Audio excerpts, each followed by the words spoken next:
people think. If people are enjoying it, we'll play more of it. If it does feel like people are lukewarm on it, or I'm just not enjoying it, we can pivot later on in stream. So what we're going to go do is we're checking out Elin. I'm going to check out the configurations because I always like to look at, see what setting options we have. I did adjust a couple of the settings off stream kind of thing. So we scaled up the UI a little bit to make it a little bit easier to see. It does have multiple language support between Japanese and Chinese as well. Oh, I didn't even see this down here. It's interesting that was set to smaller by default because I didn't change this, and yet that's default size. Okay, I'll put everything to the default. That's because I didn't change these, so it's weird to me that those weren't on default by default. We got our full screen, we got all our different settings and all that. Camera shake can be disabled, flashing lights can be disabled, so that's some good accessibility stuff there. I assume stuff like the Blizzard and God Rays can probably be a motion sickness kind of thing, so good to see that. You can change the brightness and all that, so that's all good. We have tutorials. I don't know what half of this is for, so we're going to leave those alone. There's apparently an arachnophobia mode, so cool on that for accessibility. We have backup saves. Yeah, so it looks like there's going to be a lot of stuff here that we won't know anything going on with a lot of this to begin with. We got our different inputs and all that, so that's all good. You can turn on or off smooth cam, which is a motion sickness thing. So a lot of accessibility stuff in this game. It's kind of surprising they have this much accessibility stuff for a game that doesn't exactly do like a lot of animations and all that. But still, so we're gonna go ahead and create our first adventure. So we got a whole lot of density of information, and I'm expecting that's gonna be a thing we're going to run into early on in the game. It is going to be very, oh, you know what? You can't hear it. 1 second. 1 second. Let me do that. My apologies. You've all been sitting here in silence while I've been hearing this like this like music going on in the background. There you go. So now you should hear it. I think I'm gonna take the music, bring it down just a hair. Alright. So, we have a lot of information. I'm suspecting the beginning of this game is going to be a little rough because it's going to be very information dense. So we could choose between, you know, male, female, ambiguous, which is all fine. You choose random age, child, youth, grown-up, old. So child is apparently like 14 years old, youth is like 20 years old, grown-up is apparently 25, and old is 34. Alright, just so everyone knows, 34 is old. Just, I didn't make the rules here. That is an interesting thing. So it's kind of like tween to teen, early 20s, mid to late 20s, and then like mid 30s. It is re-rolling it every time, so 39. Yeah, so it doesn't look like it wants to go above 40. Oh, okay. So child gets to child. We're at 10 years old. I don't think I want to play child. I have also no idea how that impacts anything.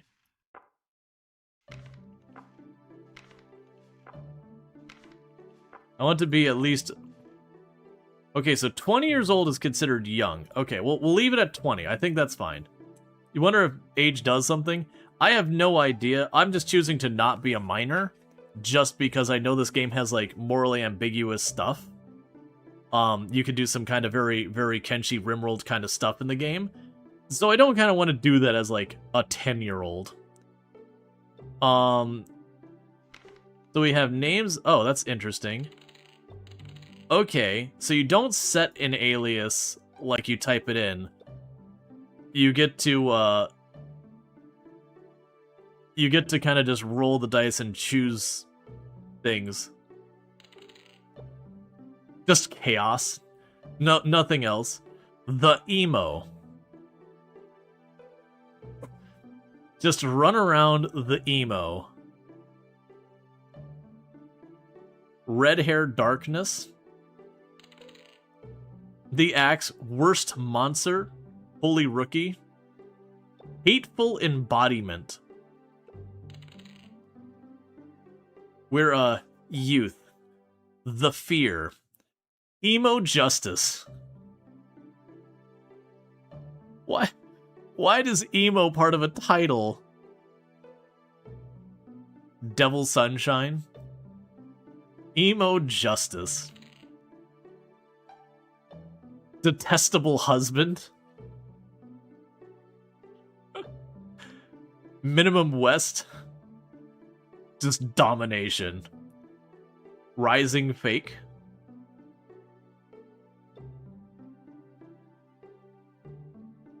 Oh, these are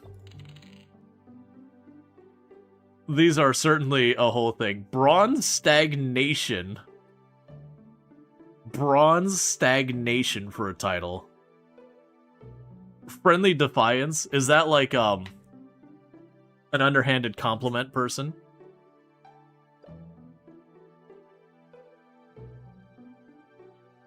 Can I give you a daily Bible verse?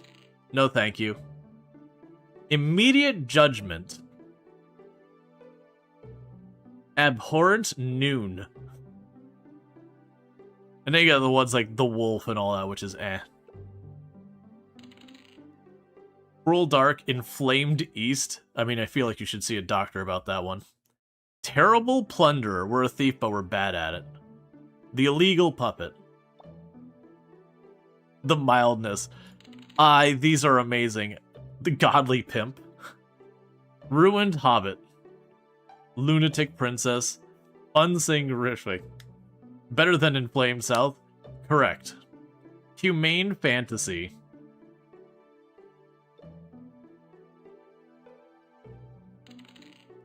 Enchanted Death. Loose Earl. Everlasting Weakness, Crying Thunder, Sad Rise. Why is this set so sad? Sure, Everlasting Weakness. That is our title. That's what we're going with. We are, I'm going to change that name to something, but we are the 20-year-old male who had a father who was a merciful noble, a mother who was a jealous man. Okay, I don't think that's how mother works, but okay, sure. You know, gender and sexuality are two different things. Birthplace, some prison in a sad village. My character start is sounding very bleak. Sad Neil. I don't remember if that's how you spell Neil. I don't remember if it's I-E or E-I. Sad Neil, the Everlasting Weakness. Neil, that's what I thought. Sad Neil. So there's our Kenshi reference for anyone looking for a Kenshi reference. We got Sad Neil for you. We have our races. So we've got the Yarlies. That is a lot of text. The Yarlies are people rising in the New Kingdom in Sierra Terra. Trace their lineage back to slaves who escaped from Yuld Erna, harboring deep-seated hatreds towards the Empire and everything it represents. They established the pinnacle of mechanical civilizations in the Sierra and are gifted with the heightened learning capacity, adept at handling mechanized armaments. They acquire feats faster than other races. Hey, Bentley, how's it going? Their parents couldn't even name you. Leave it spelled wrong? It adds the sad start? I can do that. Yeah, so I see that we have a feat down here. So these look like just your basic stats. Strength, dexterity, whatever. It's interesting that learning is its own stat, which I assume means we level faster or gain skills faster, something like that. We have fast learner. That seems straightforward. We're going to learn stuff faster. It does specifically make that a thing down there. And we're apparently good at investing, negotiation, and marksman as that race. So we can do big business, and when it goes bad, we can shoot people. We have the Yulnara. One of the most ancient nations in the Sierra Terra, Yulnara, Yulderna, I'm not going to pronounce that right the entire time. Wields a vast knowledge of magical and magical weaponry, recognized and feared as a desert empire by the world. They bear a sense of chosen destiny, believed to be the only they are worthy of steering the world's course. They are cruel perfectionists. Yulnarians are skilled in magical and magical tools, making them apt as caster and intermediate professions. So they have like, and it doesn't tell me what this does, but apparently we got something about mana and mana precision, and we got all our basic stats here, and then all of this just screams spellcaster. We've got fairy. Delicate, frail, and fleeting, fairies boast higher magical prowess, evasion, and unmatched speed compared to humans. They hold high resistance in nearly all elements. However, their physical fragility limits them from wearing gear heavier than 1S. I have no idea what an S unit is, but apparently they can only have one of them, making bolstering defenses a challenge. A single substantial physical attack could make that be their peril. So I'm assuming that's what tiny body is basically that we are super weak. This seems to be a stealthy class because we have pickpocketing and like it's a stealth caster. So like we got stealth, we've got pickpocket, but we also have casting. And then whatever the heck elemental dust does. Hillfolk. The hillfolk are stout, rugged, and short stature, so dwarfs. Once they built a grand cities out of gold and gems deep under the earth, so dwarfs. But much of those splendors now remain only as ruins inhabited by dangerous monsters, so dwarfs. Possessing advanced mining and crafting, dwarfs. Their compact, sturdy bodies are equipped to thrive in the darkness and most toxic environment. Yeah, so you've described dwarfs. They have profound love for alcohol and can summon strength beyond... It's literally just dwarfs. It's literally just dwarfs. So whatever mead blood does... I'm assuming we have a dependency on drink. We eat more, and we don't mind underground, so I'm assuming that's good too. And then we're just like based around armor and strength. Oh, we've got the Yori. Nomads of the South Tyrus, without a homeland, the Yori often drift into banditry, making them notorious in Tyrus. They cherish freedom, loathe constraints, and prioritize personal autonomy. Gifted with dexterous hands, sharp senses, and high learning ability, they are masters of all trades, and they can earn a living through performances and can survive on minimal subsistence. So, apparently travel is a skill. I'm not sure what that's going to be about. They have a feat called Traveling Chef. So they eat less food, they can cook better, I'm guessing, and they can sneak and hot and spot hidden things. Alright, that's interesting. Gypsies, something like that. Just traveling people, nomads. The Elin, among the oldest and most mysterious races of the Sierra Terra. The Elin are serene, mystical, beautiful beings. Preferring isolation, they live peacefully in the forest, so like wood elves. Their resistance to ether and vast magical powers, with the capability to mitigate damage from magical backlash. Magical backlash? Okay, so apparently I can mess up with spells in some manner that hurt myself, I'm guessing, with that? Because otherwise you just say magic damage. So they also have bonded with magic, and whatever old forest dweller means. I'm assuming we'll get some bonus when we're in forests. And everything else here screams magic. So basically we had the other one were just like your straight up sorcerer caster kind. It seems like the Ellies are more like your nature caster, wood elves, druids, whatever you want to go with. Chaos Shape. Little is known about Chaos Shape. They are also referred to as the Deformed Ones.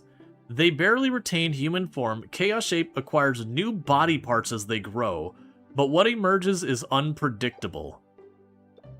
So we get regeneration, which I'm assuming is we heal faster. I'm assuming meditation is the same idea, but recovering mana. And we get mutating body as our feat. One of these is definitely not like the other. I don't see a proxy with that in other things I've seen in other games so far as an obvious one. So they like grow wings and tentacles or something? That's my guess, is that like we just spontaneously get more limbs. I don't know what that means in game mechanics, but so far of the ones I've seen, Chaos Shape is certainly the most interesting one. I don't know if it's a good one, but it's certainly the most interesting one. And then we have Snail. The snail is a notably sluggish creature, fragile, weak, clumsy, and devoid of learning aptitude. They are also dissolved by salt. So this is the I want a bad time character. Because all these stats look relatively lower than what I've seen everyone else. Because like we see a couple that have like a low stat or two. I saw 2 in here somewhere. Yeah, like the fairy has really low strength. But most of them are like in the mid to high single digits double. Okay, apparently Chaos Shape has no charisma. But the snail is almost universally low in everything, except a little bit of perception. And then whatever snail he is. So that sounds like you just want to suffer. And then we got Lich. Immortal undead endowed with the immense intelligence and magic. Lich possess great mana, meditation skills than other races. However, they lack physical stamina for direct combat. While Liches have resistance to several elements, they are very vulnerable to fire. If you select the red, you can read the directions. Okay. So if we selected Snail, a trait inherited, melts in salt. Oh, so Snaily literally just means they melt in salt. Alright. So we have Fast Learner, learns feats faster, Platinum Coin discount in training, increased weapons proficiency. Bonded with mana, greatly reduces the effect of mana overflow. So there's a thing called mana overflow. Yeah, Chaos Shape is what I'm leaning towards as well. So apparently mana overflow is a thing. I'm not sure how that works, but I'm assuming that's bad. Magic precision. Reduce. Okay, so area effect spells can hit friends. We see that here, and the precision limits that. Elemental dust. So elemental dust means we have resistance to basically everything. Tiny body. You can use your smaller body to effectively move quickly. Levitation cannot equip stuff more than 1S, greatly increases evasion. And Heavy Eater, we have to eat more. Underground Dweller gives us poisons and dark resistance. Okay, that's not what I was expecting that to be, but okay. Mead Blood, receive various bonuses while drunk. Walk straight when drunk. Increases the effect of temporarily attribute bonuses. And then we got Efficient Eater. We get bonuses to our food, so it doesn't reduce our food amounts. It makes it so when we eat food, we get bonus effects. Added just prepared to meals while you cook. Old Forest Dweller. Ether resistance, that's extremely high. Lich. So decreased hunger cat. So undead gives us a lot of resistance and immunity to fear, but makes us weak to fire and holy. And then last, the Chaos Shape. Mutating body. Fewer body parts, but you grow body parts. Mana overflow is when you cast magic without having enough mana for it, damages your health instead. Gotcha, so it's like a blood magic kind of thing. Okay. Yeah, and I will say, like, that's totally fine. Just be careful about giving me a little too much information. I do want to kind of learn as we go. If the game does a crap job of teaching us the game, it is actually, you know, kind of important to have that actually shared. I do try and play games, like, there's a reason I'm playing through this live on stream versus just reading about it before. Like, you're good, but just as, like, kind of heads up on that. So we got our classes. So we got our warrior, uses their bodies and weapons, relentlessly destroying obstacles. Yep, you're good. Obstacles in their path. While they may not be adept at wielding magic, they have impressive combat prowess. So they're a warrior. They slam their head against thing. You could be a farmer. Yep, and weapon mastery seems straightforward. It makes weapon better. We got a thief. Thieves make their living by extracting valuable items from tombs, ruins, driven by the allure of treasure. They possess decent combat skills and a knack for negotiating with merchants. So they're gonna get some type of luck. I'm not gonna quite. That's either gonna be crit stuff or better loot. It just says luck, so I'm assuming that's just like a universal luck stat. Improves like loot and all that. We got wizard. I didn't mean to actually choose it. I meant to read the dialogue. As the name suggests, wizards are well versed in the art of magic. Their survival hinges on obtaining and managing spellbooks. So we have 2 specialized domains. Ah, I see. So domains down here, the other ones had 3, and this one has 5. See, now you can actually watch. Did we already see the intro outside of this game? Or jumped right into character creation? See the intro or outset of this game. I don't think we said. Okay, I don't know about that. That's fine. Farmers are professionals who excel in production. They are resilient and present a fair amount of physical ability. What the heck is farming legs? Reduced stamina usage. You can see hidden traits on food. Okay. Archers specialize in range attack. They do have some melee capabilities, but they typically defeat enemies from a distance without allowing them to get close. Yep, so range damage straightforward. War mages represent an intermediate class between warriors and mages. They focus on melee combat. To master magic, they must strike a balance and grow from both areas. So you get both weapon and magic mastery and a bunch of other stuff. Tourist. Tourists are a traditional class in this world. They are predictably fragile. What is vacation vibe? Increases the store price, increased store inventory. Okay, so basically the stores will have more stuff for me to buy, but they will charge more for it. So tourist feels like snail, in that it is the one you take when you want to have a rougher run. Pianist. Pianists is solitary professionals making a living through their performances. Always burdened by their pianos, they have remarkable capacity to bear heavy loads. They get musician. Enhanced performance quality, bonus to performance reward. Okay, so we can play. Yeah, snail tourist. Yeah, so it sounds like that would be like the hard mode. We're not doing that for a first playthrough. Alongside their... Oh yeah, sorry, priest. Alongside their magical abilities, priests possess a certain aptitude for hand-to-hand combat. Gotcha, so they're like a monk class. Their unwavering faith allows them to receive maximum blessings from gods they serve. More benefit from God's favors. I have no idea about that. Gunner. Gunners are experts in modern warfare, modern weaponry, skilled in handling firearms and explosives. They can adeptly operate the latest weapons produced by Jarl, as well as artifacts and ancient machinery. And it looks like the gunner is based a lot around stealth as well. Alright. So looking at these, the straightforward ones, if I was a new player and wanted to do that, would be like Warrior's a very straightforward one. You bang your head against rocks and all that. You also have Archer, who's the ranged equivalent, and you got Wizard. Those three seem like your very typical archetypes that go. Thief is solidly up there as well, but usually having the guile for a thief is a little bit more involved than just you and the enemy kind of bang heads together and see who comes out on top. Farmer feels like it falls loosely into the similar vein as Warrior, in the sense that it's a physical prowess one, but with Farmer, it's looking like a lot more on the labor side of things. War Mage is obviously a split between Warrior and Wizard. That's one that's probably very strong, but I'm not going to deal with that right now, because that feels like that's going to be a very challenging, complex start. Tourist seems like you're making a bad time. Pianist feels like that's going to be less combat focused, more, I guess, going to the local bar and playing. Priest seems to me like a monk, so a melee class that uses magic in a support role for itself. And Gunner feels like Archer, but, you know, you use modern stuff. This one, there's probably like a limitation on consumables is one of your big things.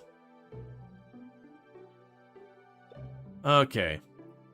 And they have that learning stat, which to me implies leveling, and Farmer actually has the highest. So I'm also looking at regeneration.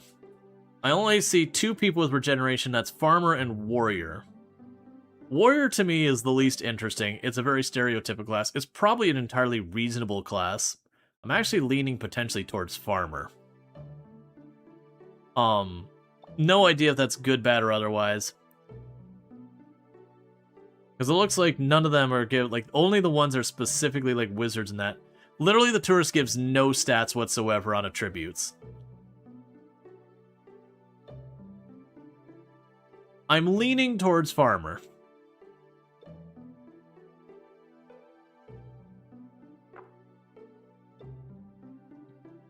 You think farmer? All right. People wanted me to go back to misspelling sad Neil again to make Neil even sadder. Farmer's a good.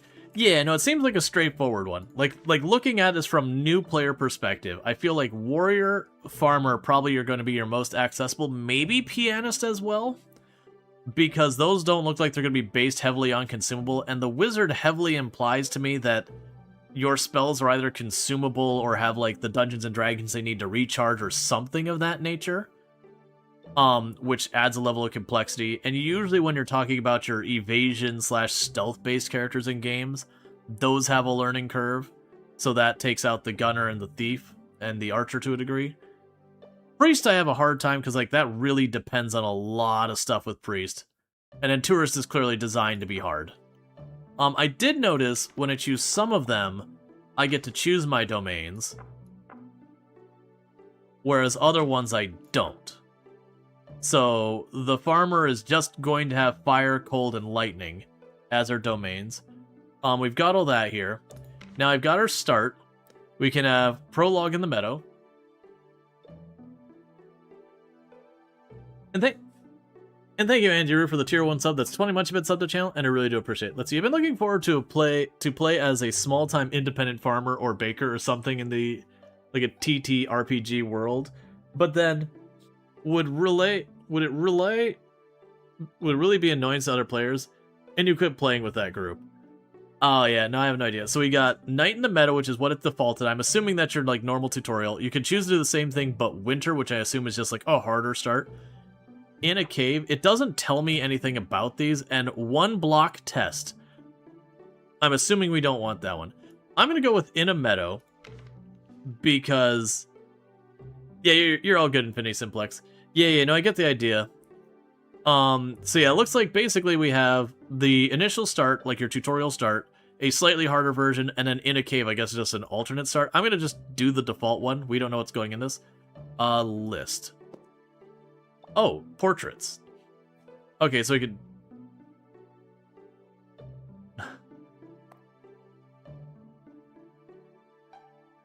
Apparently I can be a bunny? Either a fairly lean bunny or a more muscular bunny? So like regardless of gender you chose, you could choose portraits of other ones. And then unique? Well, I'm assuming unique is for unique characters. I see.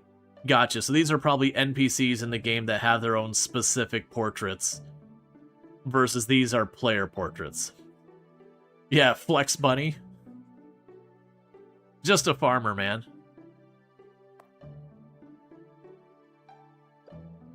So what do we want? What? That looks like a pretty sad Neil. Of the people here, that looks like a pretty sad Neil.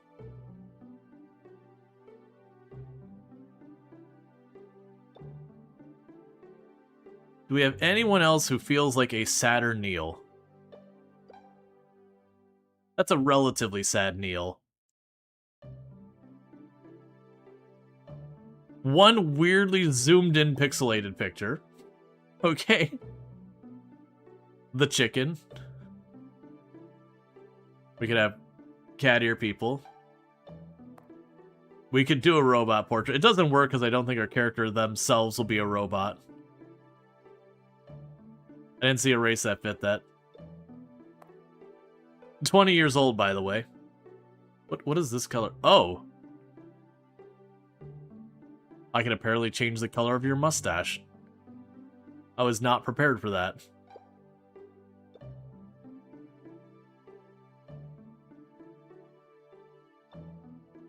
Okay, and those are preset colors. I understand.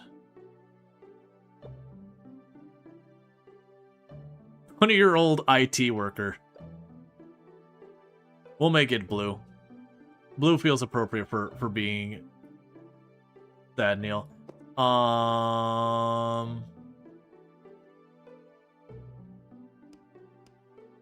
That as far as I could tell is changing nothing.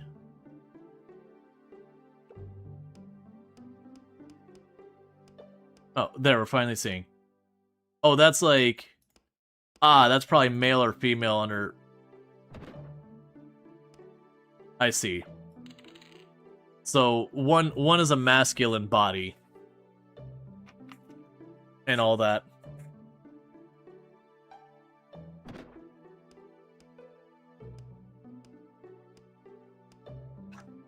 Certainly. Just a leap.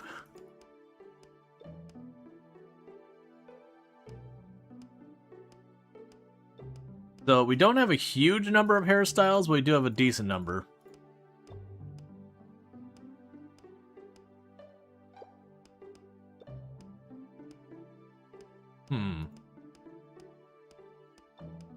I want a solid, like...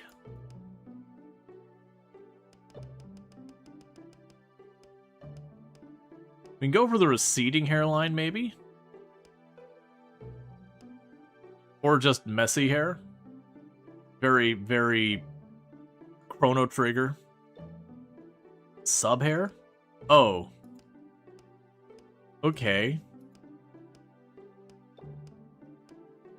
Interesting. So 2 different hair layers. So you can give your character bangs or no bangs. Oh no. No, don't do this. We've learned our lesson with this in the past.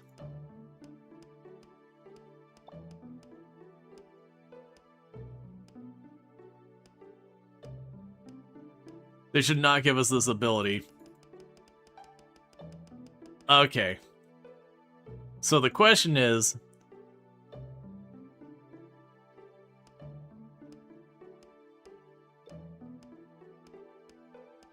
Best friend Binky is back.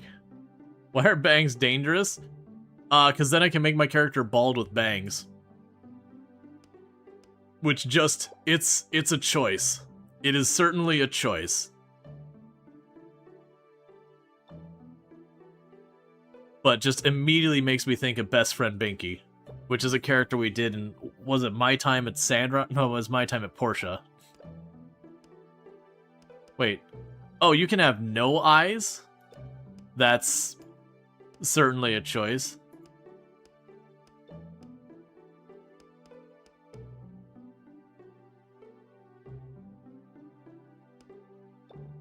Sure. Apparently, giving yourself cat ears is face. Oh, weird. It skips big amounts. I'm guessing certain numbers are only capable of certain characters.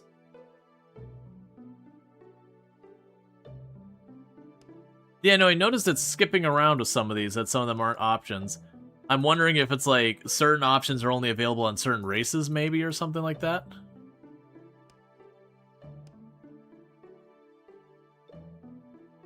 We can just do a pair of glasses. Let's do the bottoms first, because I suspect there'll be tops that cover.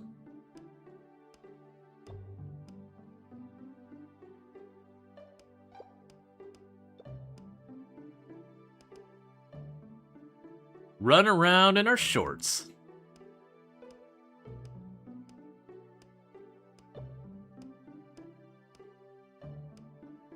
Okay, they definitely have way more dress options than, like, not dress options. Which, I mean, I guess checks out. You look at the options between men and women's clothing and... You know what? No shirt. For a chaos person.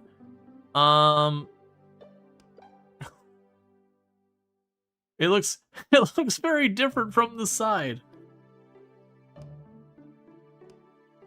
Okay. We just apparently have some pretty outrageous pecs. We are just chiseled abs. Oh, that's the background color. Okay. Curious. Let's change our hair color.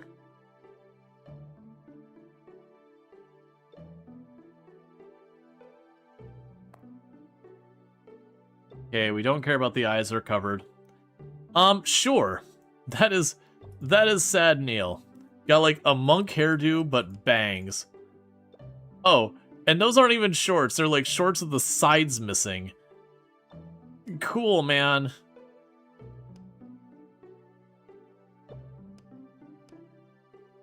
Like, those just look like boxers.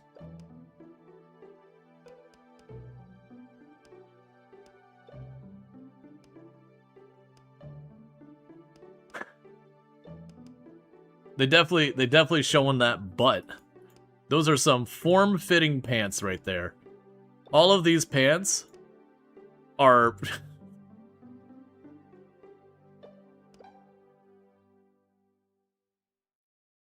Those are some form-fitting pants, is all I gotta say.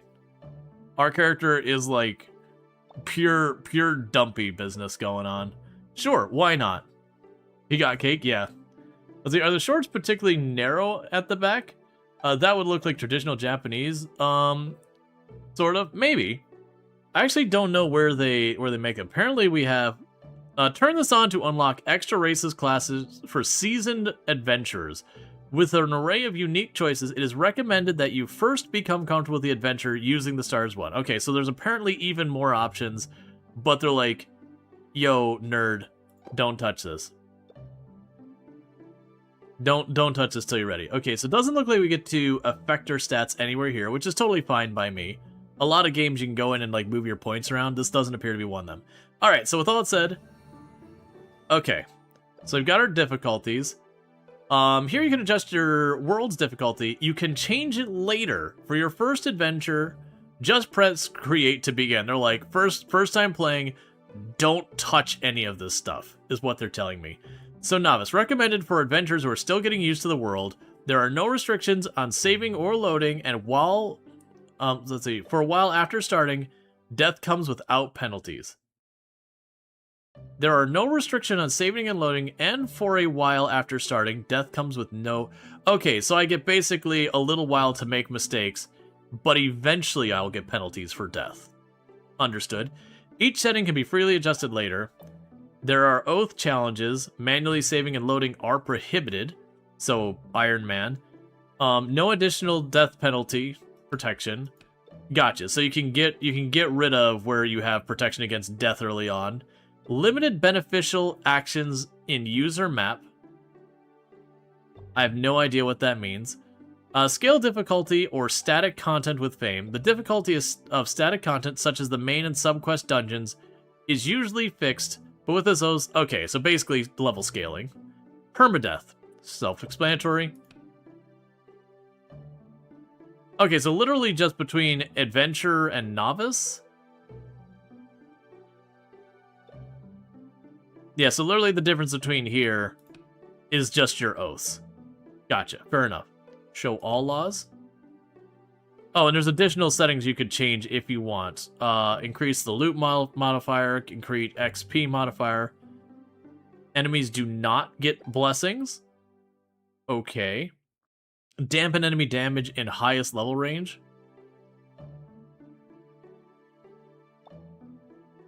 Gotcha. So basically you can have it so there's a scaling thing to the enemies. Allow genetically modified NPCs to self-replicate.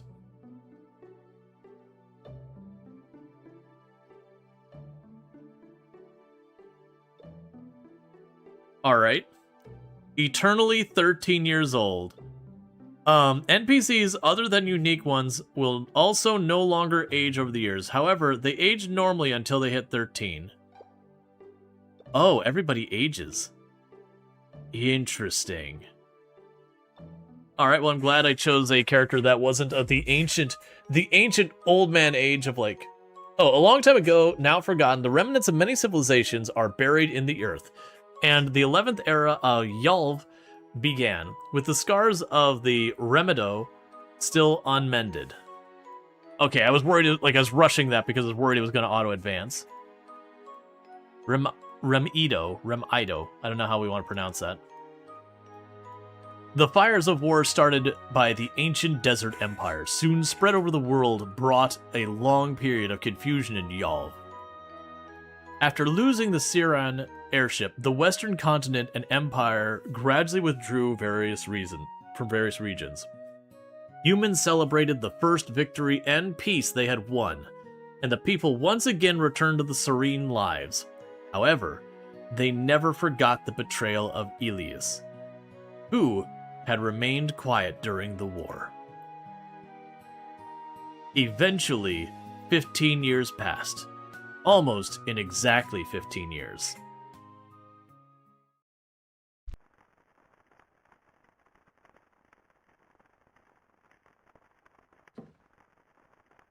You were awake. No. Lie down still. You were out cold for a while.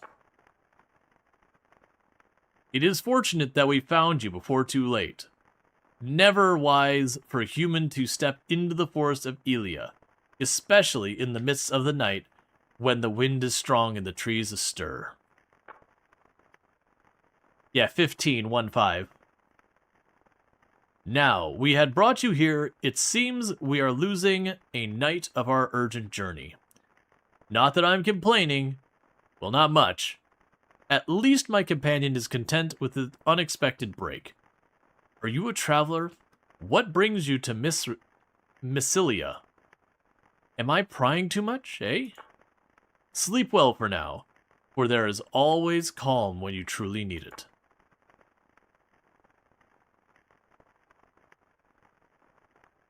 So this is where our story begins. Ash was sarcastic as ever, but he seemed more pleased than I was with the little break of her you unintentionally gave us. Sorry, words are hard. Ash was as sarcastic as ever, but he seemed more than pleased I was with the little break you unintentionally gave us. Jeez. The words.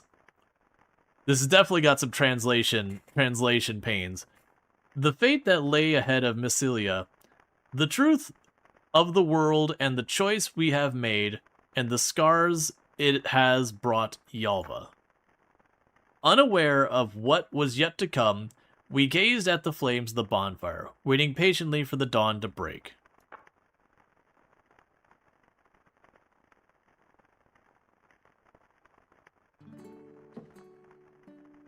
So our mysterious guest finally wakes up. There's porridge right by the bonfire, already getting cold. Come to me when you're filled. We need to talk. Okay. Good morning, sleepyhead.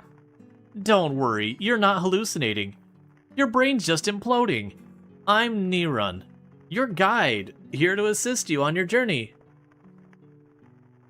I'm blanking. What was Navi's thing? Over here. Well, you seem like you've just woken up, so for today, let's give you this adventure log, a handy tool that lets you replay our conversations anytime you want. Oh yeah, hey, listen. Well, until we meet again then. Alright, so there's our vegetable soup. Not to judge you, but you said I was going to have porridge, and that is vegetable soup, and those are two entirely different food things. Okay, I'm assuming we have it, so we got inventory. So inventory is apparently tab. And we can right mouse, eat it. Vegetable soup, it weighs 0.4 I'm guessing S is stones. Okay, 0.4 stones. Has 21 nutrition. It is made with processed food. It is categorized as soup. It is edible, and it is a level 4 fragrance. We are now bloated. That is some hearty soup. Rest. This is feeling very Ultima Online-esque. Quick craft. Self-harm? Excuse me? Hey, that's against TOS. We're not allowed to do that here. Ride. Pray.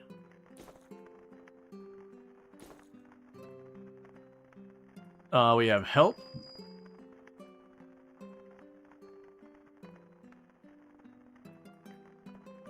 Today we're going to give you new adventures, a quick lesson on how to survive in North Tyrus. First, click on the ground to move around. You can also click on people to start conversations. Talk to me when you are ready. Did you receive a land deed from Ash? No. With the deed, you can establish your home here. Click on the bag icon and then open the bag and right-click on the deed to read it.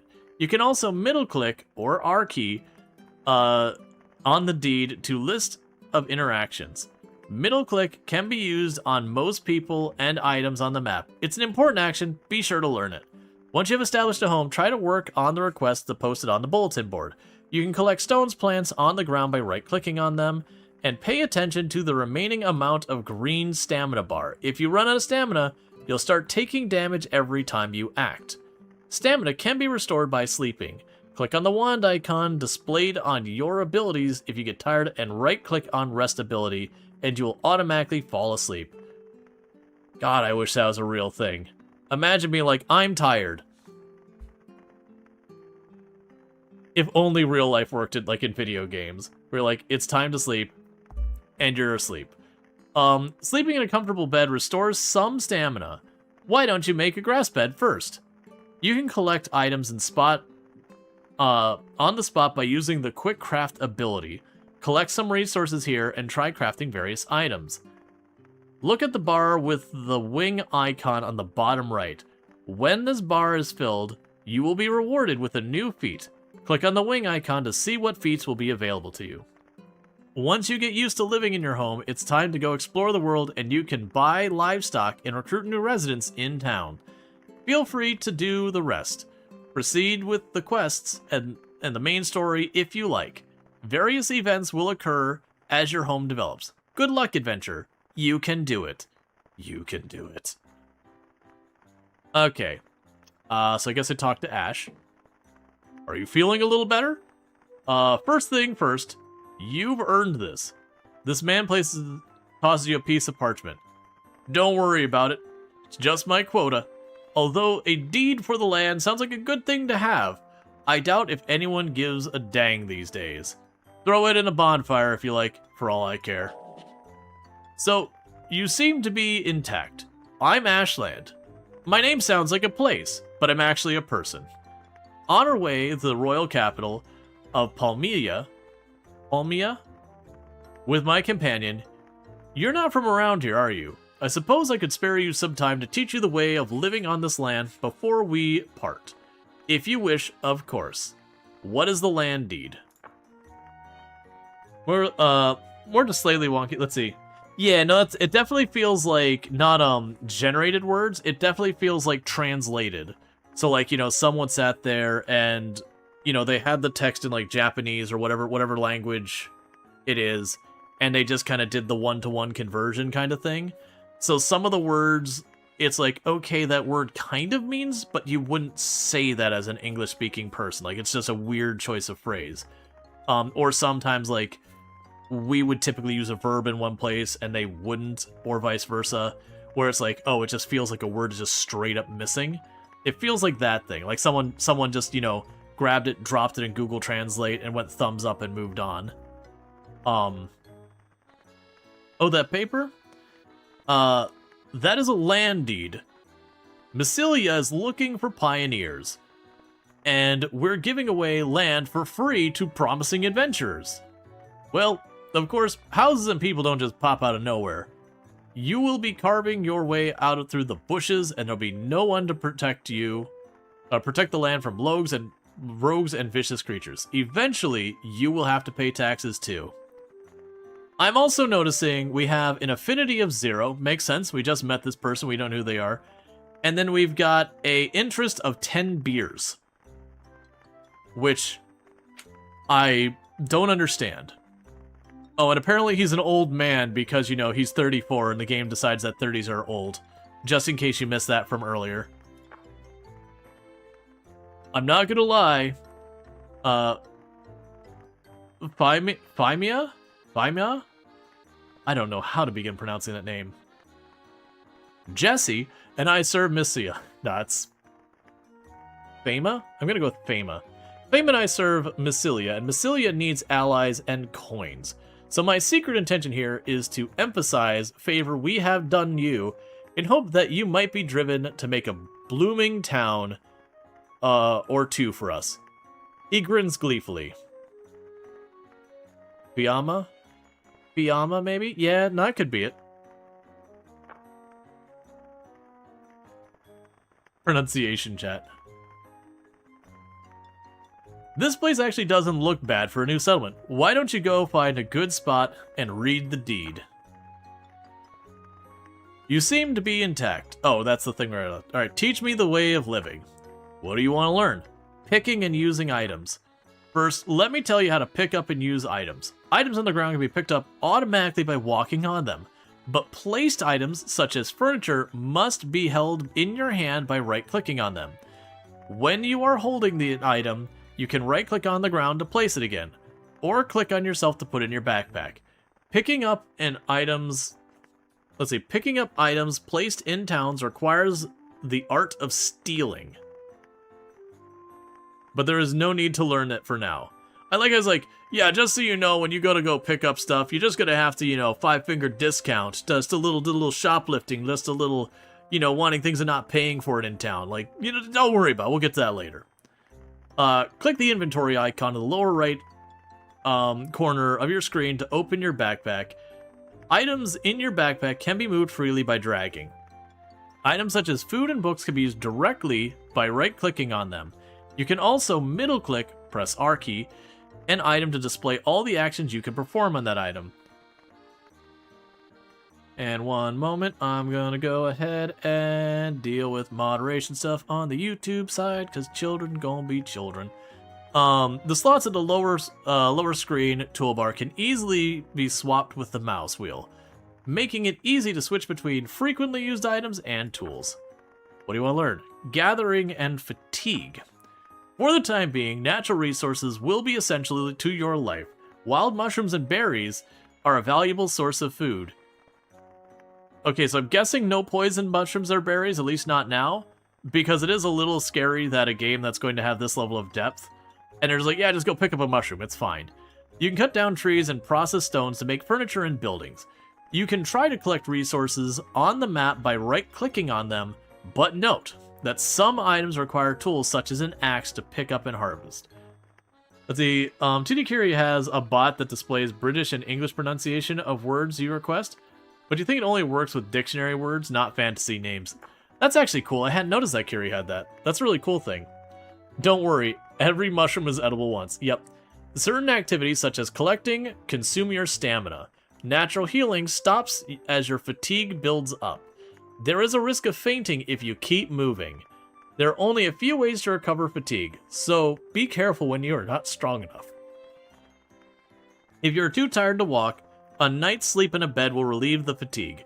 If you cannot find a bed, try using Rest ability. Craft. Please don't go on forever.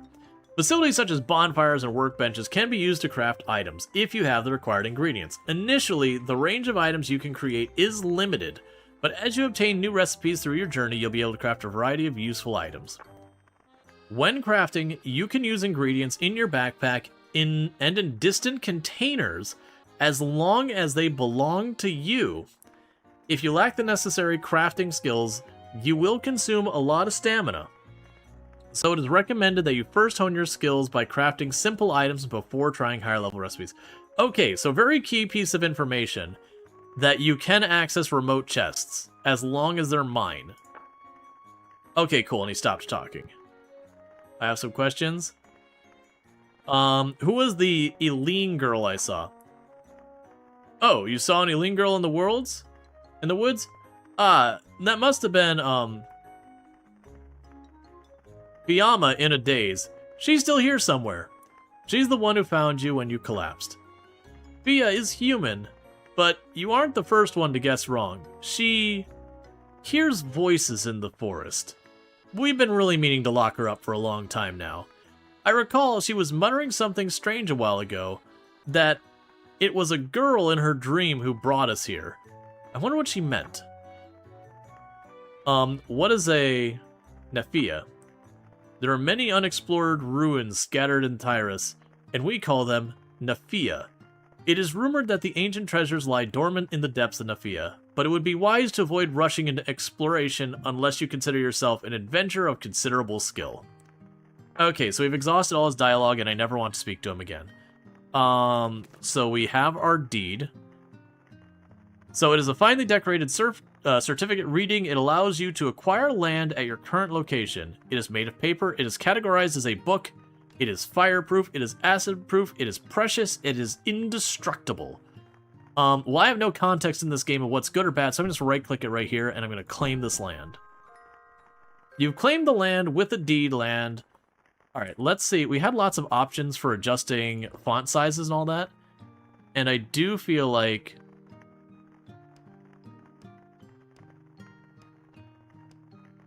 we want to make that as big as it gets. I am noticing that's getting cut off, though.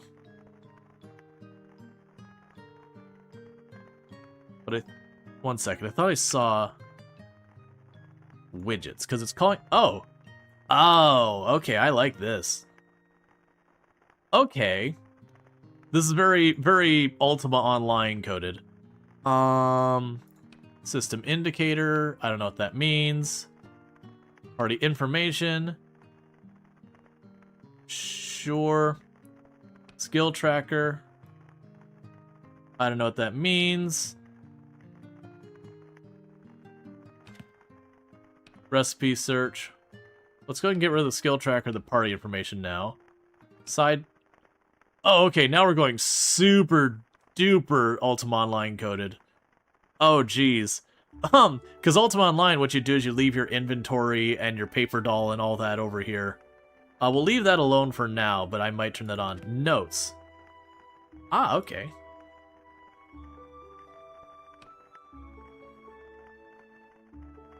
Alright. Not seeing anything there. Helper. No, thank you. No, thank you. No, thank you. Why? Okay. So interesting.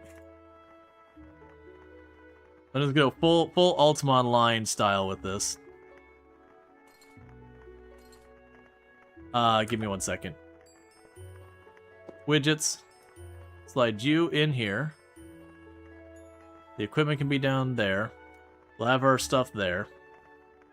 Quest tracker. Put you up here. Oh no, so it's gonna... Not gonna resize it the way I want it to. That's fine.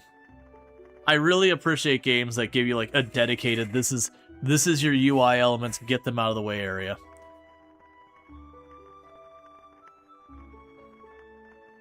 There we go. Okay. So leave your notes here. Alright, so I can make notes. Okay, so you've claimed your land, report to Ashland.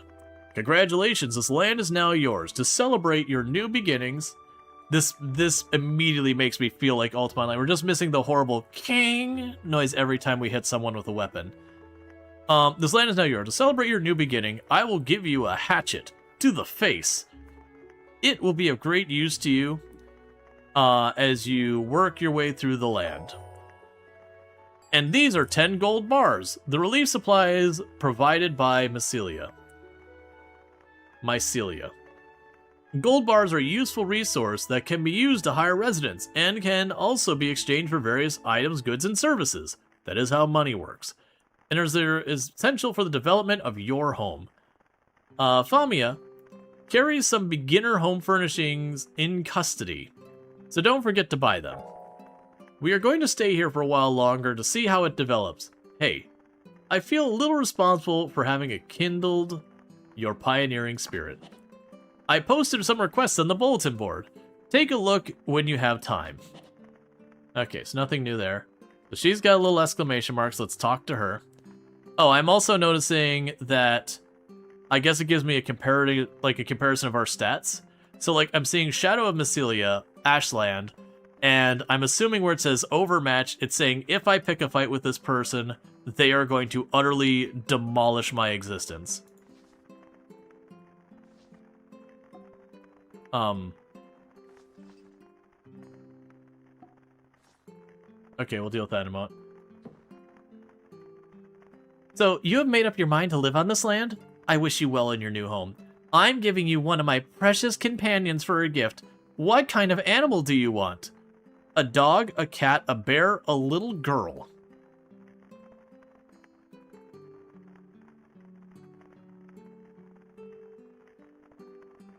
Why are you giving me a little girl? Why is... These ones make sense. These are animals. It makes sense that you'd be like, I have this pet. I will give you a pet. By the way, I also have this 8-year-old child. Would you like an 8-year-old child? And I'm not gonna lie. The unhingedness of it is making me very tempted to accept the little girl, but I'm very worried about the implications. Maybe she's testing us?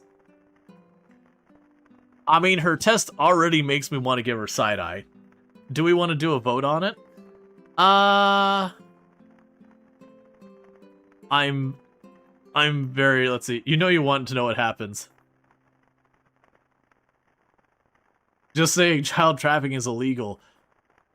I mean, to be fair, we're not buying the little girl. There's no exchange of money happening here. She's just like, here, do you want to adopt this creature? Small child. Which is super suspicious. Also, according to this game, she is an adult at 24. Maybe she means herself? I mean, nah, by the game's context, she's like properly an adult. She's not like old. She's getting up there in years. Because the game considers the mid-30s to be old. Like, descriptor old.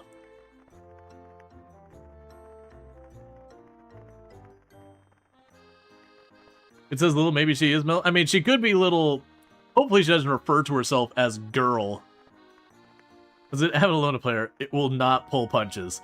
Yeah, no, I fully acknowledge, because that was, when I was reading about the game, they're like, you know, got beaten to death by money thrown at me while performing on a piano.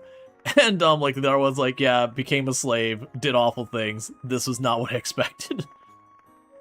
Well, the little girl's actually a badass. We're gonna do it. A little girl. Alright, take good care of it. You mean her. She is a little girl. We have already established gender identity here. You don't need to call it it. If you get separated from your companions, you can call them back from the tavern in nearby town. If I get separated from my little girl, maybe I shouldn't have custody of the little girl. Is your head alright? I mean, the fact that I just took a little girl from a stranger? I question a lot of things. Tell me the story of the ugly beast. Once upon a time, there was a prince who magically transformed into an ugly beast. Despairing of his appearance, he abandoned his country and lived in a hut in the forest. A woman ran to the hut and fell down one day. She was wounded by a wolf. The prince hesitated to take care of the woman, but took care of the woman anyway. She, of course, was frightened by the sight of the man and wept. As days passed, she began to notice the kindness in the man. She was touched by his sincerity and the pain he was carrying. Healed from her injuries, she decided to live with the man. We call this Stockholm Syndrome. They overcame many difficulties together, and in the end, the curse on the prince was lifted. The two were married and lived happily ever after. This is just Beauty and the Beast. The story that is everywhere. A story that is everywhere. When I was a child, Master Cetrus told me this story over and over again. Such a sad ending, he said. I wonder what he felt, and what he wanted to tell me in this fairy tale humans wrote. I have some questions. What is it? What is the Old Forest? On the eastern continent across the sea from Tyrus, there is a deep forest where people never set foot in. An old forest where Elis dwell. You know, because apparently we consider Elis not people, even though we've very much established they're sentient and humanoid. But you know, they're not people, because they step foot in the forest. The poison the trees breathe out takes away man's rationality and eventually lead them to death. The forest is called Vindale, or the Other Forest. Dude, you're even othering the trees. There still remain a few old forests in the continent as well. They don't take human lives like the forest in Vindale does, but they are dangerous places nonetheless. They are more like elves. Yeah, but I mean, elves are people. Marrying and living happy ever after a sad ending? That guy is clearly not a good marriage, if that's the case. Tell me the power Elis possess. Like, literally, we're even discussing them. Have you ever heard of the powers of Elis Vindale possess? a blue miasma that is filled with the old forest called ether. Ether, I guess? It is said that the ancient Elis could spin ether to move the earth and even cause storms. I thought such things were just legends, until I witnessed the miracle of Master Cetrus invoked in Nymel. Fortunately or unfortunately, these powers are long lost to the Elis who live in the world outside Vindale. Well, except for the Dreaming Child. Tell me about the Dreaming Child. Dreaming children. Or children of Eli. Who can never grow up.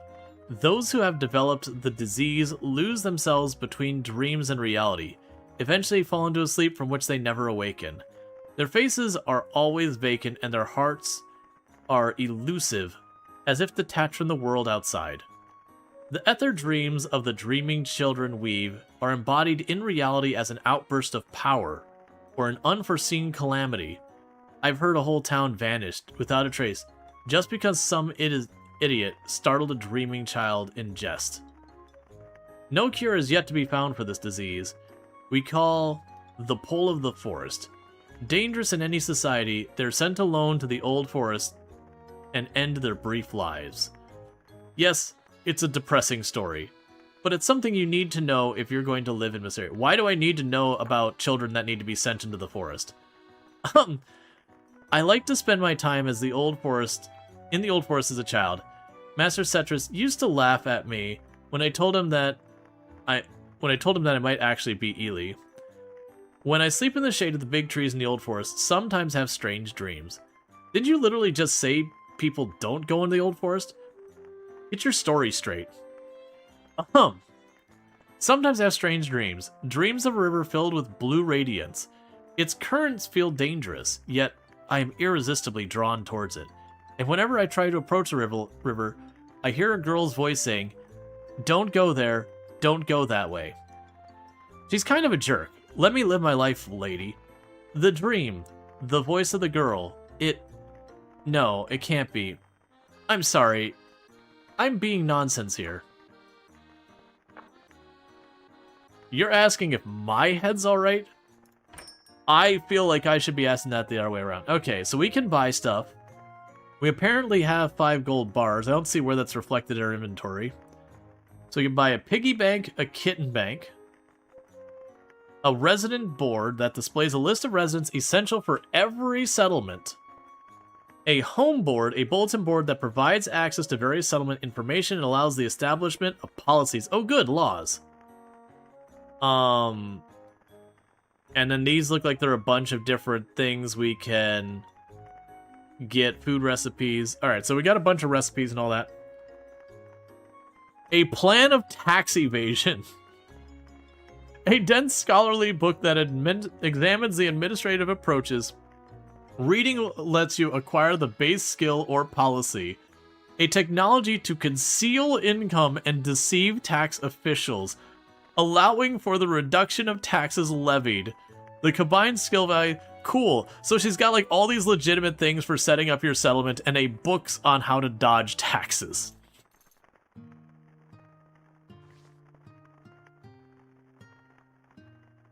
Agadath, the little girl who is formidable and filled. With her being formidable, does that mean she's stronger than I am? You said I could pick up these items, and I'm not seeming to figure that out. Because I definitely see the items there.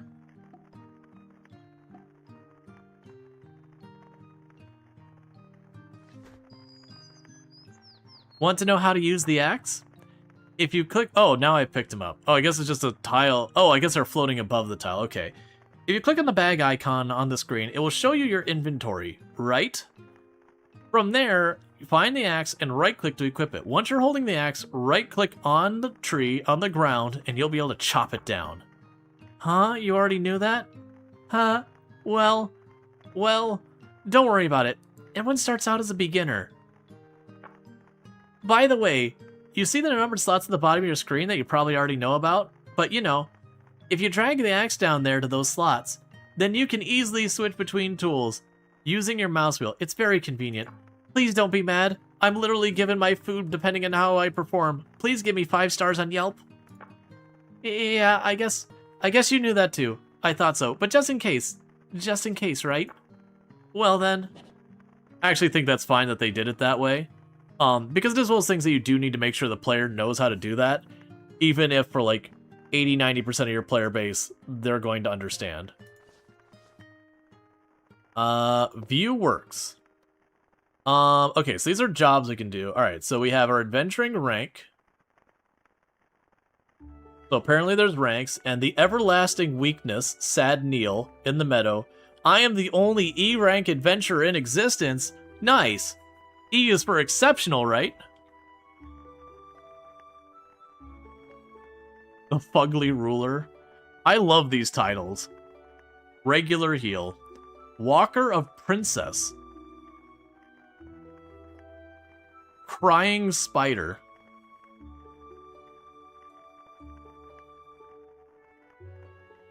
Weeping Winter. Slothful Destruction. I mean, that's not a title. That's just the female dog there. That's just what someone said because they didn't like her. Okay, we can recruit people. So all of these people, according to the game, are old. This person being ancient because Elin or whatever. I don't know anything about any of this, so we're gonna leave that alone. Alright, essential equipment. You need to learn to run this base. Sure. As you build your base here, you must know about the shared container. The shared container, it's like a container, but you share it. It's a vital piece of equipment for your residents to live and work in.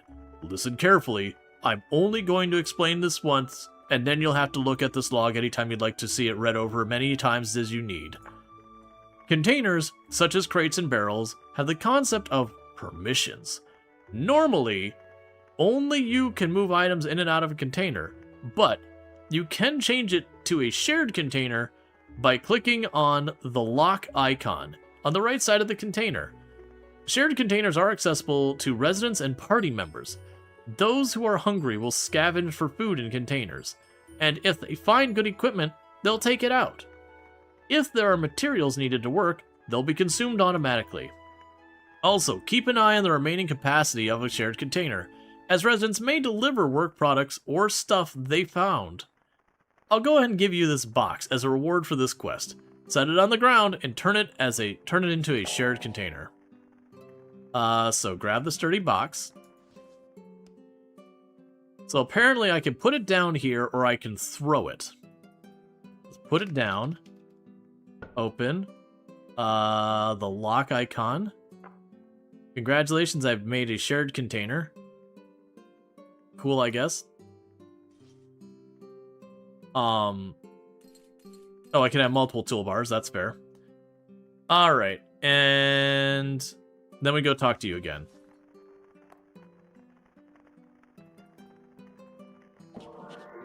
Looks like you've successfully set a shared container. By changing the settings of these containers, you can create containers that are used on a priority basis, or containers that are only allow items of certain categories to move in and out. You can try this later when you need to organize your base's supplies.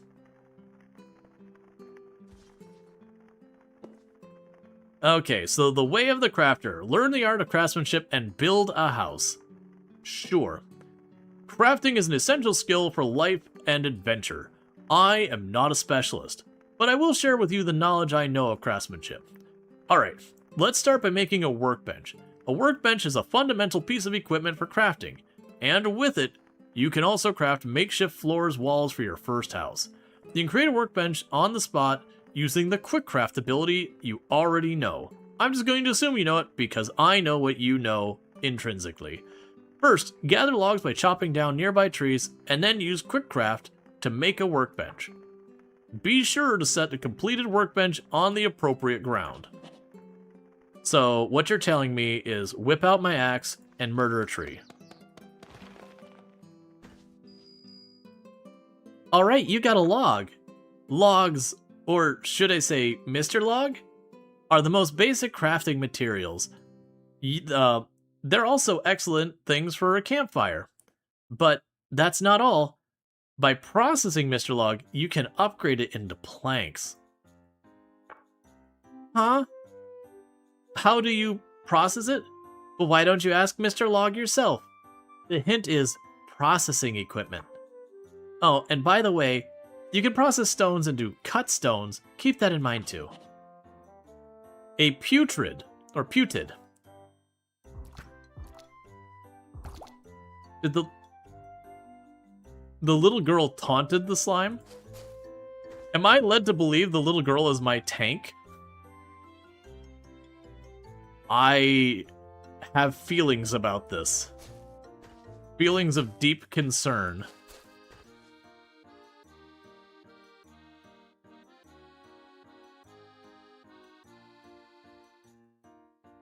I'm a little worried that that'll take the bush.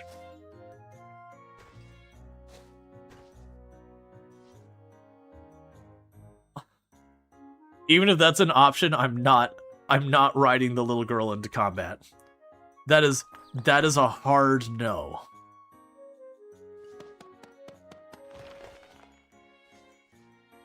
I don't know if the game lets you do that or not, but that's gonna be a hard no for me. Quick craft. Oh, that picks it up. There we go. Right click it. So I need 2 logs. I have 2 logs, so we'll make our workbench.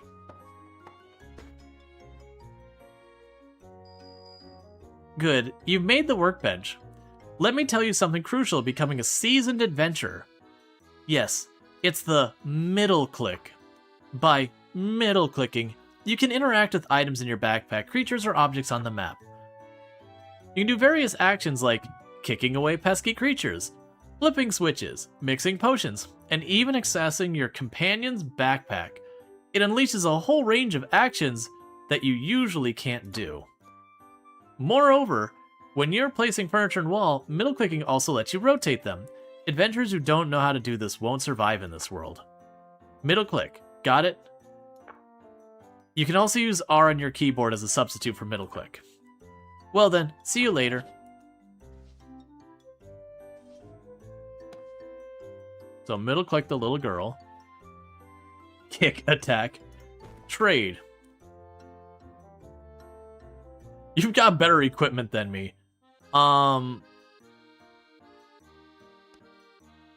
Steel defense.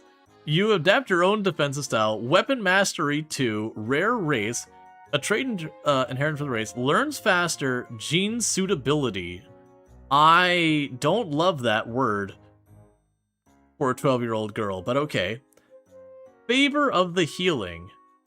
Okay, growth. Late bloomer. Notes. Okay, so she'll level with me. She has a history working as a lumberjack, and she uses longsword or two-handed swords. She's 22? No. Oh, wait. Where does it say she's 22? Oh, okay. I feel way less bad about this. I was looking at the dodge as the age. I was like, oh my god, she's 12. She's 20. What are they talking about, little girl? According to this game, she's just a full-blown adult. She's older than I am. This makes me feel way less awful about this. Also, how do I close that?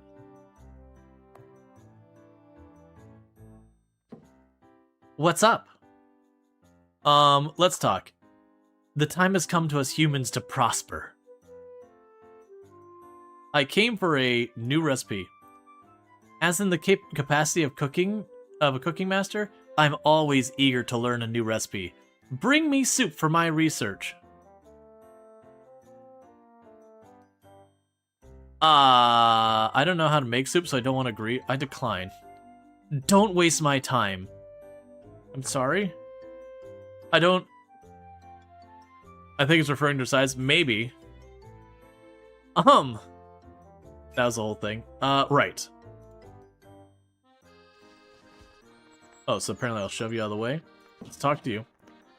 Not bad at all. Have you tried using the workbench yet? Initially, there may be a few items you can craft, but you'll be able to craft various items as you obtain new recipes. Okay, we're all set to build a house, but before that, we should craft a light source to prepare for the night. Having a light source allows you to see a bit farther in the dark. You can make a torch from your workbench, so gather materials around and give it a try. The strings you'll need to make the torch can be crafted from vines at the workbench. Once you've crafted a torch, don't forget to equip it in the light source equipment slot.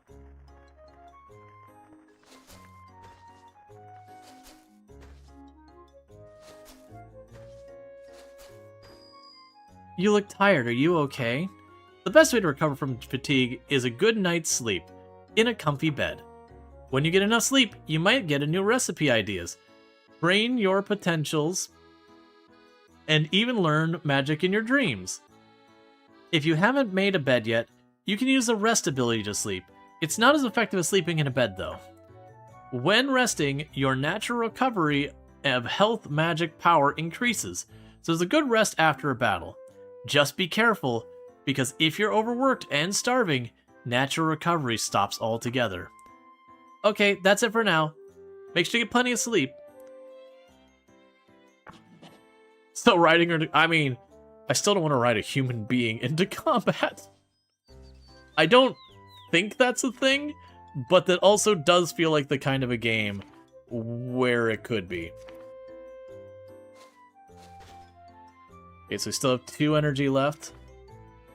So we need a sapling. Oh, I don't, let go of that, please.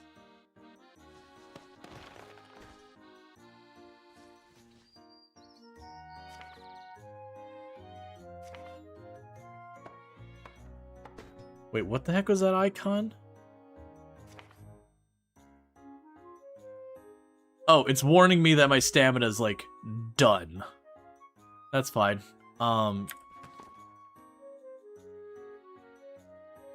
Recipe search, note, quest taker, bed inventory, help.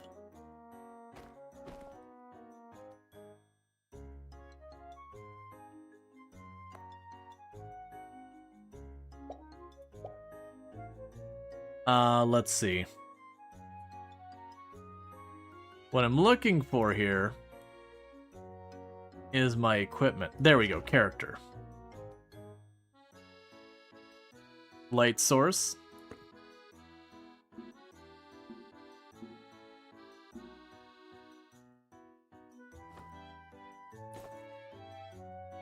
Okay, so you can right-click it in there, but you can't drag and drop it. I understand. Alright, so we're fully exhausted, and the game has warned me if I don't rest, it's gonna be a bad time. So, oh, you just straight up collapse, alright?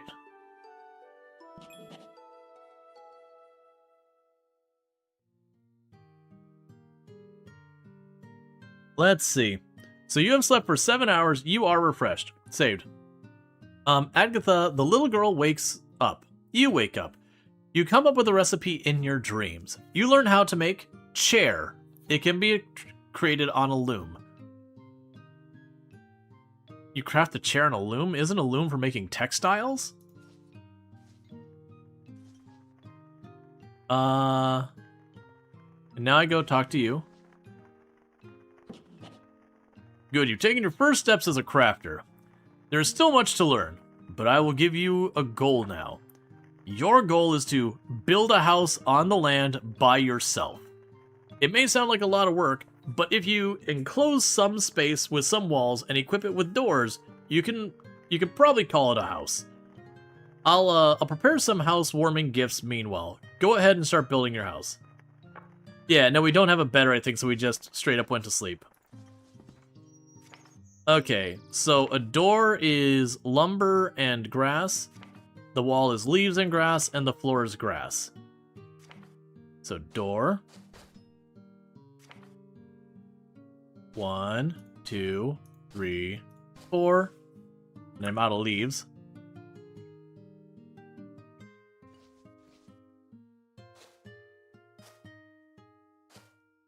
Okay, so there is line of sight in this game. As you can see, now I can't see behind that.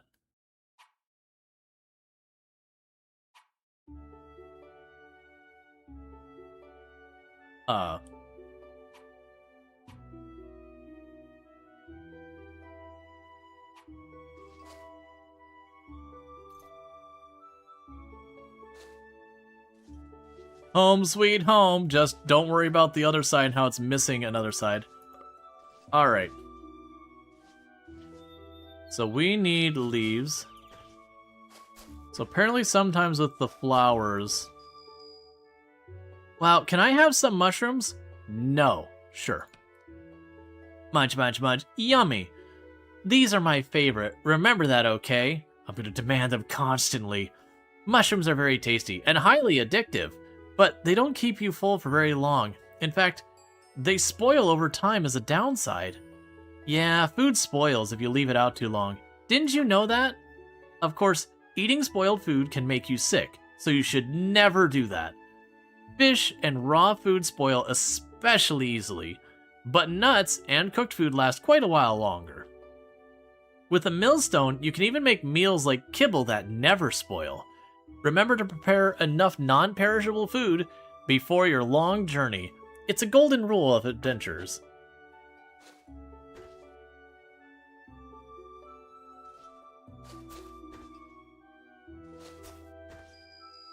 Look, an herb!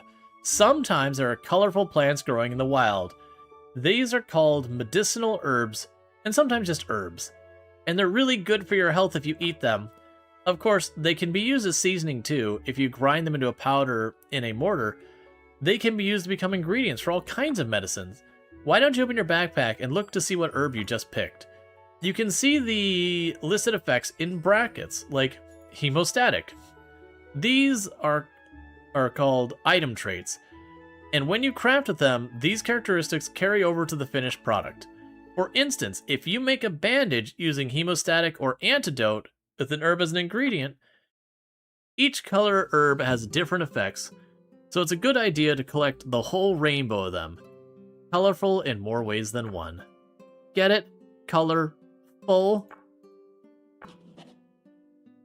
F off with your dad jokes.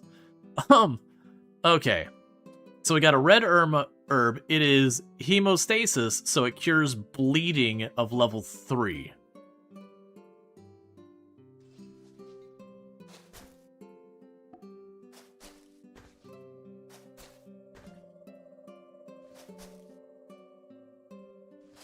Hey Anandar, how's it going? So we are murdering all of the local plants. I gained a skill in gathering.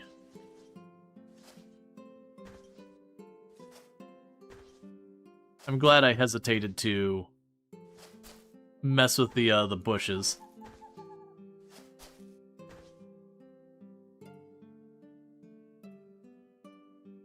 Okay. A mushroom. Pleasant smelling, eye-catching. A white mushroom. Clear, sweet, glossy, hallucinogenic. Which causes a -2 to mental serenity.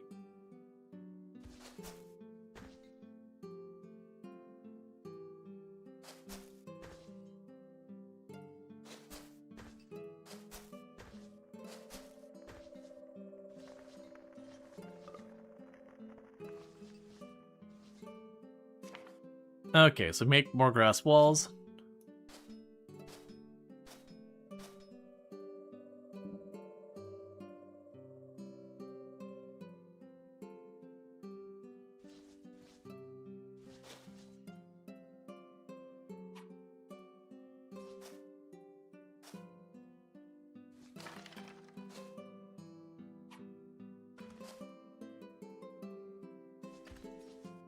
Okay.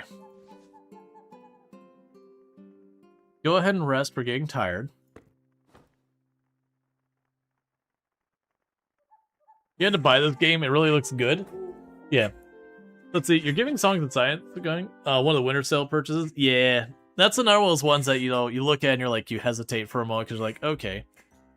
Alright, so my little girl is getting hungry. My 22-year-old little girl, who is older than I am. Where's my hunger, by the way? That's hit points, that's mana, that's energy. That's my XP. Where's my hunger? I'm sure at some point. How do I... Is this how I give you food? Assume you'll eat when you're good.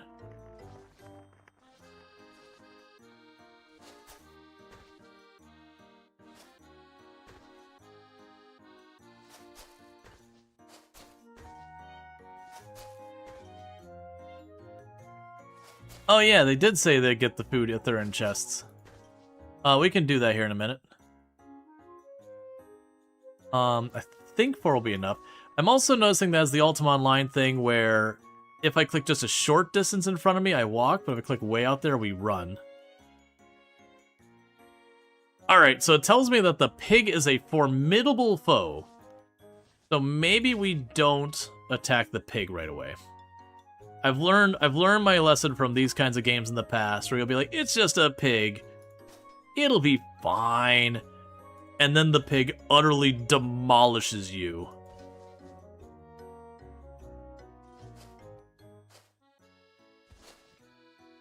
And the roof apparently is for free.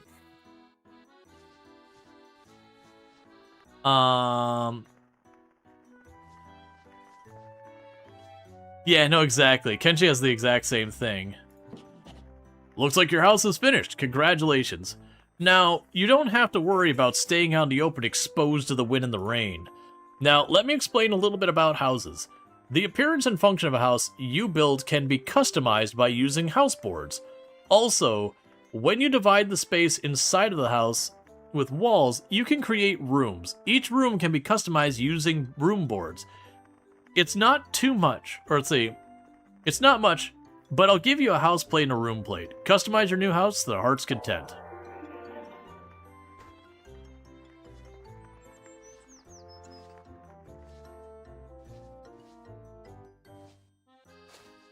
Alright, so let's see. So we've got a room plate. A tool that can change various settings in a room installed using a room. Installed and used in a room. Okay.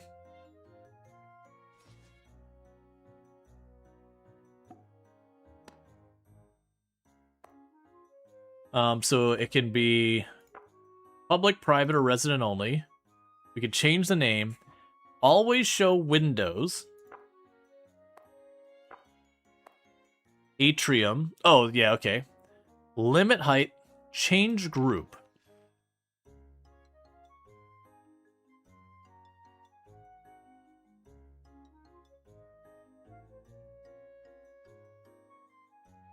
Hey, Joe Deere, and yes, I have absolutely been stung by wasps. Thank you so much for the 100 biddies as well. I do appreciate it. Yeah, no, I've absolutely been. I actually told a story a couple days ago that when I was like 10, 11, 12, somewhere in that ballpark, going to the public library, and they had where you had your book drop off, so you'd open the little slot and you put your books in there. Well, a wasp had built its nest on the corner on the inside of where that flap was. And when I was that kid, I went to pull it open, it just ripped the nest in half, and I got stung the bejeebus out of. And for once, it was not something that I did like dumb boy making bad choices kind of play mistakes, because there's definitely times I got stung doing that kind of stuff. That was one like I consider myself being innocent in the matter, and just unfortunately got unlucky with that. So we got our house plate. So I guess this goes outside. I also got stung pretty good on the motorcycle one time. Wasp went up my pant leg. That was a bad time. Okay, so this one I can't interact with the house plate that I'm seeing. Okay, that's fine. We have a recipe for a signboard workshop. A wall torch. So we now know how to make those recipes.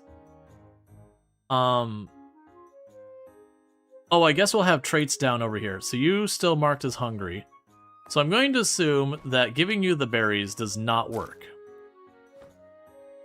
Did it tell me how long these stay good for?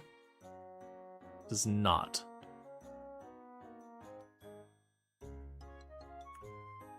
Okay, so let's go to the shared box. We can chuck the edible things in here. And I won't worry about moving the rest. A red mushroom. Poison. -2 cure poison? That's a really weird way to tell me it poisons you. Okay. So let's go check on our board what's next. Defense training. In times like this, you might as well train for combat. It doesn't hurt to learn how to handle a weapon, or two in these troubled times. Many creatures you will encounter in the field will attack you on sight. You can see the strength of the enemy by hovering your mouse over the target. It is wise to avoid fighting strong enemies until you are well equipped. First, a quick practical training. Let's see, I have passing punk tied up behind the bulletin board. A creature can't move when restrained. So just keep your distance and wait for your life regen if you are in danger. Now, don't be shy. Go beat up those little punks to your heart's content.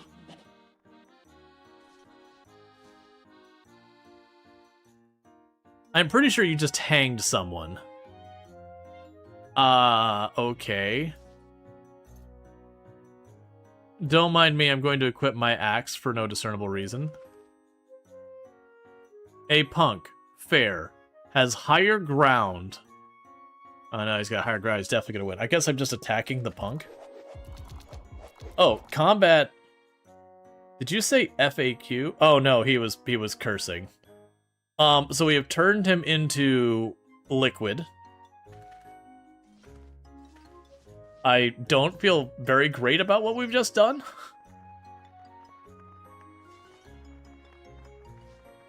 A true friend kidnaps and tortures people for you.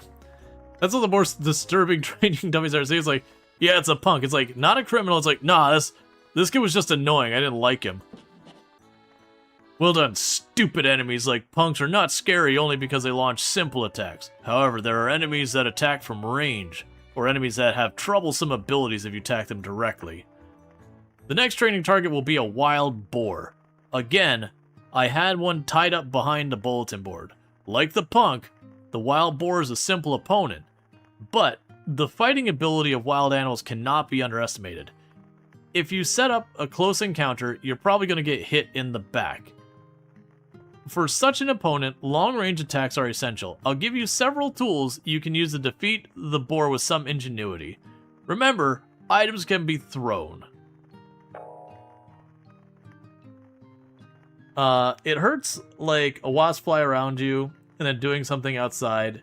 Then if you bat them away, they sting you. They're just nosy. Yeah, no, that's thing. So we got potions of blindness, which right-clicking drinks it. Potion of confusion, which right-clicking drinks it. Clearly, I do not want to drink it. If I put it on my bar... Okay, I wasn't sure if it was going to put it for drink or throw.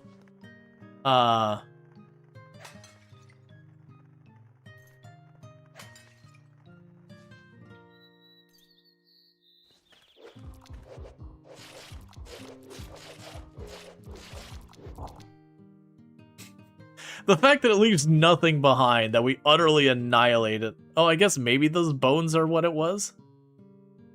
But it doesn't leave like any meat or hide. It's like, okay, I have just liquefied it. Brilliant. Now you no longer have a problem with opponents who simply push you with force. Opponents like wild boars are relatively easy to deal with, but they can surround you, cut off your retreat, and even leave you stranded depending on the situation. It's important to not be overconfident and have a means to leave a battle at any time. For farther training, I will set you a goal. Your goal is to defeat 100 enemies no matter what they are. North Tyrus is full of dangerous monsters and rogues. You will have no difficulty finding 100 or 200 of them. The number of enemies you have defeated is tracked in your journal, so check if you lost your count. Okay, so that's clearly a long-term quest, not something I'm gonna sit here and just knock out. So you're still hungry, you're not eating. Tax liability. I hate to tell you, but we'll just never do that. Okay.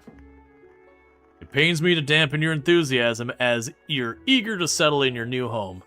But this is something you'll eventually learn anyway. This land is certainly yours, and you are free to do with it as you please.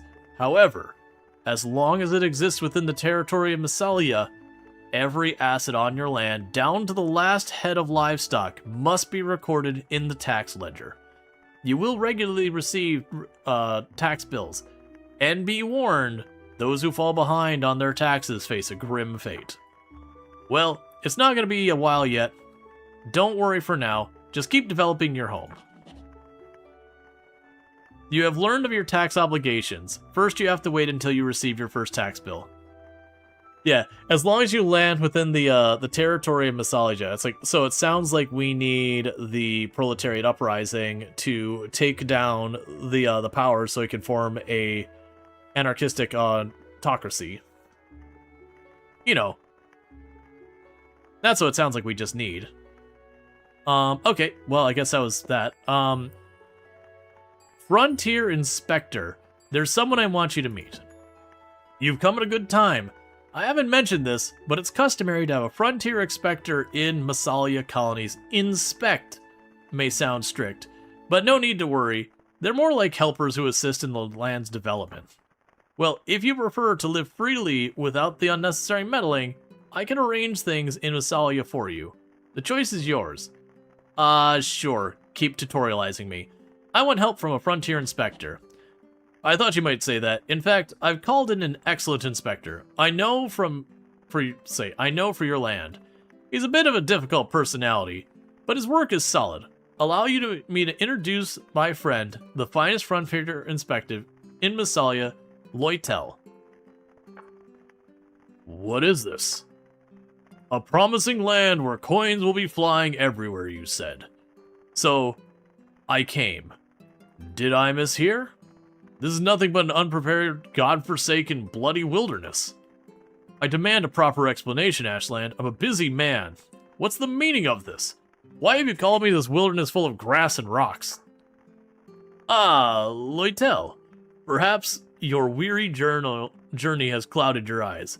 A gold mine doesn't just lie on the ground. Indeed, this place is as dull as you say. But have you seen the face of this adventurer standing beside me? He is the reason I called you here. He's just like, Loitel's like, what the? Ashland, have you been taking the mushrooms? Because seriously, dude, this is just a random person. What's wrong with you?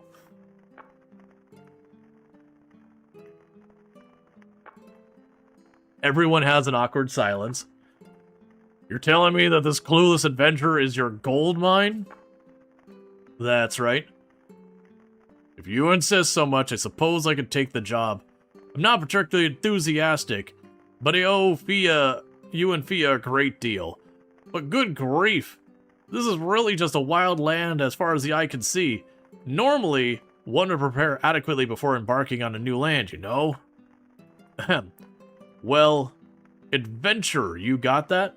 Let me introduce myself. I'm Loitel, first class and Frontier Inspector of Massalia, also serving as court advisor and financial officer. I like fine Alvian wine and the efficient development plans, and I hate incompetent pioneers. Well, I can deliver on 0 of those 3 things you have requested, so you're in good company. With my experience and knowledge, this land is bound to succeed, though much of it depends on your effort, of course.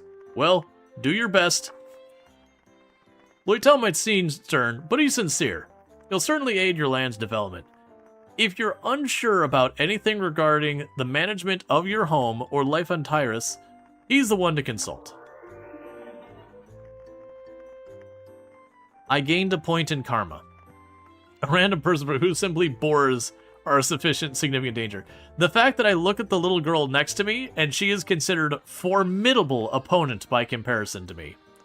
And again, little girl is, I guess, stature, not age. She's 22. Lost puppy. This is a mission of urgency. It's not that I dislike humans. They're utterly repugnant and awful and disgusting and terrible and self-defeating and I'm sorry. But I've always found a deeper connection with animals, and often end up taming animals I come across whenever traveling. Before we arrived here, a cute little puppy grew attached to me. It followed us everywhere. The puppy, curious as it was, ran off with ran off after something while we were resting and didn't come back. I didn't think to bother looking for it because, no one said I'm a good owner or anything. There was a cave nearby where we were resting at the time. I'm worried the puppy might have wandered deeper into it. It's not a very dangerous place, so can you go look for the little one for me? The cave is northwest of here. Isn't the girl like 5'5"? That is a good question. I didn't actually look at her stuff.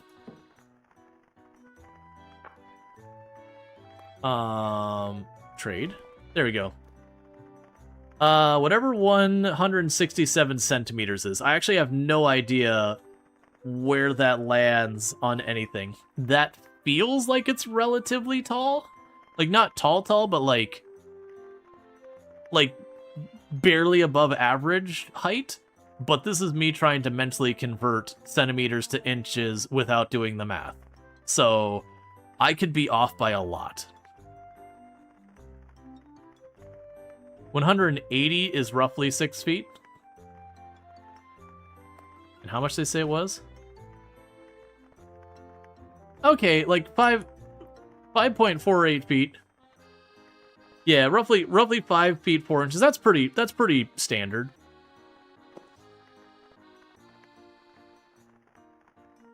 So it looks like I can just queue up a bunch of quests. Let's see what happens. Because apparently, according to this, I've taken 0 quests out of 5. First shipping box. Time to make money. Why so glum? Sorry, actually, I don't think I could do that voice. My throat is not being okay with it. Why so glum? There's no need to shrink away. I may feel somewhat tricked by Ashland's persuasive words, but working leisurely, surrounding by nature isn't too bad. I used the wrong word with supporting instead of surrounding, which is why the sentence made no sense. When you're an inspector of my caliber, works from renowned nobilities of Massilia come flooding in nonstop. Perhaps my weary soul needed this brief respite in a tranquil meadow. Rest assured, I'm almost gleeful to Ashland right now.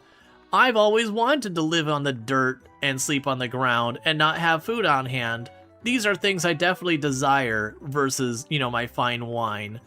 I'll handle my tasks diligently, and the future of this land is practically guaranteed with me in charge. Now, you must have your plans, but we need to earn some money above all else, because I need that sweet, sweet dosh.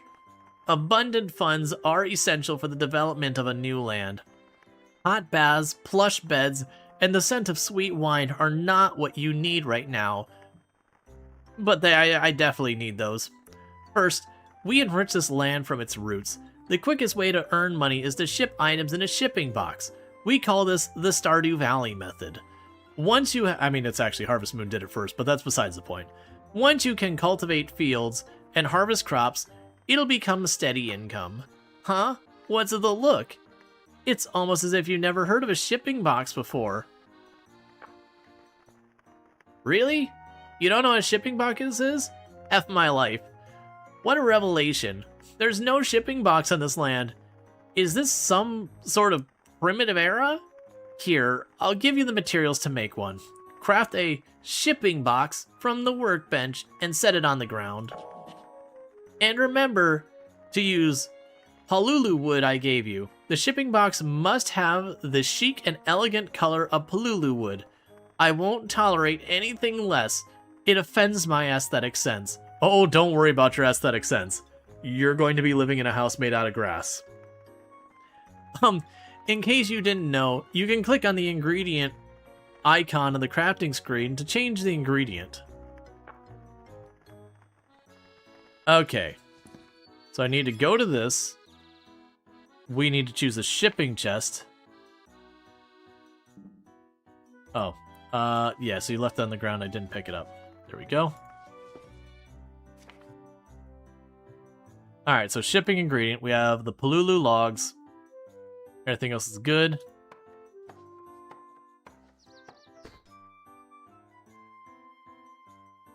Alright. So you are here.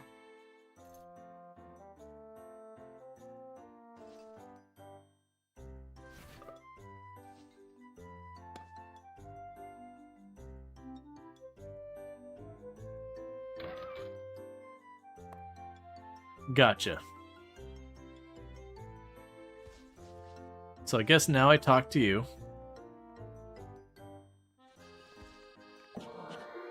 Nicely colored. Calming shipping box. Finally, a ray of civilization shines upon this untamed land. Items in the shipping box are automatically collected every morning at 8 a.m. in the Stardew Valley method. And the earnings will be sent directly to you. Ship a good amount of items and you'll even get gold bars. I have a headache, so let's rest for today.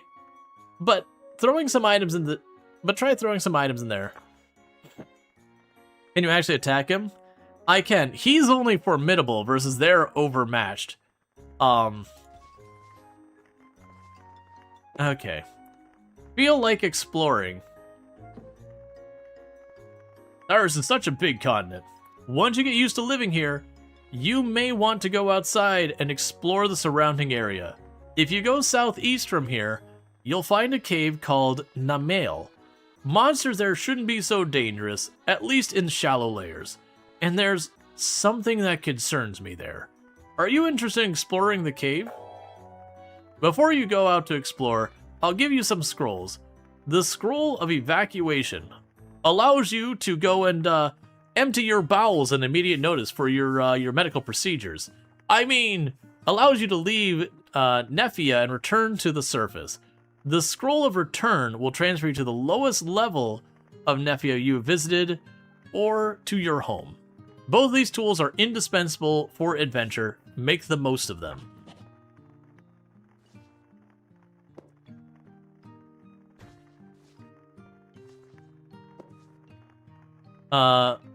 Vyama's feelings. Come here. It seems you're getting accustomed to the life around here. I'll give you a few crafting recipes that might be useful for your future endeavors. Ash mentioned assigning you to explore a cave. Namela is known as the Graveyard of Winds, as has still been the site of numerous strange occurrences for years. I can feel it too. Something is happening deep within that cave. We don't know what dangers may await. Be extremely careful. May the wind always follow you, Sad Neil.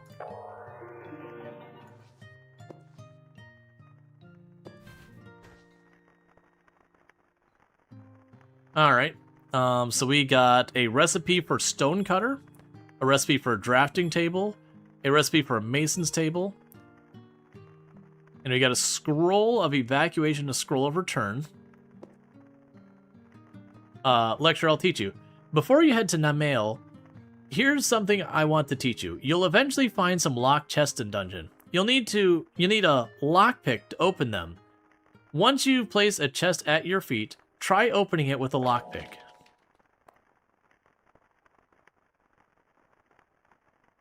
So we can pick lock a sturdy treasure chest.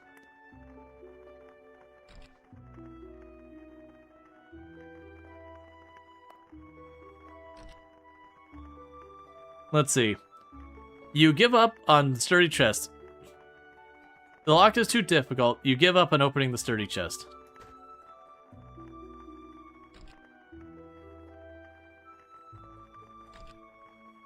That's implying I just can't do it.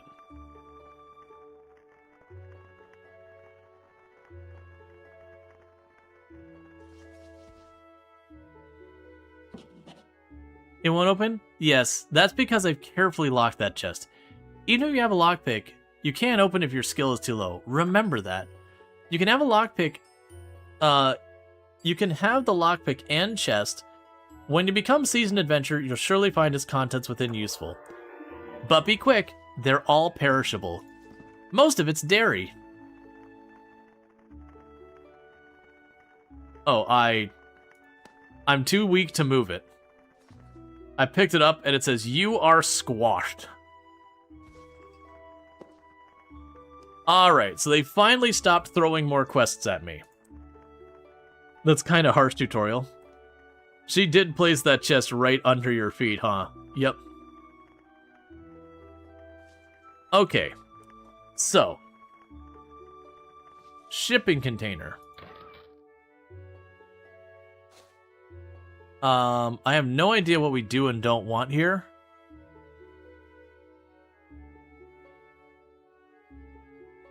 In old Coupon, it reads New Adventure Support Campaign, Nino's Caravan. Alright. Adventurer's Log. 2 barks.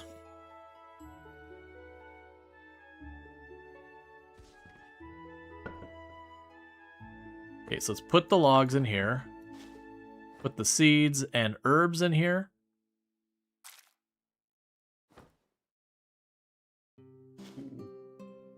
So I'm just cleaning up my inventory a little bit. So put that there, put this here, put this here. These are tools I'll probably want. The seeds can go in here.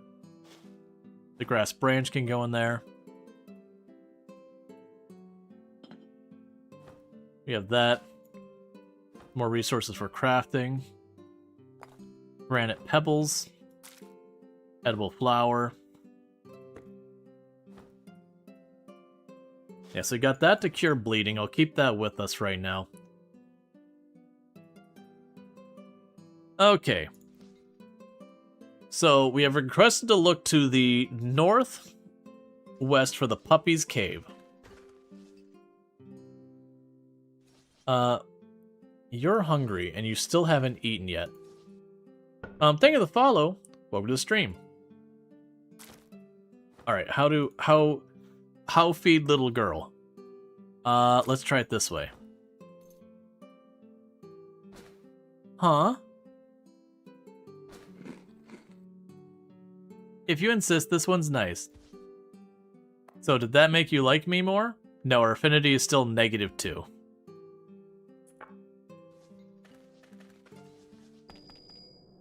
Wait a minute. Don't run. You are now in the global map. In the global map, you can travel great distances, but time passes very quickly.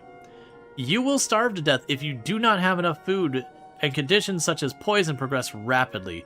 Be careful when you move. When you have nothing to eat, try clicking on yourself and enter an outdoor map corresponding to the terrain that you're on. If you're in a forest or plains, there'll be plenty of wild food available. Oh, and if you're traveling the global map, you might get attacked by monsters. See that road to your right? Attacks are less frequently on roads. The farther you stray from the road, the more likely you are to encounter tough enemies. So beginners, sticking to the road is a good idea. Well then. So what you're telling me is I need to go back, and that food I just chucked in here. Let's grab a stack of berries for me. Sure, I'll deal with that later. Okay, so grab our berries. I'm glad to hear. I was pretty worried about... Okay, that's a puppy's cave.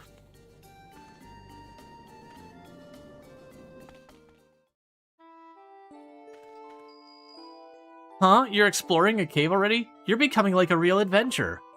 But before you go deeper, take a look at yourself. Are you sure that's enough armor? Caves have lots of enemies, and if you've unequipped slot or two, you might want to turn back for your own safety. At your base, you can craft simple weapons and armor. You can click the browse shops in town. Protection value, PV, is especially crucial stat that reduces the damage you take from enemies. If you find enemies' attacks too harsh, try increasing your defense.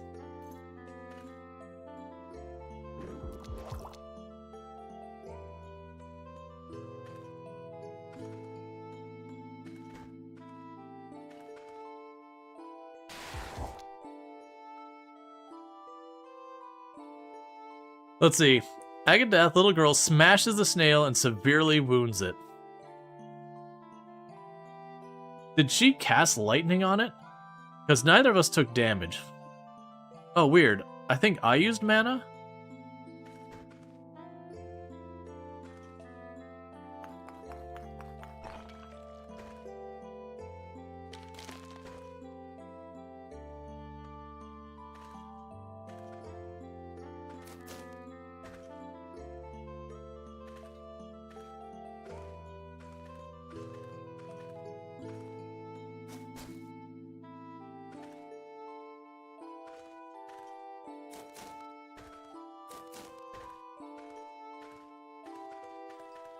Okay.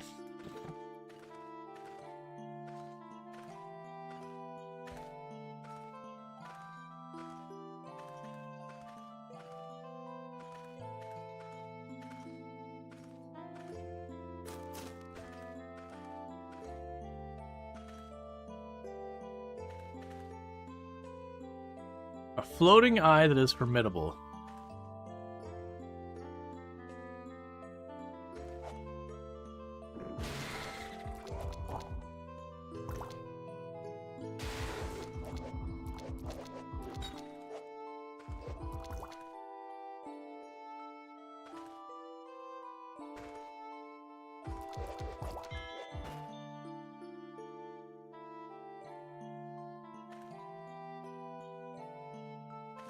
So far, we seem to be doing fine.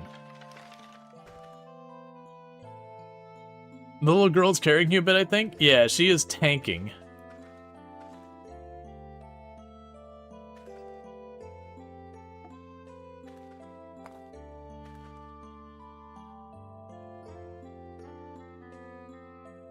Okay. So that is...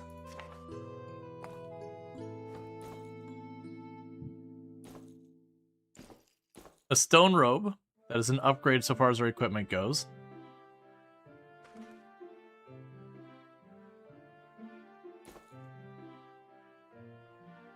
Cool. And you are getting hungry.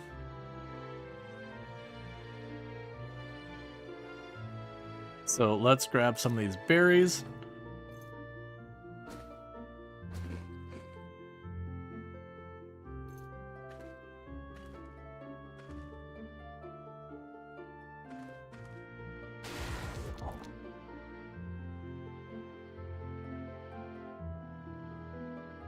Let's see. You punch the gnome and transform him into several pieces of meat, evading something evades something. I'm noticing they don't really drop much loot.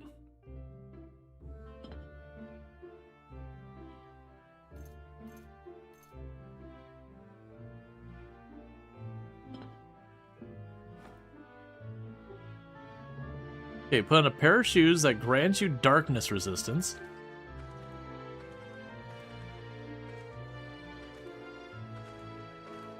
So I'm assuming what it keeps happening is I'm right-clicking and our character automatically chooses to do stuff and is using a paralyzing spell, like a lightning spell to paralyze stuff.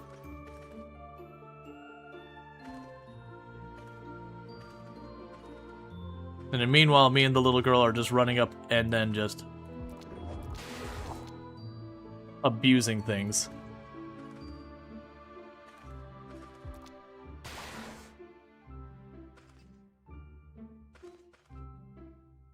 You're basically at full health. Grab a stone longstaff.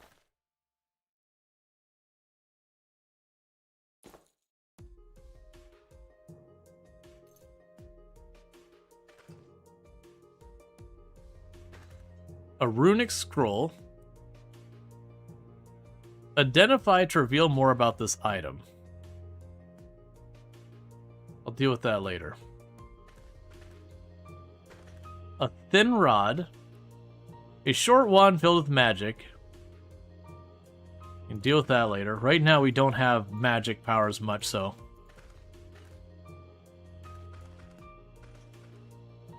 Okay, so she's still doing fine.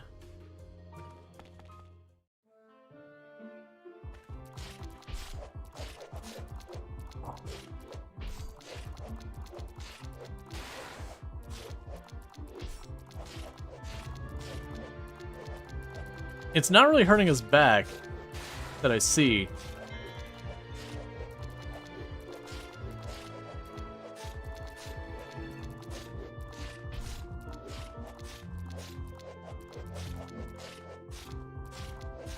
What are you made out of? Oh, we're just missing it. It's like, it's not doing any damage, it's got ridiculous evasion.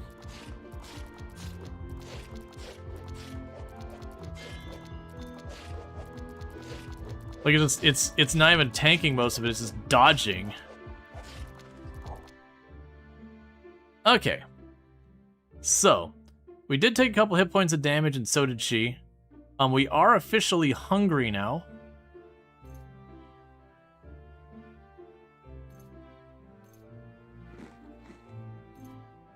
Delete the berry.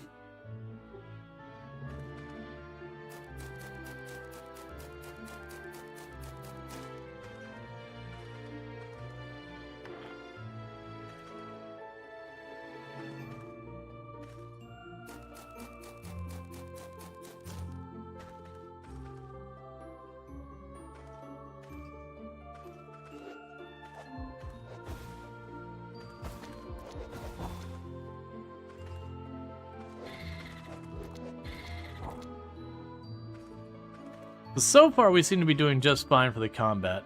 A strange scroll. I'll worry about identifying that all later. If you put the heart in the little girl's inventory, odds she'll eventually eat it for a snack. Well, I tried putting the berries in there when she was hungry, and she never did eat them. And it might have been I just didn't let her get hungry enough.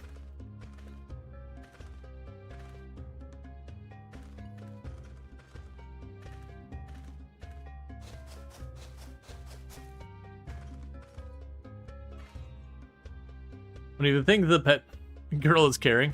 Oh, I mean, definitely having a second person where she can take some proper hits is definitely helping out a lot. A plastic necklace.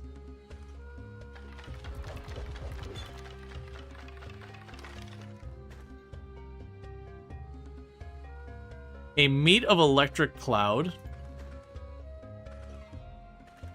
Oh yeah, no, definitely down here I would have had to back off much earlier.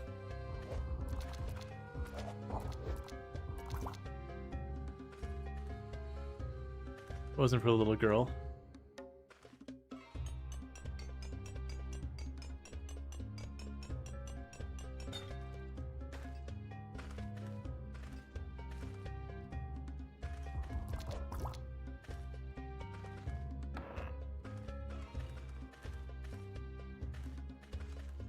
Okay.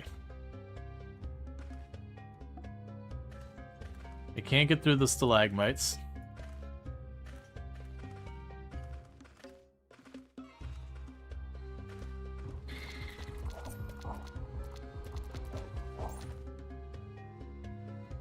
So what healed me?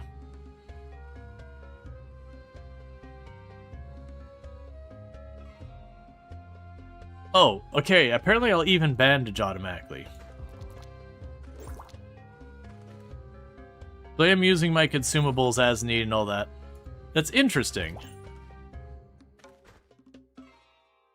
A thick tome.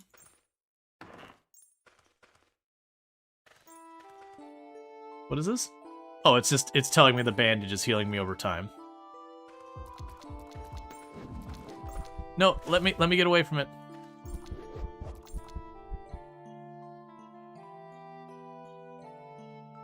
You scream in pain, you cease combat as you sustain a fatal injury.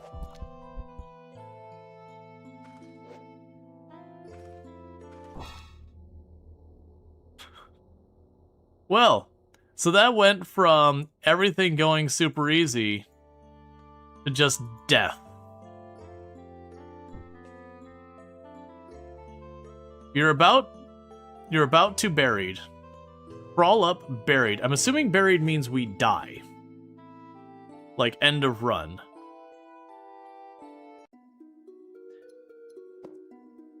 Okay. Gotcha, so it kicked me back before I went into the cave. Interesting. So it's the guiding cave, and that cave's level 2. So I'm assuming crawl up would have had me just leave there a little bit. So let's mess around on that first floor, but let's not go deeper. Oh. Okay, we're leaving immediately because the very first thing we saw outmatched us. Huh? You're exploring a cave? Ah, we already read this dialogue. Get out of here.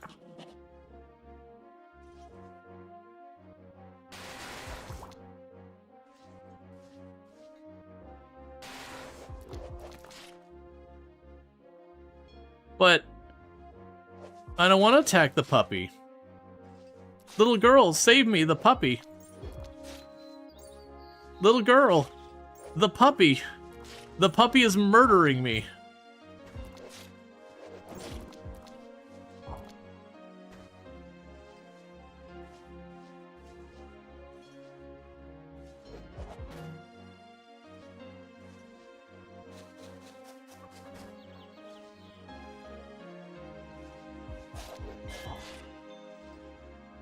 Okay, we gained a skill and strategy.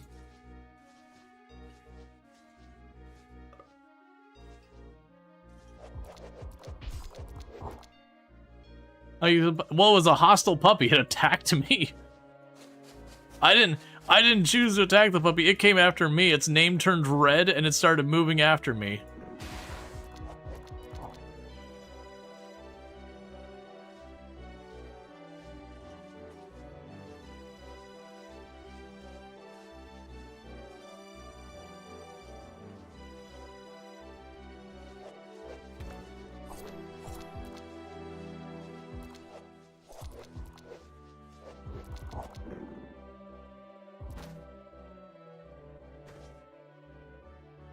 A raw food shirt.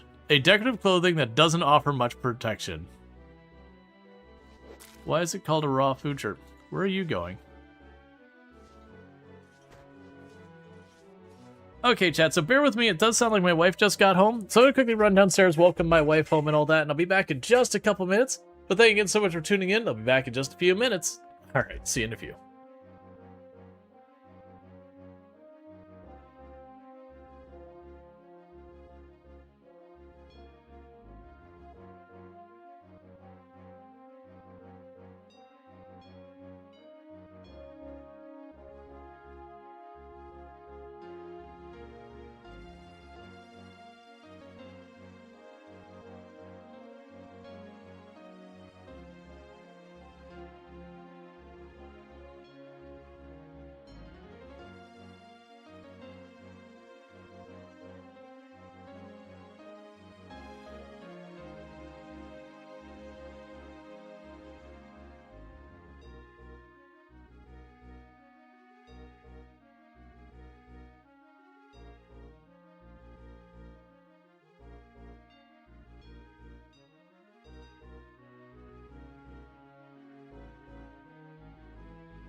Cool, the clips are broken.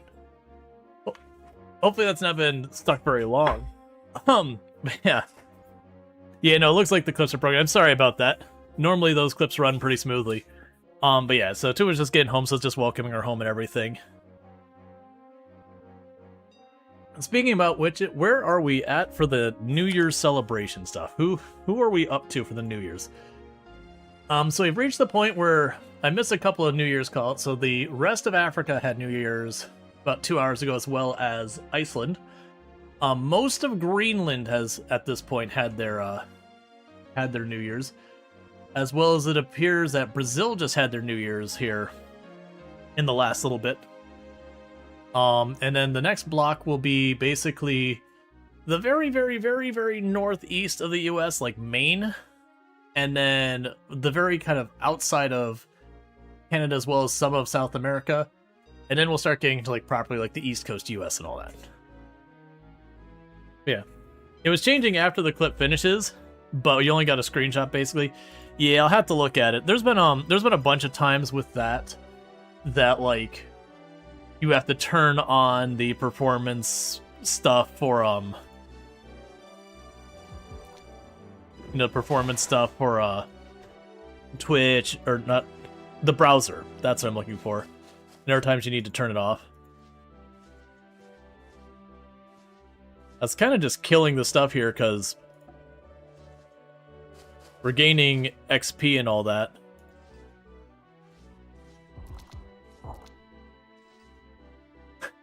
I'm a little concerned that you get a little heart icon over your head after you murder something.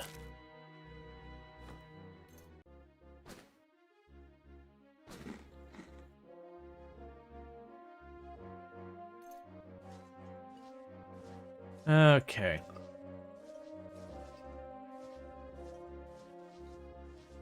I also, yeah, it looks like we're basically done here. Yeah, so when we went into there, it immediately saw, like, the first 1 second would play. Yeah. Yeah, so I tried to go into that cave and immediately had a, overwhelming enemy.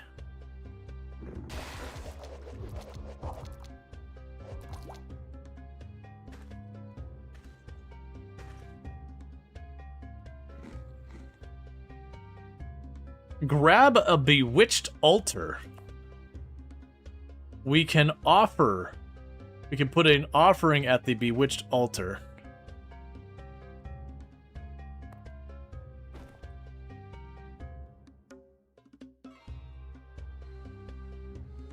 The puppy that attacked us. Sure. We will offer the corpse of the puppy. You don't believe in this god.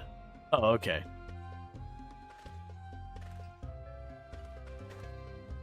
A stone necklace. A very common necklace.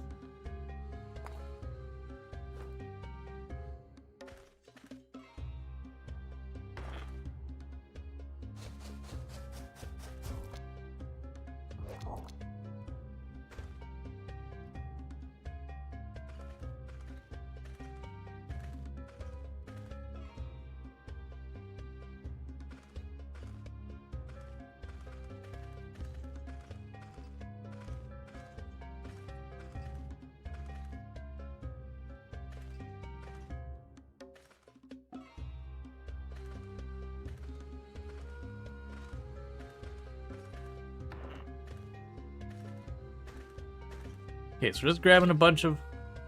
What just happened? A teleport trap.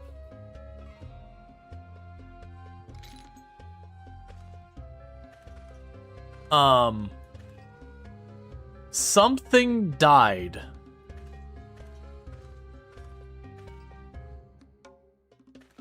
I might not have a little girl anymore.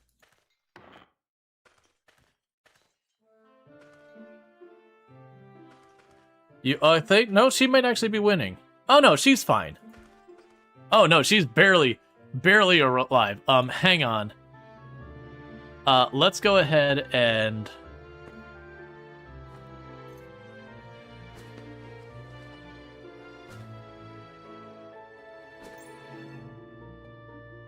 Okay. She did barely live.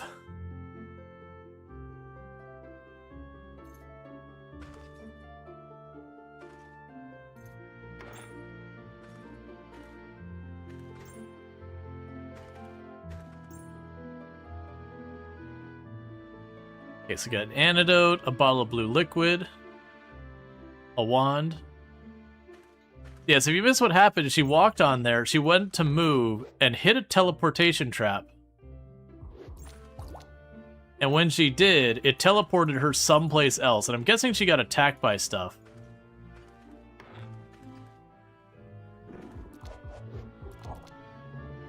And when she did get attacked by stuff, she got pretty badly hurt. But I gave her a couple bandages and she's got herself sorted out.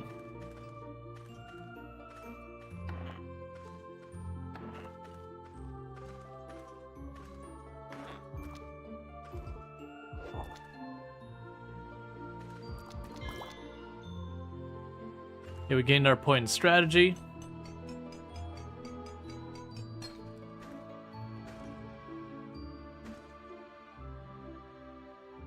Grab some decorative amulets and all that.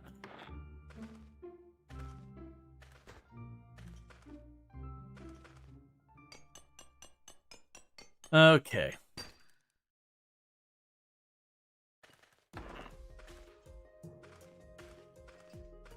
So I figure we finish exploring this floor.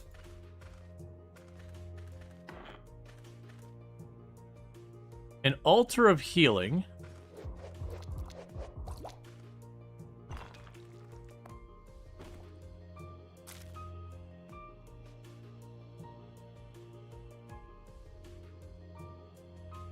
So apparently we have to...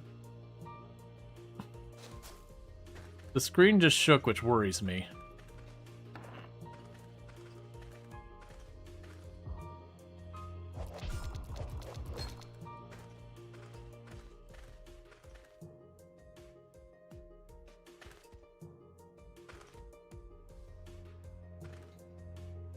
Let's go 5 on herself.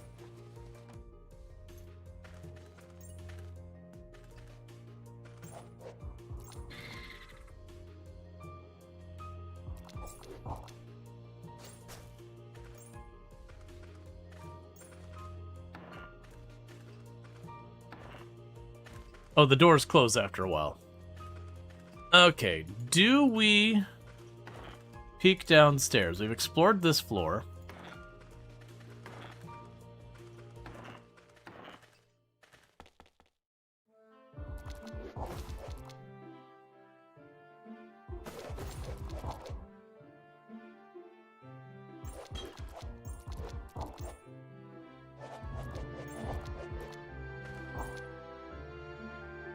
Okay.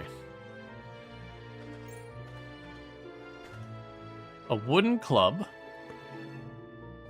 So the wooden club is 3d3 plus 1 damage. And I literally have not been fighting with that, because I don't think I'm actually using the axe as a weapon. I think it's a tool that's kind of its own thing.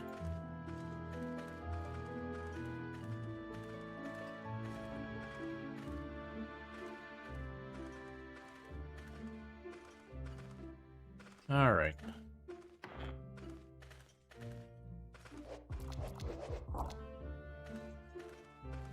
So the question here...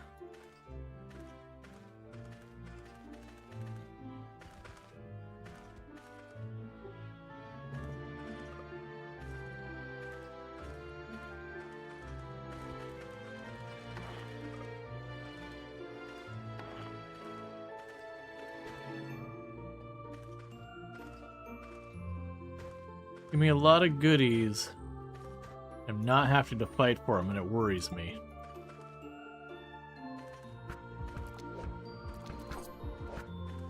Overmatched, run, run, run, little girl! Oh no, you lost your companion. There, don't be too upset. Your problem will come back to life just fine after a week or so. When a companion died, they temporarily leave your party and are sent back to base they belong to. So check back to your base after some time. If you can't wait, you can also talk to bartenders in various towns. It'll cost some money, but they can bring your companion back immediately. And if it's a pet you got from that girl, Fiamma, you can talk to her anytime to revive them. I know you're feeling sad right now, but hang in there.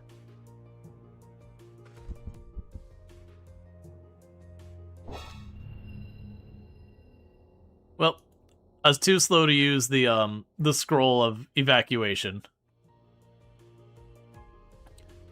Your last words. I died like I lived. Poorly. Poorly. I died poorly. So let's see what happens if I crawl up. Okay, so if I crawl up... Oh dear, sad Neil. How could you die so easily? How did you even manage to die? But don't worry, I'll bring you back to life as many times as you need. Of course, dying comes with a price. You might drop some of your gold on the spot, and your stats might decrease, so it's best to avoid it if you can. However, for your first 90 days after arrival of this land, you won't suffer any penalties from dying, so feel free to take all sorts of challenges and learn through experience.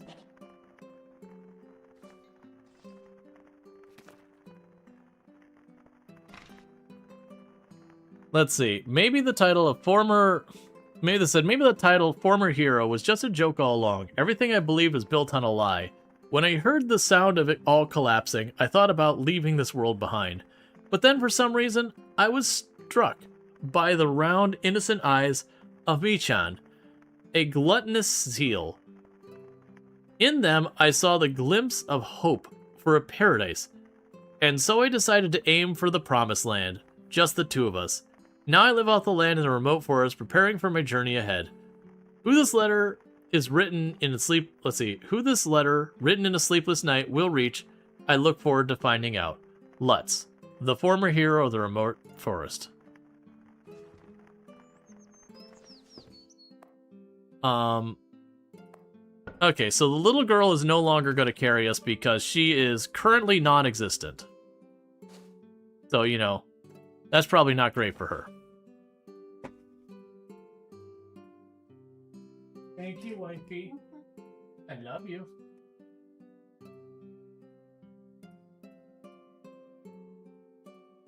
Oh, thank you. Yeah. I left my phone downstairs.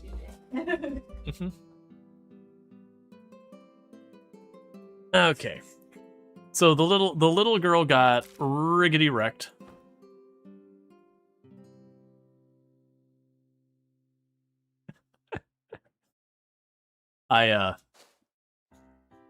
I got him some Reese's peanut butter cups while I was at the grocery store earlier.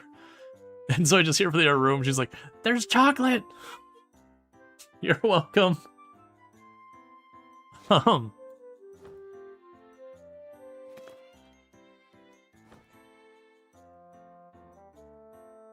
let's actually start with this box. Okay. So... I'm gonna sell the cure. I'm gonna sell the herbs for right now.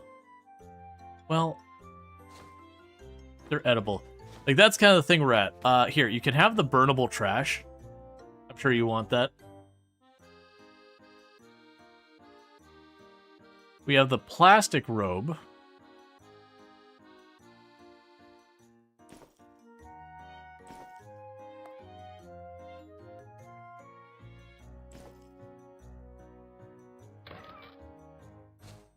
And drop off that shirt. Drop off that shirt. A long scroll. So we have to figure out how to identify stuff. We have a decorative necklace that doesn't do anything. A stone necklace that doesn't do anything. A paper decorative amulet. It makes it easier to evade. Okay, so that actually gives me a stat. So the onyx gem is categorized as a resource, as is the copper ore. Then we have a bunch of potions we don't know what to do with. We've got some ale we'll sell. We got scrap. We got a battery. A bottle of liquid.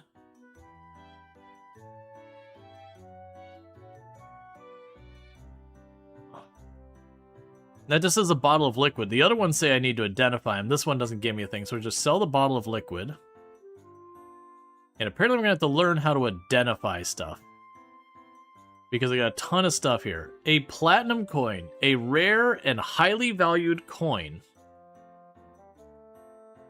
I don't know if that's something I want to sell or hold on to. Like, that's stuff we got to figure out. So that's some stuff we'll want to just get rid of. Meanwhile, we can go in here.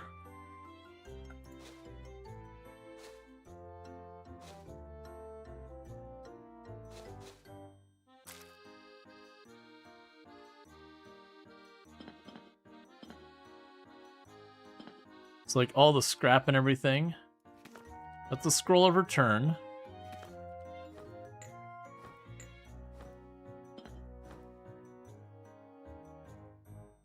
A pot of dirty water. There you go. So yep, we're going to sell some dirty water to the community. As you do.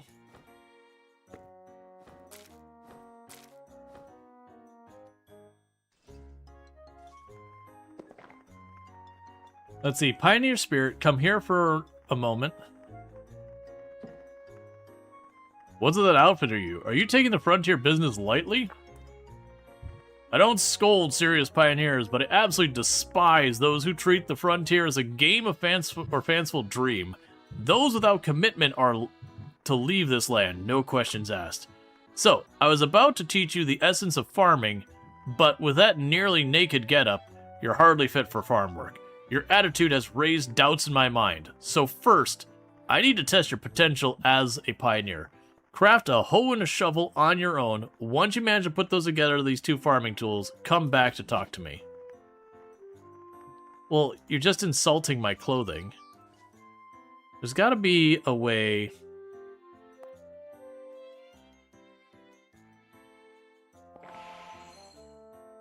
That was a night vision potion. That's a hero potion. It's salt water. We have levitate. It's an uncursed scroll. So it's definitely the dangerous way of living. Because if I learned anything from, like,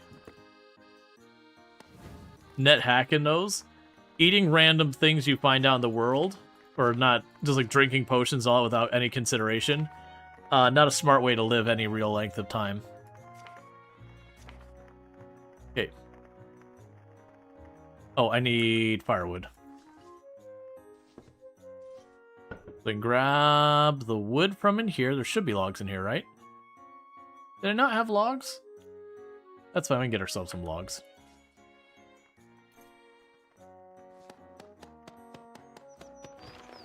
Oh, I'm exhausted.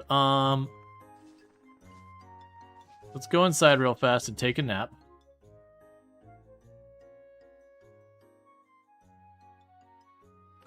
Okay. That very sounds like an insurance salesman. Alright. So we slept for 9 hours, we were refreshed. We've learned a new recipe, bar stool, that can be crafted at the blacksmith's table.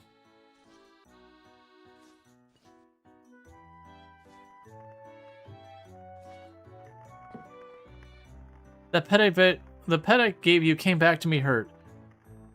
Do you remember I asked you to take good care of it?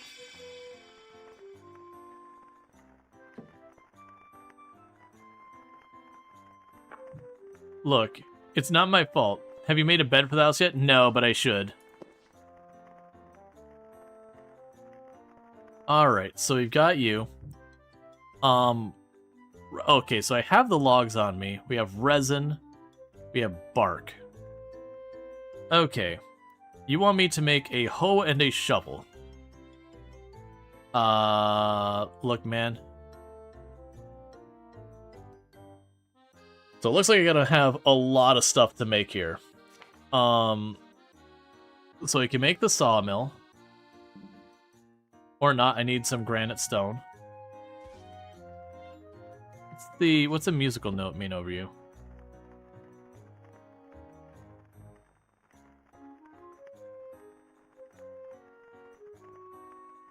That's fine. Okay. So right, I was going to cook. So my food lasts longer. So we made the meat.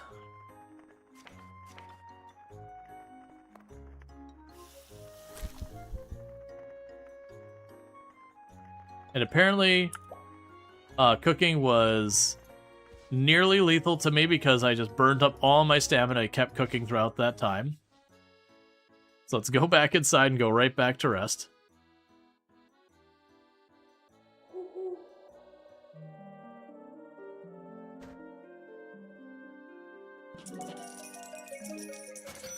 Shipping report. List of shipped goods. Burnable garbage did not give me any money. We got rid of the grass shirt for 1 coin, a raw food shirt for 2 coins, sand decorative amulet for 11 coins, a stone necklace for 1, a bottle of ale for 13, a bottle of liquid that we couldn't identify for 6. They gave me 2 whole coins for some dirty water. Heck yeah, man.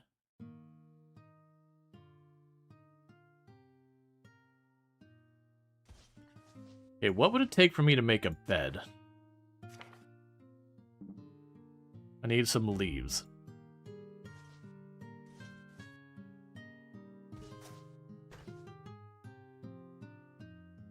Unburnable garbage.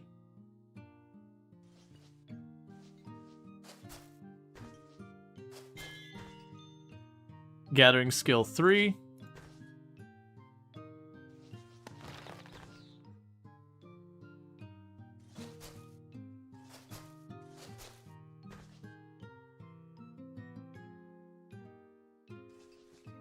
There's a non-violent dog down there.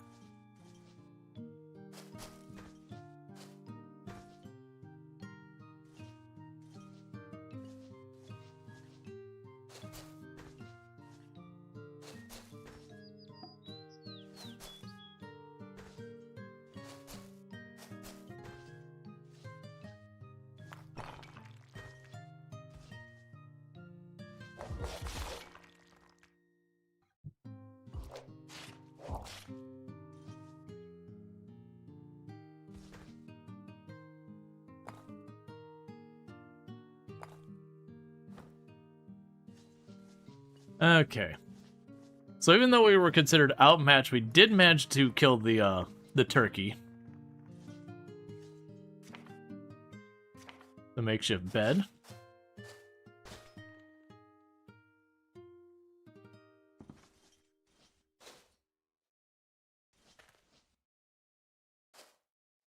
There we go, we got a bed. Let's see what else we can do. Tightrope shipping, Tinker's container, so that takes bones and all that. Signpost, stone table, mason's table, drafting table. We have the sawmill. Oh, so I need crafting skill 2 to make that, so I can't actually make that yet. I see. Okay, and as we go farther down, we have higher crafting skill requirements.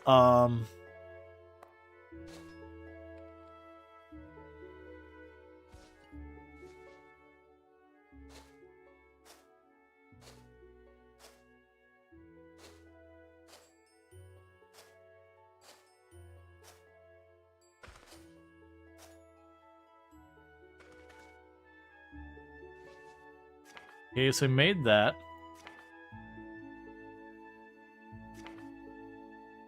All right.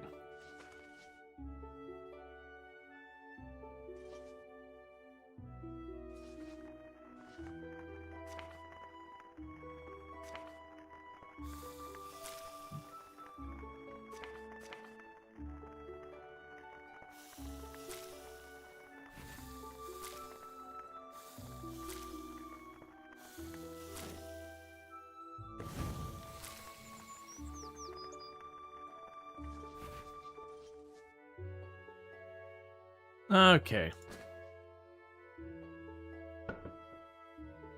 We made ourselves a bunch of really nice food.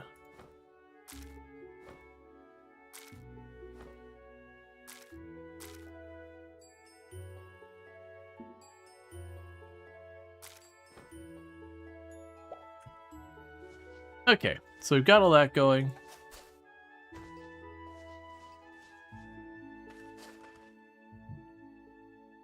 Haven't seen you in a year, Elf? What? Let's see. A makeshift bed. Okay, so we can sleep here. It looks like we need to make more beds for more people. Gotcha, I was like, what?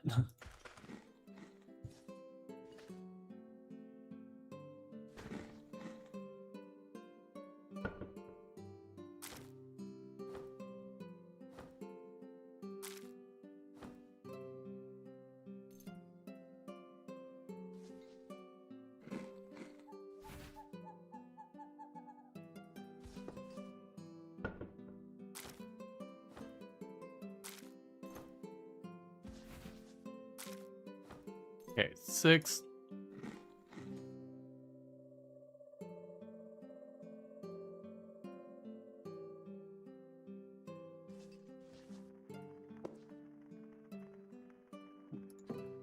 I can't stop craving rice.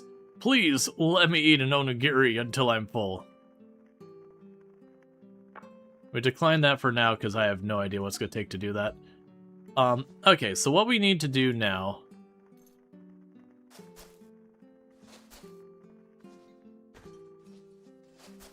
is we need to get a bunch of grass and all that. Because I got crafting I'm going to need to do.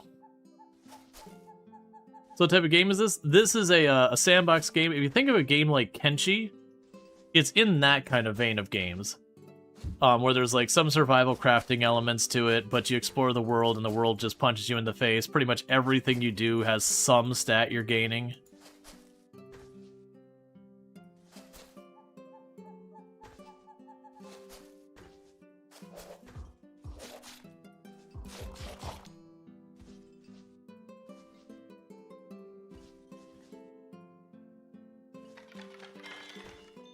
Okay. There's a lot of stuff that reminds me of games like Ultima Online back in the day.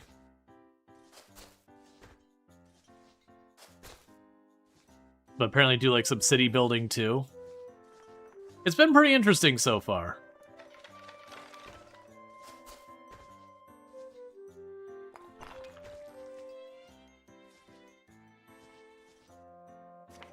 Okay, so for all this, we'll need another door.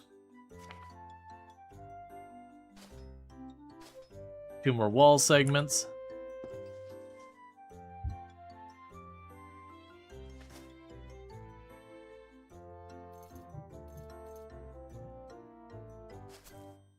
Oh, apparently I destroyed the wall if I try and move it. I understand. Okay, so let's try that again. There we go.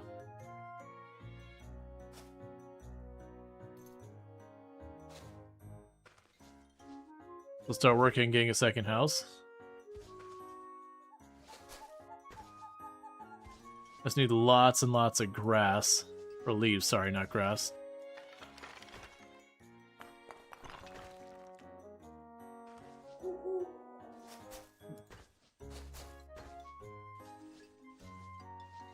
You have kind of soft spot for the isometric view? Yeah.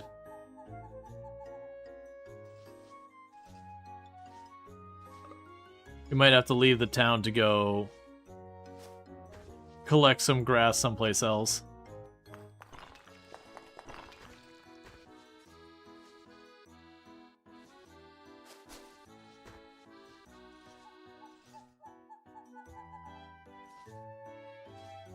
Because we are demolishing most of the resources I can get. Other than the lumber, I haven't been quite going full send on the lumber.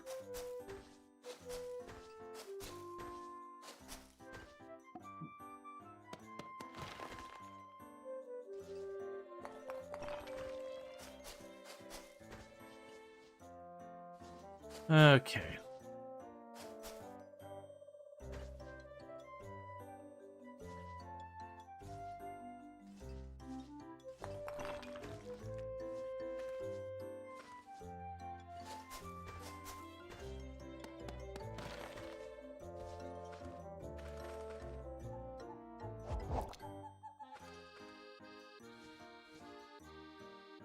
Alright, so let's see what we can get away with now. So more walls.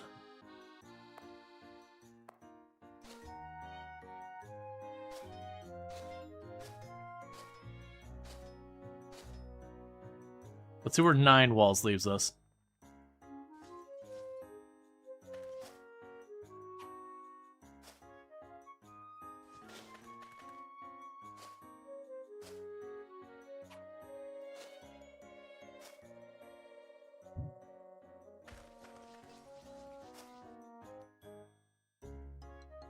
Okay.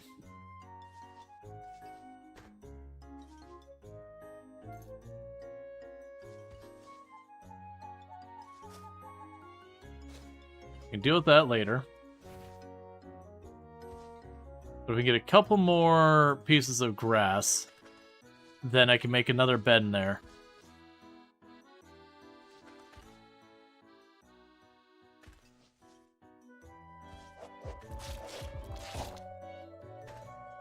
We got tired of that pig going in and out of my house.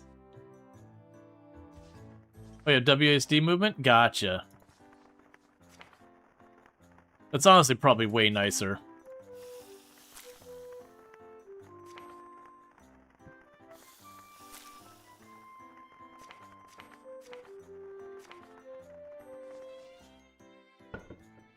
Okay, we can drop the food off in there.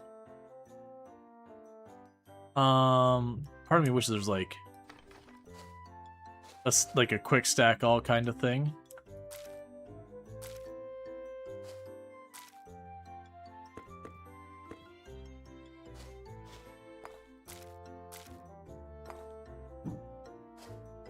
All right.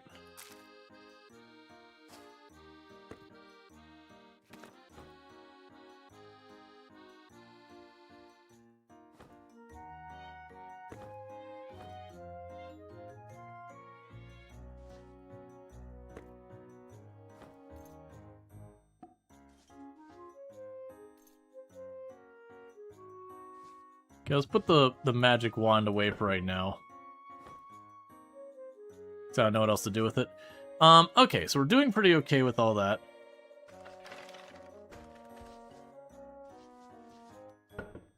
And dropping all that off. So I can go over here. Sunny delayed room. Sunny room. Okay. So the next thing to consider is for another bed, I need 1 more leaf.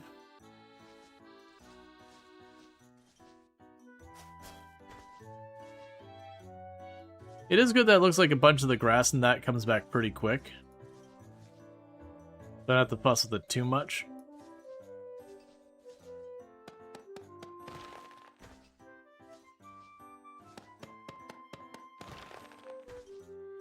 Yeah, apparently cutting that tree only takes 1 energy.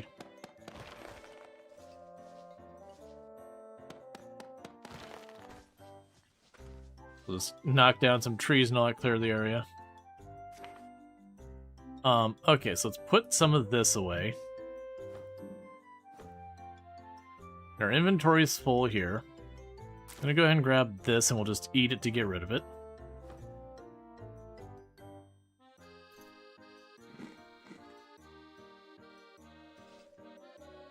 Yeah, we are tired.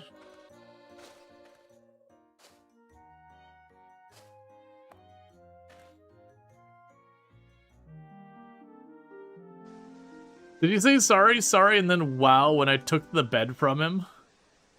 Excellent. Deserved.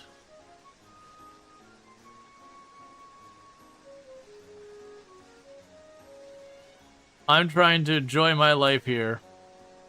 And everyone else is taking advantage of all my hard work. Meanwhile, let's see here. So you're now up to liking me a little. After we let you get utterly obliterated in a fight.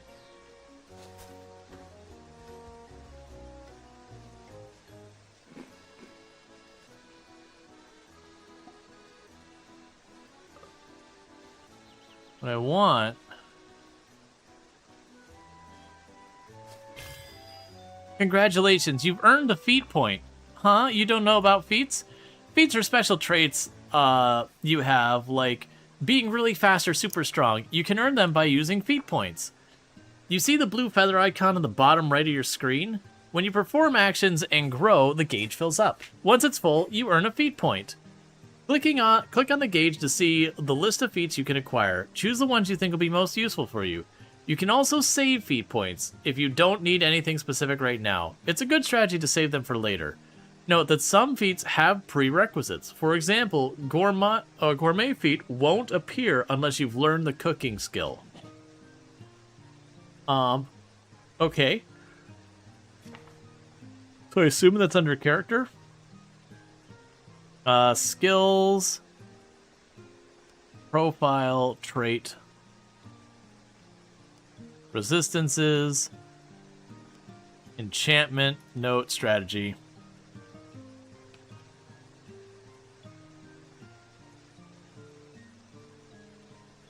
Okay, so it's not there.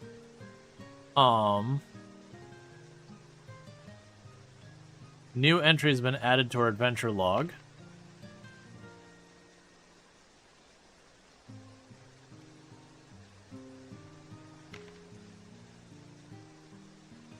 I don't see anything specifically mentioning feats here. Alright, so somewhere here I can choose my feat.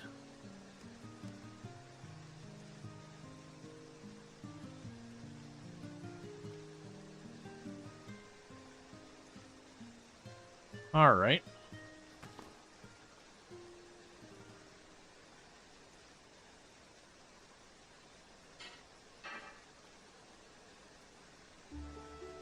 Apparently got fire touch at some point. Alright, so...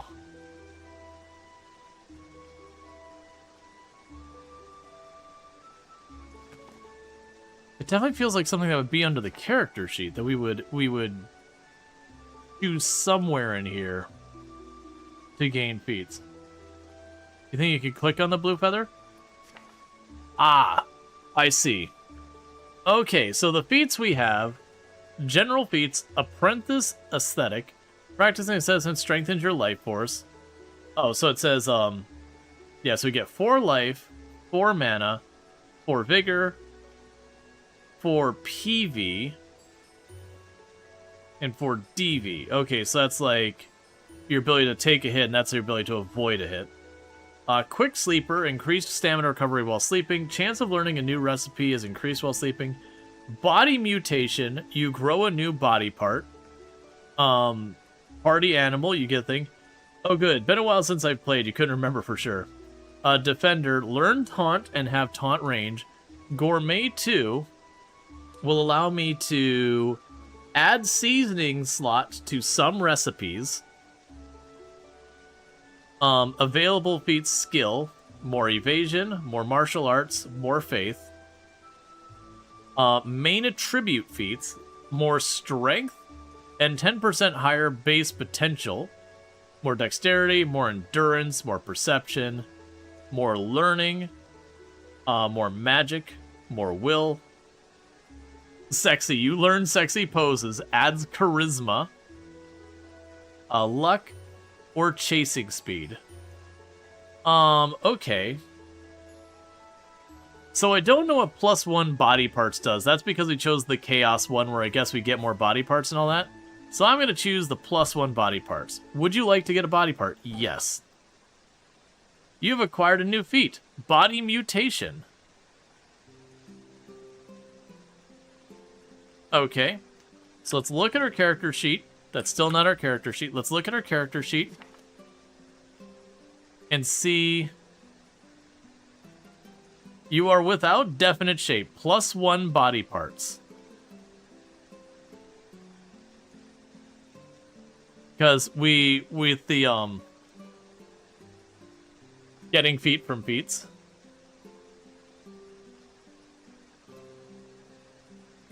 This trait is acquired over many years of working with a specialized trait. Farming legs too. Yeah, that's from our being a farmer. What I'm trying to figure out is we got +1 body parts. What I'm trying to figure out is what that means.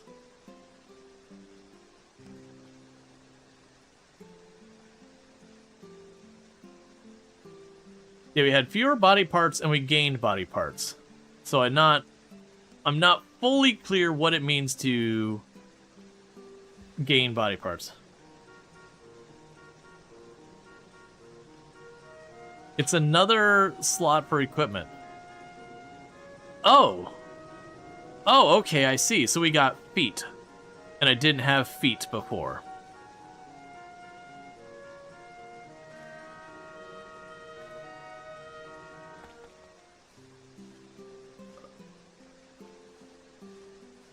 So what I was trying to do here is make another bed. And I need one more leaf for that.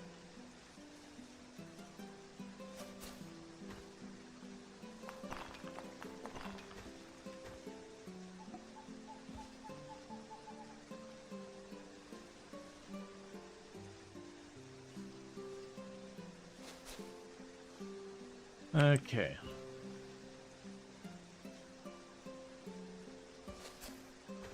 There we go. Then go here. Makeshift bed.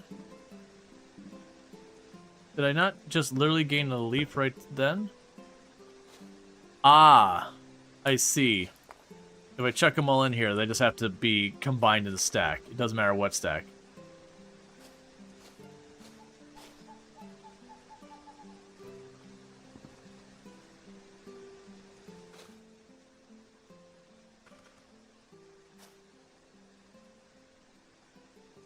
All right.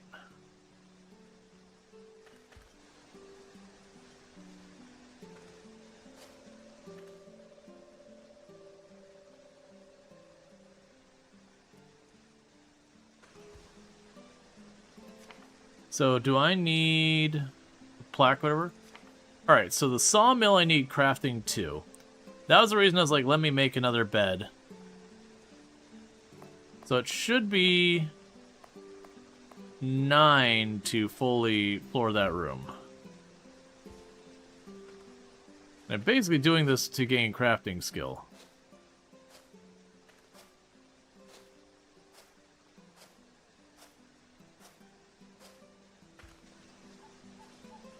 All right.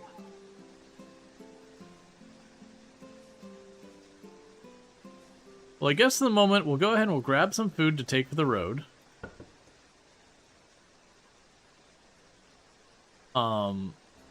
Sure.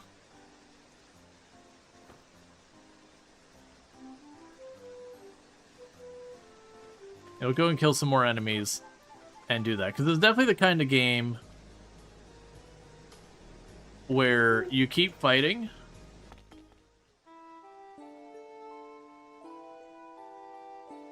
Okay, a lot of easy enemies around us.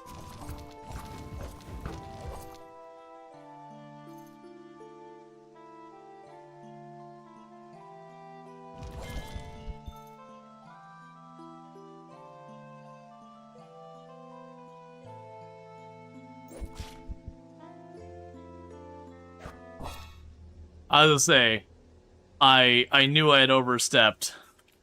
Welp. Too many. When I stepped away from there, I was like, I can't go back. I overcommitted. And it warned me that there's penalties for death. Or I think it said earlier on there's no penalties.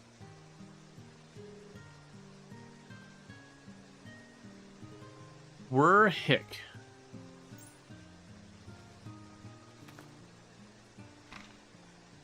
Life in the forest isn't bad. The nuts and appy shrubs last a long time, and there are plenty of mushrooms and bamboo shoots to fill Mii-chan's belly. Yeah, Nas, right. The first 90 days we go without penalty. So we definitely learn, like, just... Because I saw, like, the 4, and then I stepped out and, like, hit the enemy, and then suddenly we had, like, 4 more pile in, and I was like, oh, I messed up. What fascinates me most is the animal's nest. From time to time, I find fertile eggs there, prized by traveling merchants. One morning, an egg I had left on the straw bed hatched to a baby giant squirrel. I was a little worried about how jealous Mii-chan would react, but I'm sure they'll grow to be a reliable companion. Surrounded by Riz-chan and Mii-chan, we found a small sense of peace. Until the next letter, Lutz, the former hero in the remote forest.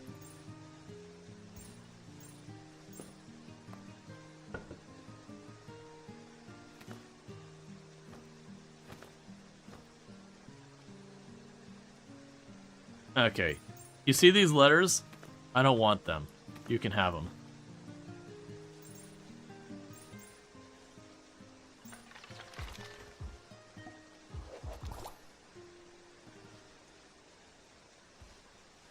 Alright, so we can get some more berries and all that. Oh, that was withered. I just destroyed the plant. I don't know if the plants will recover after being withered or what's going on with that.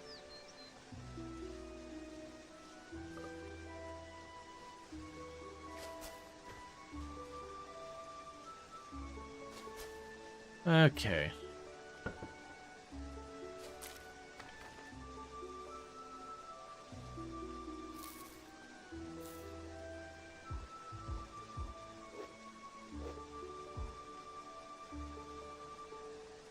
You smash Madam's favorite training dummy and slightly wound it. Finish training, turns 1.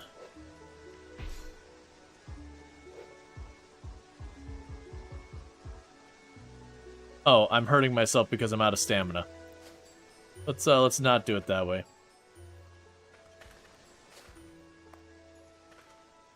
My bad.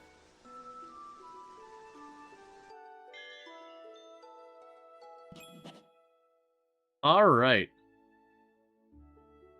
The base gains a new level. Tax-free land. Okay. You come with a new recipe. Learn how to make poster. Rabbit. No trespassing.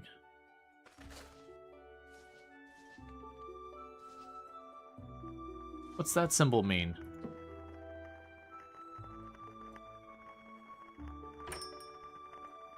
Take a look at your wares. So you can get a home bulletin board that provides access to various settlement information, allows the establishment of policies essential for everything. The resident board displays a list of residents essential for every resident. Okay. Okay.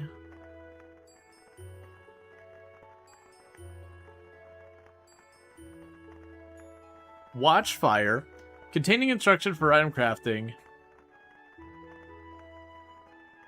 Millstone, glass. Well, we can't already make our own crafting benches we have as is.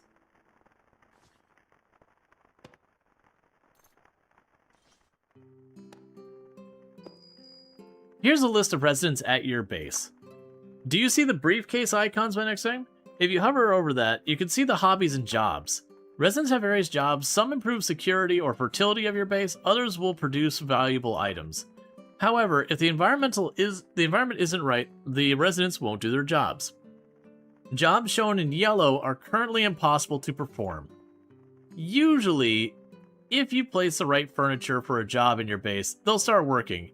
For example, a bookshelf is needed for research jobs. The efficiency of their work will increase as the residents grow. The quality of their beds also affects the efficiency, so it's good to have one bed for each resident.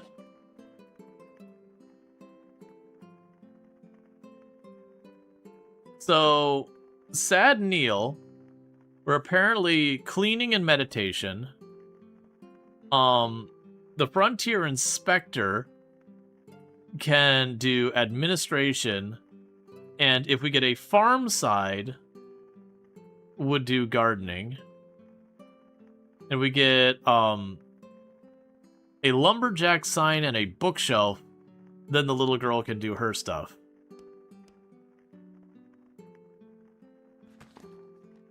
Okay, so we got 2 out of 6 possible residents. There is nothing to report. Your next tax payment is due in 14 days, and a levy of around 500 orens. Policy. An ordinance to promote growth of the hearthstone. Current 1 can go up to 100. Gross suppression. Anti-littering law. Law imposing strict penalty of improper garbage disposal and littering, which leads to the decline in public civility. Weed pulling campaign. A campaign that encourages residents to remove weeds, making it less likely for weeds to grow. Residence tax. A law collecting taxes from residents. At least 30 days need to pass after enabling this. Tax-free land. A land where income is not taxed. Up to 3 tax-free lands can be designated within a faction. Skills. Legacy. The increased number of heirlooms and all that. And then we have all sorts of other things we can do, apparently. Home ranking. Out of all the places in the world, we are 130th out of 130. Okay.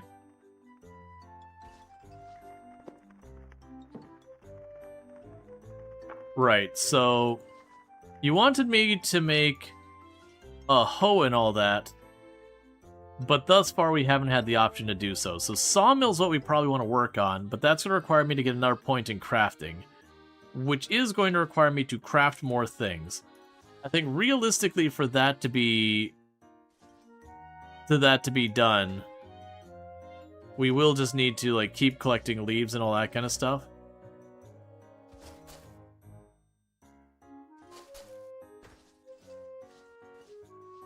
So that we can keep building walls.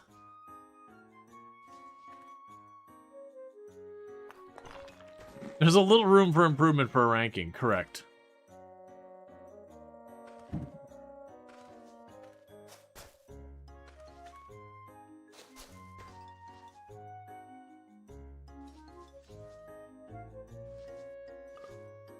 Okay.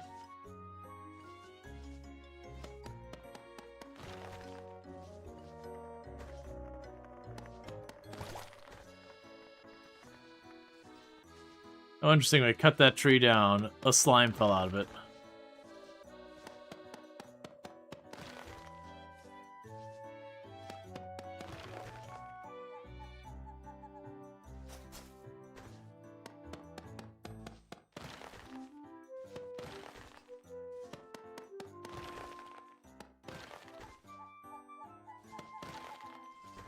Okay.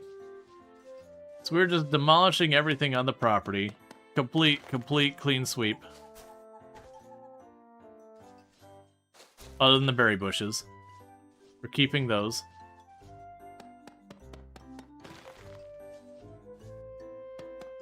We'll see how that goes. Oh, it did mention, you're right, it did mention we could do higher than our level. I tried to do that earlier and it didn't seem to want to do it. Let's go ahead and, it could be a thing where we had stuff split between inventories. So, sawmill. Cool.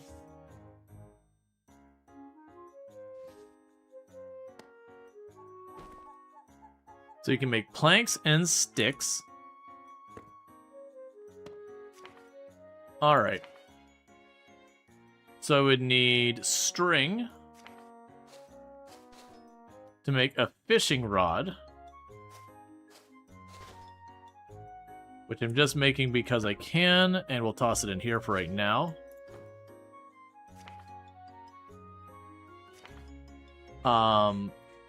We would need a lot more beds. The carpenter's table, I need more planks, so I need to go here.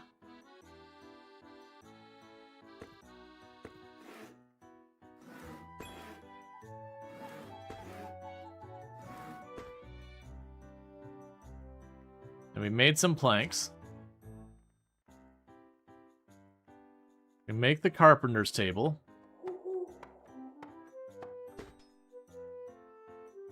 There, that's a lot more progress.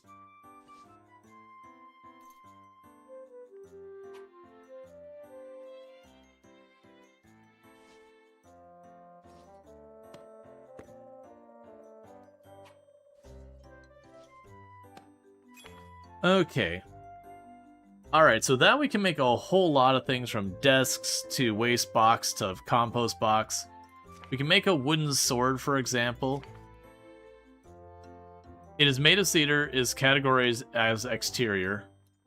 We can make wooden boxes and all that. That's going to require nails. We can make shoes, slings, all sorts of goodies.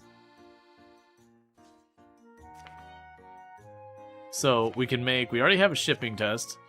The Tinker's thing, we would need a chair and a table. I'm pretty sure we learned how to make the chair already.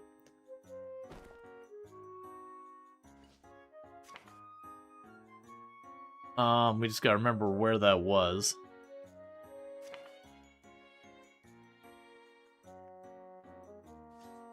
Okay. So the sign workshop, I would need 2 sticks and 2 rope. That's easy enough to do.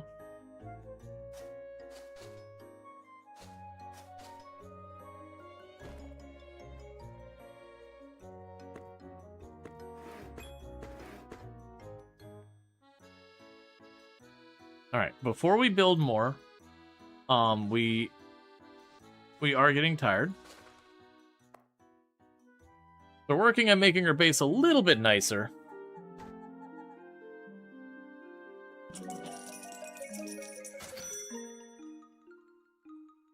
Okay, we sold those random letters that got dumped on the floor here. And we did get a little bit of money for it.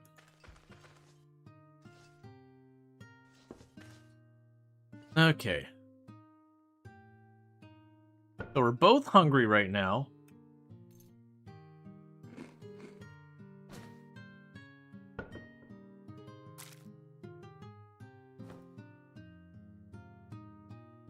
I kind of wish there was an easy stack away. You're bored of it? Okay. You can whine on your own time, I guess?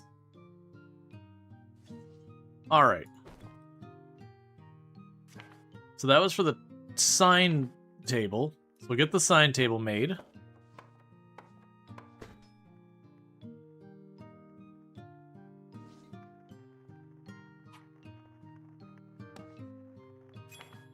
Alright, okay, so now I got signs to make people do stuff.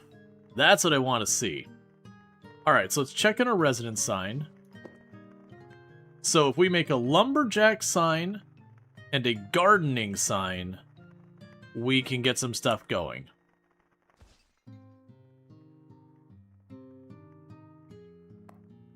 Talk. Wait for me at home. Alright, so I'm assuming that takes her out of the party and puts her here. So now I can go here. So lumberjack sign is really expensive from a crafting skill.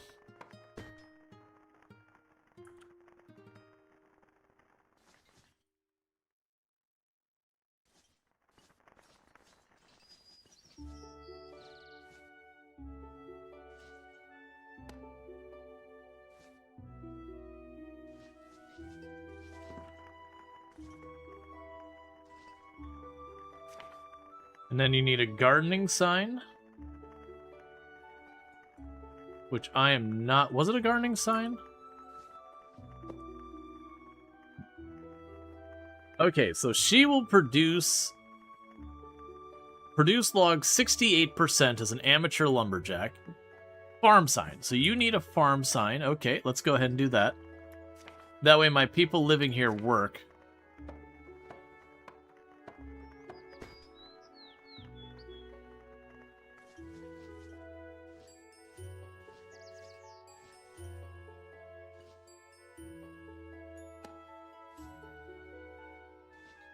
Okay, so now we'll see what happens with that.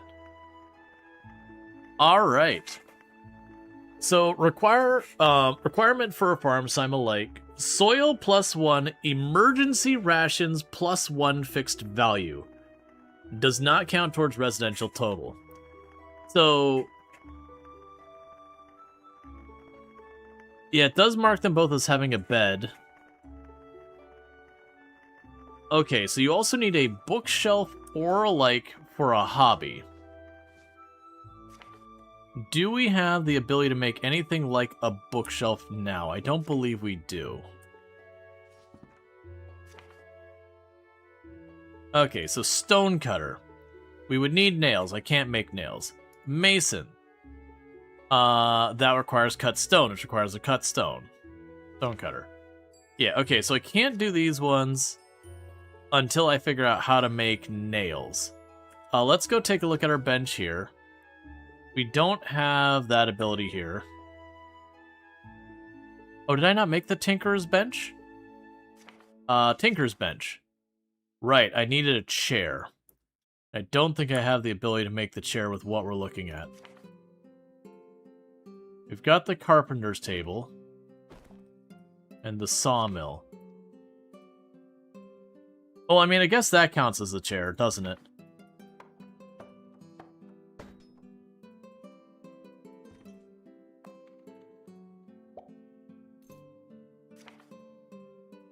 That does. So we need a table category. So what do we got for tables in here? I'm assuming you count as a table? Counts as a table. We do need 4 planks. So let's go ahead and grab some logs. So right now my issue is I've got fir, I've got cedar, and I've got birch. But none of them do I have 4 in it. And I don't think we can mix and match.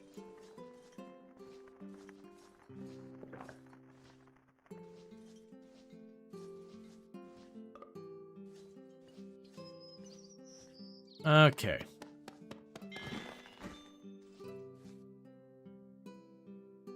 It's 2 birch logs. I also gained a level in lumberjacking. That's not what I meant to do.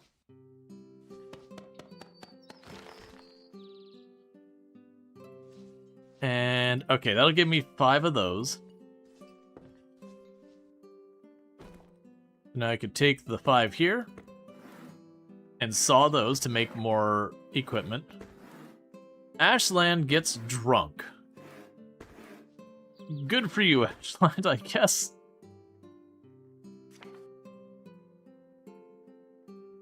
So now I could go over here, we can make the desk.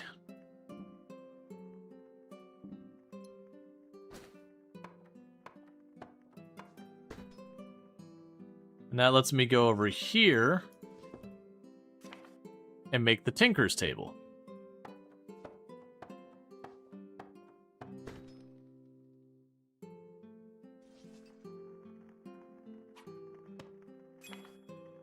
And with that, we'd be able to make nails and all sorts of equipment and all that. But we're very low on endurance, so we're just going to go ahead and pop in here real fast. And go to sleep.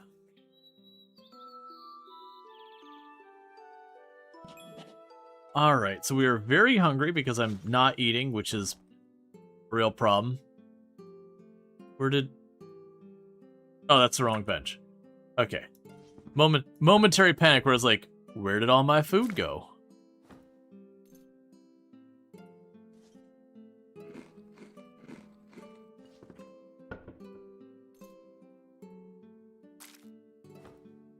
Okay, so we're getting low on a lot of stuff.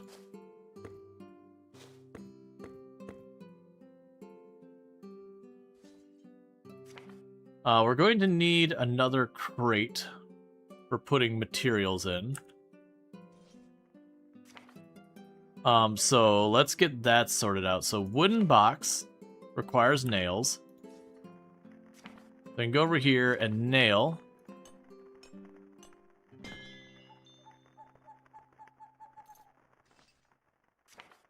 And then we can go to the wooden box.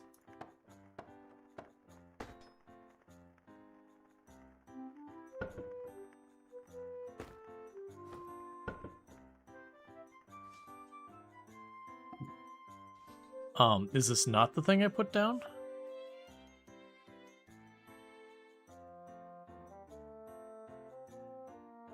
Capable of storing 4 items.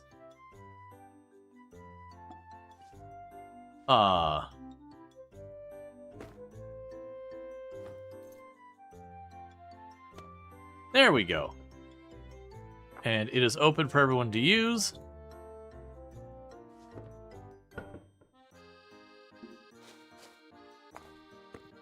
And toss in anything that'll let me toss in. And everything else we pop over here. And drop them in there.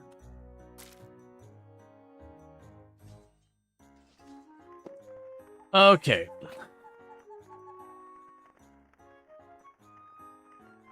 Let's see. Vision from the future. Come here. Time flies, doesn't it? It's already been a week since we met in this meadow. Ash seems to be enjoying, too. I must be grateful to you for that. First, you seemed a bit uncertain, but now it looks like you've gotten the hang of living here. Maybe you're starting to see your goals more clearly now. I've been wanting to ask, what do you want to do from now on? Let's see. So we could dungeon dive, I could focus on developing my land, I could visit various places, do the jobs you can't tell anyone about. Do nothing. I want to die.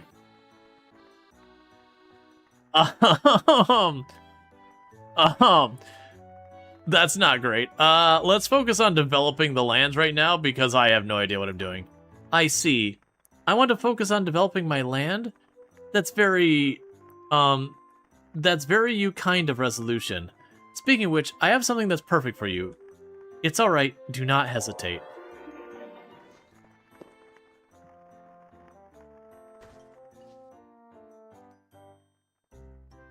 Identify to read more. A resident ticket. A ticket that allows you to invite a potential resident from the quest board for free once. Okay. It is a scroll of ally.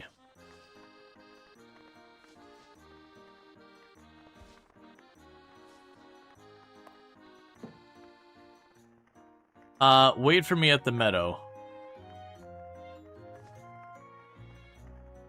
I was not prepared to have a robotic buddy. Hobby collection. I don't know if you can understand this, but I have a thing for piece of watermelon. And I have an ambition to eventually collect piece of watermelon from all over the world. For starters, can you go out and bring me one? I don't really care about the quality or rarity. Okay, so we're gonna have ones where they'll just randomly be like, get me thing. And all that. We do have recruits. So we have a tourist whose hobby is fishing and their work is self-harm.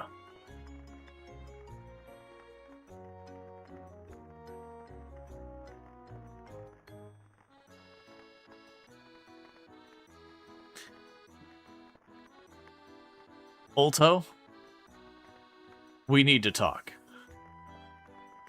What do you do for a living? I hurt myself. We need to stop and have a very long conversation about this. This is not okay, man.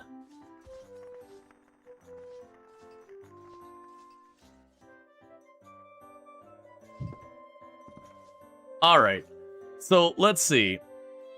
Maybe it's a religious thing? Religious or not, it's not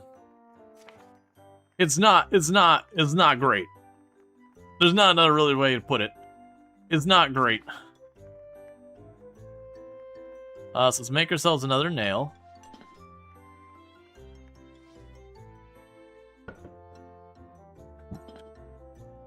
We can go over here. We want the stone cutter.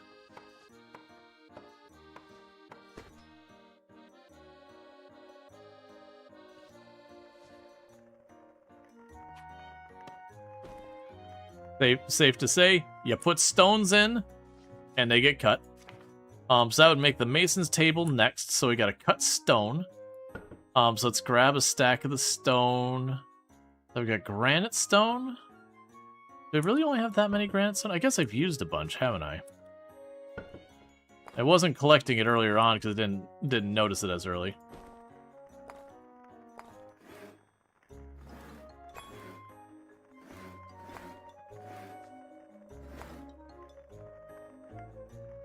Okay. So we can make the mason's table.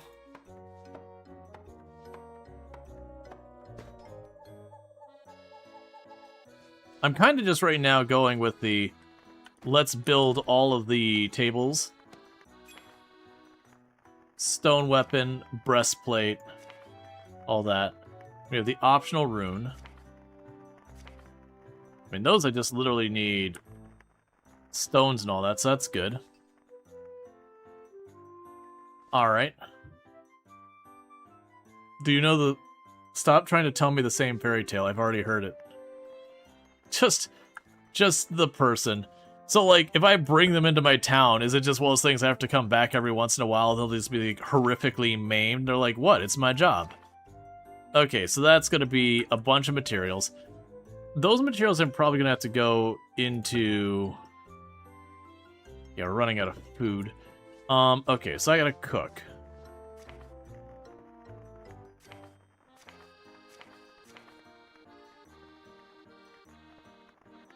Ah.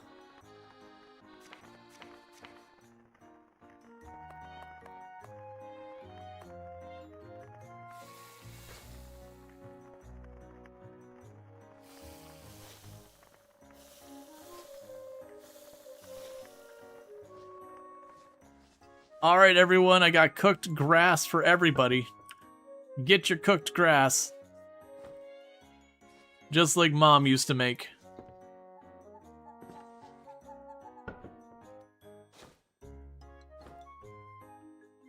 Here, I'll even have the first go of it. See, we even got like little happy marks over our head. We definitely like it. Just, I assume like boiled grass. It's fine. I'll let you sleep on the proper place. I'll sleep on the floor next to you. Okay, so we're definitely going to need to build more rooms.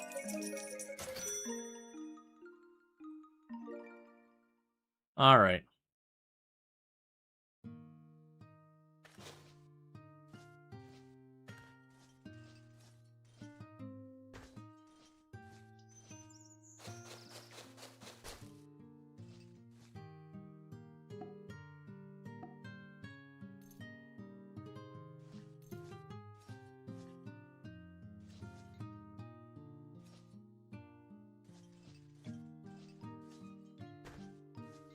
Okay. They're definitely going to need to go abroad and get some food.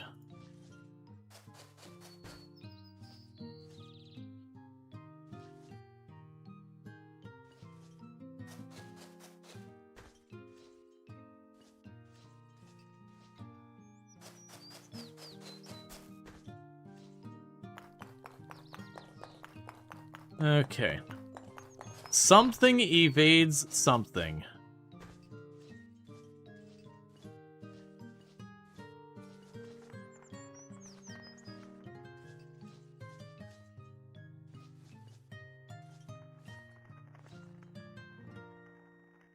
All right, well I don't see what's going down, but something.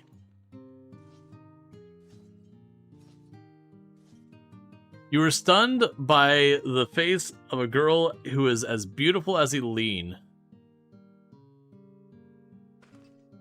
Okay.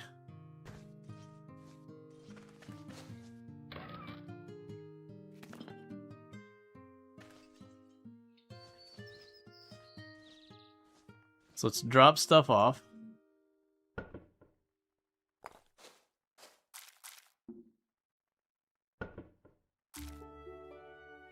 All right.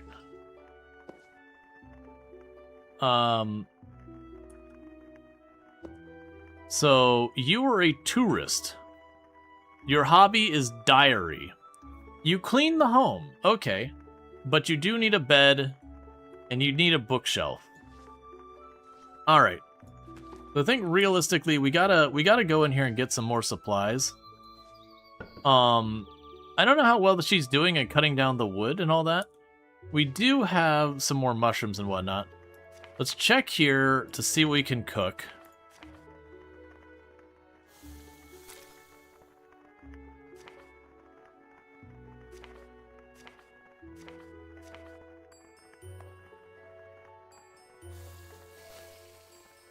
Alright, so we've cooked everything we can for right now. Try and keep the food up for our people.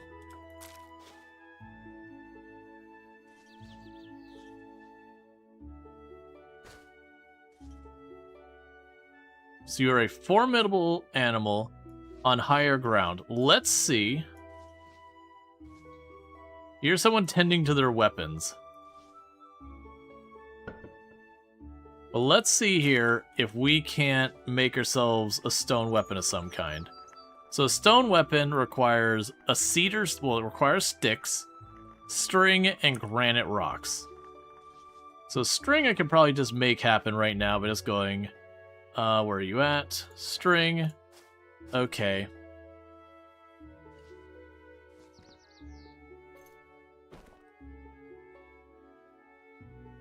Now we got a bunch of oak logs. Let's go ahead and we can process the oak logs into planks.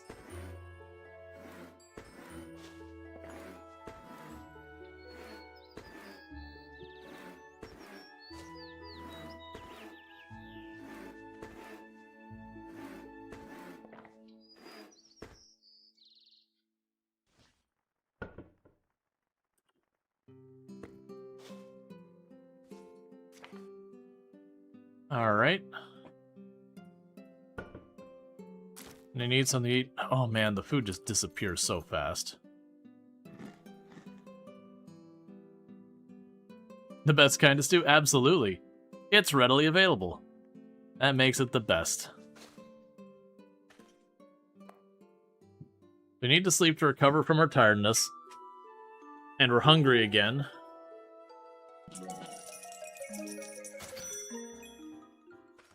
Okay, and in our sleep, we learned how to make small window if we have a glassmaker's table, which we don't.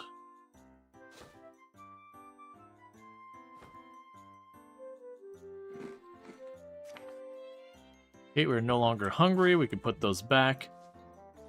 All right. So, I need another stone. Like I said, I think what's going to ultimately need to happen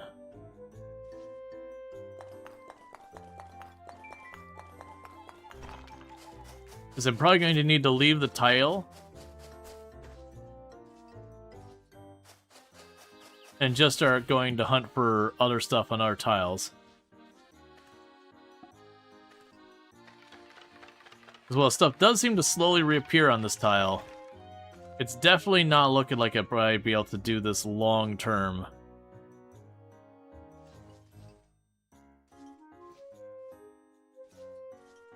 Without moving around a bit more. I was hoping to get beds for everyone and all that kind of stuff before that escalates.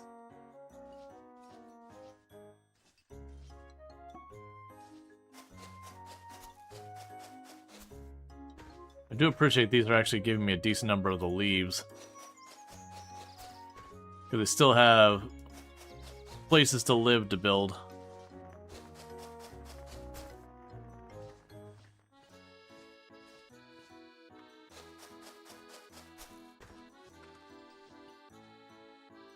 Hey, Elcare, thank you so much for the tier 1 sub. I do really appreciate that. And I do hope you're enjoying the stream and all that. So we got our letter. The summer bakes the sandy beach, and Me-chan and Riz-chan are napping quietly beside me. I'm swaying in a hammock, glass of Polulu juice in hand. It's perfect. I think coming here was the right choice. Finding this place after leaving the forest and venturing a little farther, it must have been a twist of fate. Next time, I'll tell you more about this beach. Thanks for your letter. It's gonna make me like $4, which is exactly what I want, so thank you for the money. So let's drop all this in here.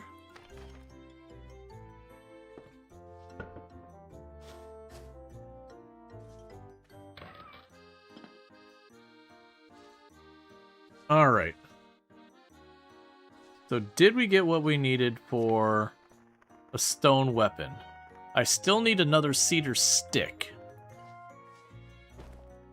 So I need sticks. Okay, that'll give me my 2 cedar sticks.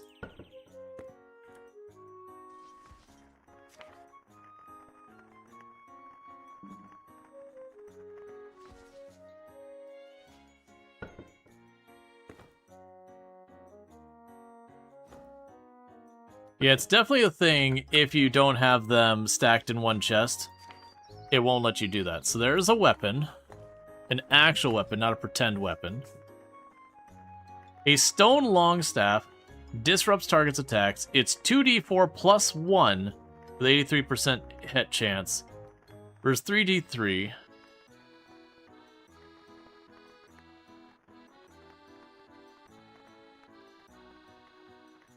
Enhances your mining skill.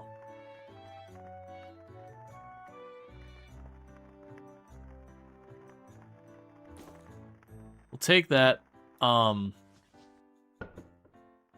drop the club for anyone else who wants it. We're using a weapon we made ourselves. Alright, so I think what we need to do is let's see if I can't make some more walls. Let's actually check to see if we can make better walls. Wooden door.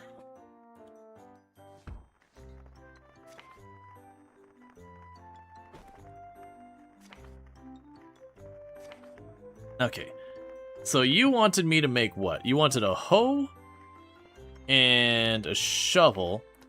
So that's stone, sticks, nails, and all that. So let's get the nails made.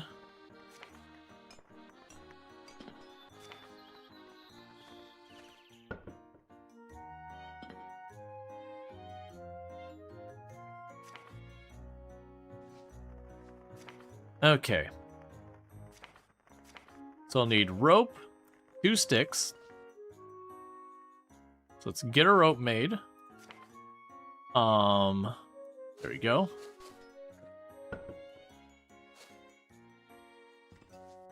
Let's go here and get ourselves 2 sticks.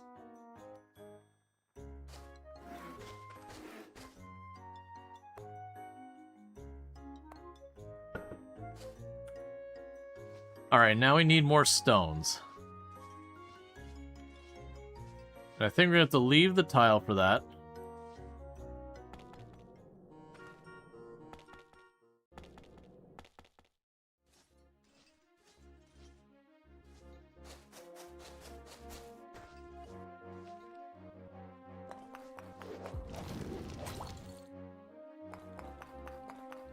Alright.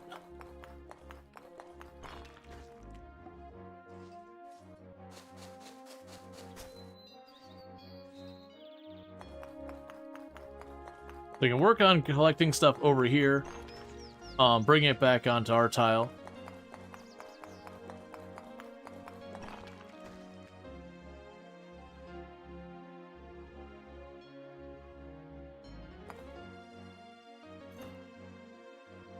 Let's put in the bard there.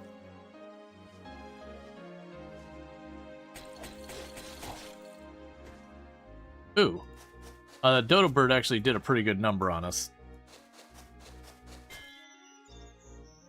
Angel level and gathering. They're both fair difficulty.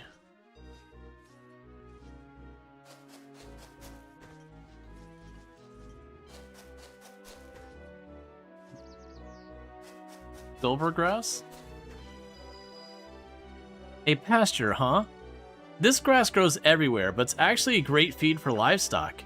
If you place this grass on the ground or in shared container, the livestock at your base will eat it every day, and sometimes the livestock will eat the grass, will produce eggs or milk. Oh, by the way, why don't you take some seeds back and try growing it at your base? Okay.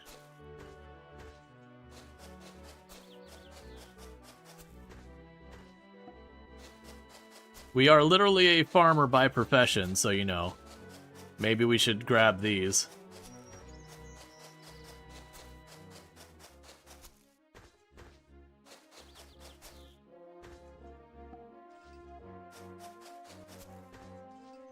Alright.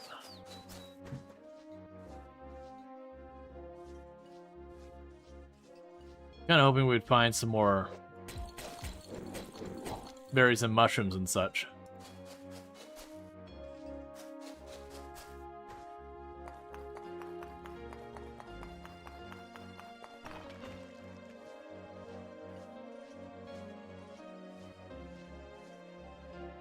Okay. We've almost explored this area.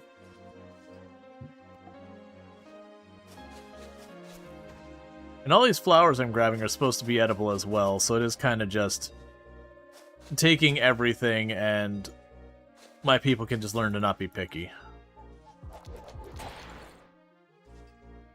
Just overkilling the poor rabbit.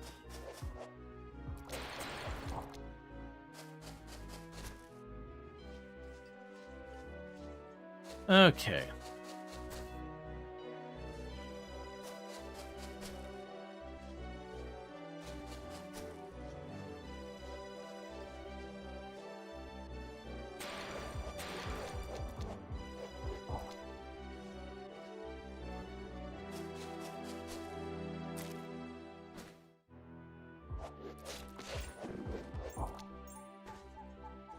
I gave the goat a flower, and then the goat is happy about me giving it a flower. And then I assaulted the goat and killed it.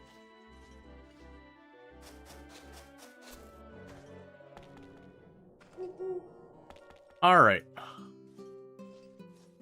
So we grabbed what we could. There's got to be a button to like transfer everything in there. It's like when I go up to a box, I only just shift click every item one by one. Auto dump.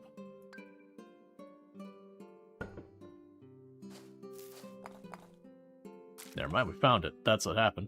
Okay, cool. So we got all that set up. So we wanted to make a hoe and a shovel for the quest. So here's the hoe. And then here's the shovel. Alright, so with that, I should be able to talk to... Lloydel or whatever it is his name is. Assuming you're asleep. Alright, let's go ahead and rest. Okay.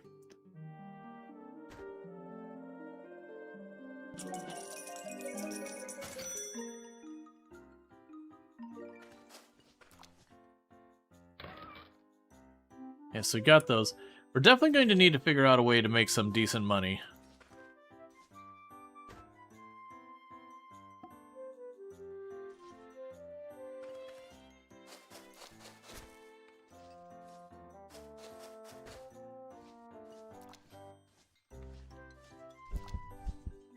Why am I getting hurt?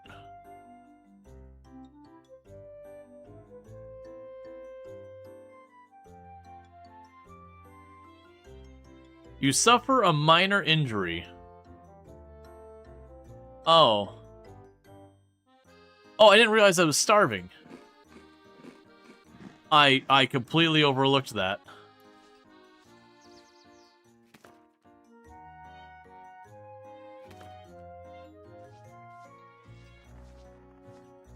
Let's go ahead and go here and,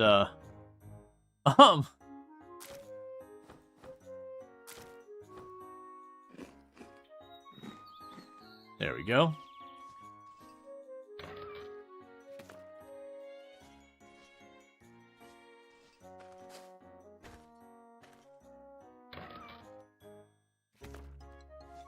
I guess we're going right back to sleep. I don't know what you're yelling, but it's weirding me out, man.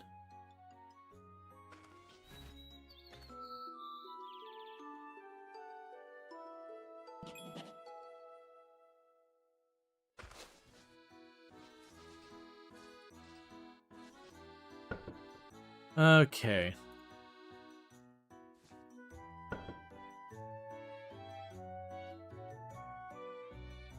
A stone katana. Excuse me? I know I mentioned they were going to get me stuff from time to time, but I guess we're just getting an upgrade from our staff to a stone katana. Sure, you can have that. I'll take your stone katana if that's what you really want.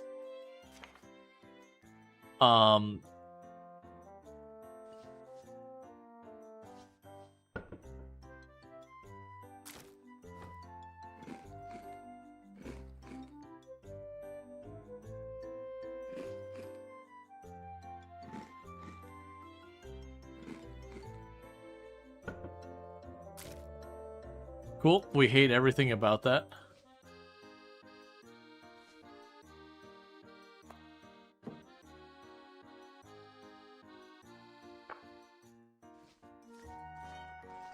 Alright, so where...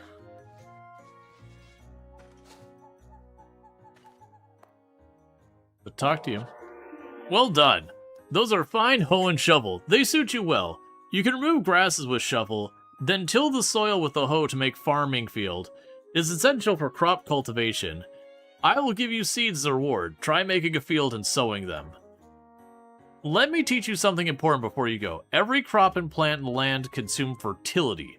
If the fertility drops too low, the soil will become barren, and the yield of crops will decrease. You can check the soil fertility level on the home board. When the fertility is low, a quick solution would be to clear the weeds and cut down trees nearby area. Remember this well. Okay. So all of you are doing your thing. The only one who's not happy is we don't have the ability to give them the bookshelf for their hobby. Skill-wise, we do have a little bit of legacy. I thought we were supposed to have +2, like, emergency ration.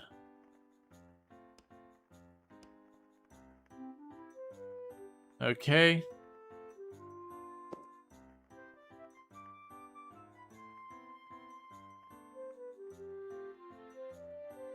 New recipe in possession. As in the current capacity of cooking master, you're always eager to learn. Bring me soup for my research.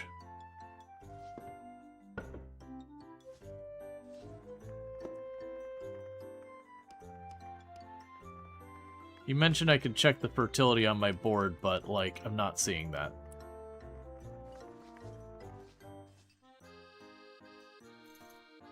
Okay, so let's go here. We've got our hoe and shovel.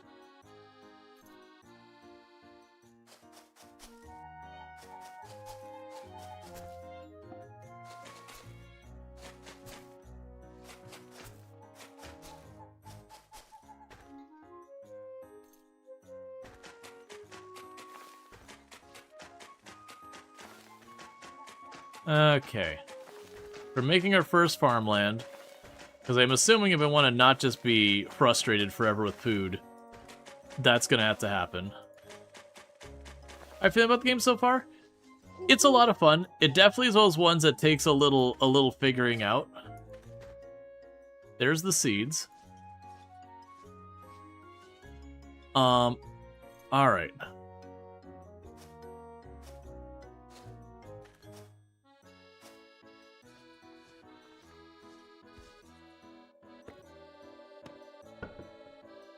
And we have seeds for birch tree. Seed for silvergrass, so we'll want to get that. Seeds for yellow flowers. Seeds for white flowers. Seeds for weeds. We'll leave the other stuff away. Get a bunch of mushrooms and all that rotting. I was about to say, it's like, that dog better not be messing with my crops.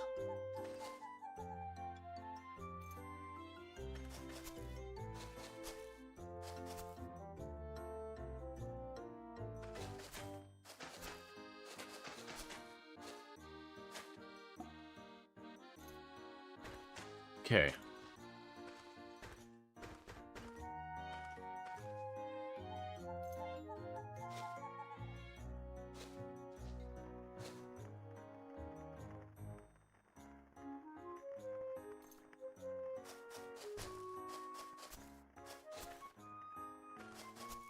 Okay, so just trying to plant as much as possible.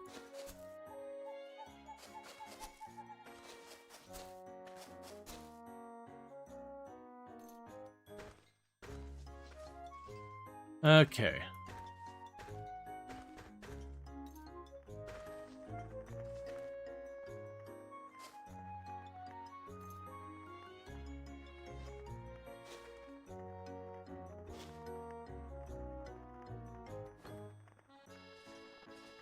Alright, so we've got that. Our character's getting tired again. Pretty soon I'm going to have to cook more food.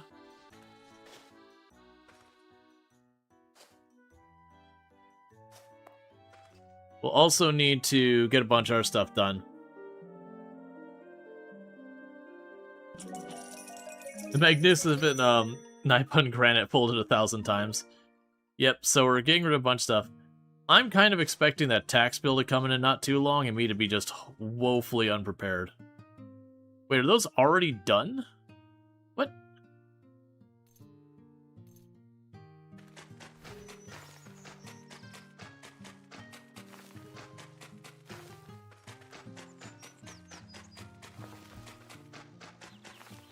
Okay. Because my assumption here is we want to get a decent sized...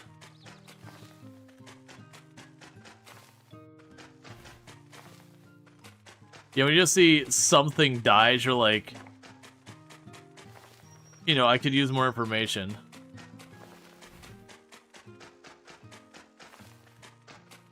Alright, so we're getting all our farmland made.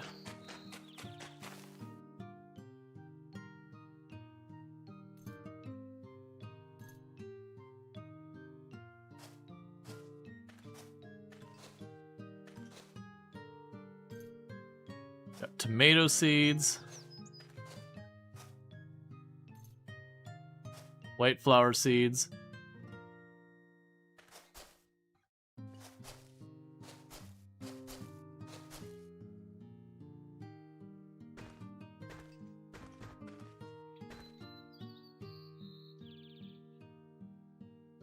So those don't seem like they're actually grown in yet.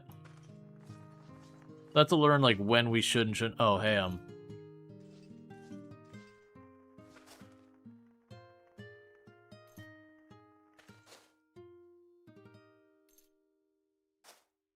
there, you got all those planted. Okay. So with that, we can drop all of you in here. Apparently I have mushroom seeds. Okay. So that's one that's going to be figuring out some of the stuff like how to farm and all that and be effective at it. Yeah, so I got a bunch of those. So let's go ahead and go to our fire. We're going to need to make more food and all that. So, we don't have meat, we don't have fish, we don't have that. We do have enough stuff for a bunch of weed stew.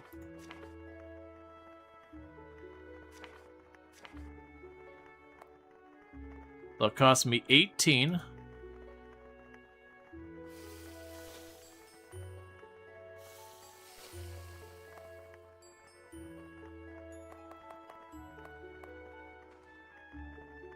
Why are you being weird about that? Oh, not enough fuel. We're not...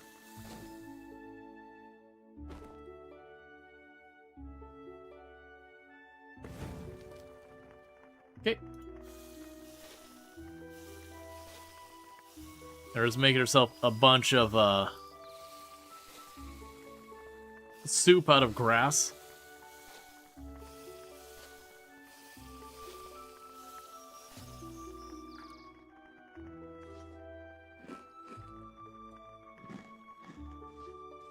Apparently is not the most, most filling of things.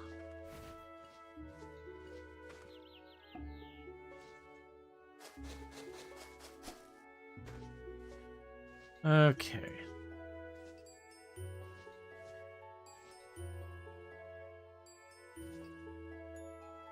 That's a berry bush in the making.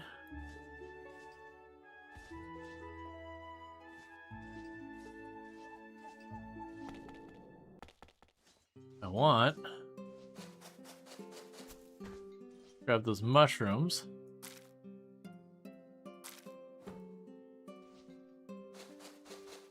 And anything else of value on this tile. Certified organic, only 25 bucks. Yep. Hey man, it's good for you.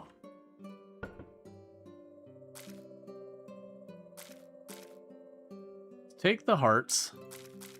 Take the rotten food that's down there. Take the other rotten food down there. Drop you off. Drop the flour off. Hey, do you want rotten food and hearts? We can accommodate. Okay, so we're gonna go to sleep again, and when we wake up in the morning, we're gonna go and leave the area and go grab some more materials and all that stuff. Are seasons are anything to worry about? I have no idea. Whoa! Those hearts are worth a crap ton of money, rotten or otherwise. Okay. Alright, so that just gave me a bunch of money. I underestimated the value of murder. We learned how to make a weird chair.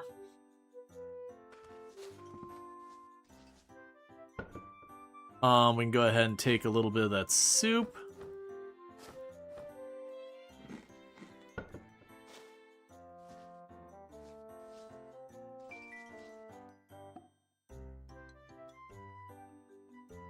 One package arrives. Let's grab those berries that just grew in.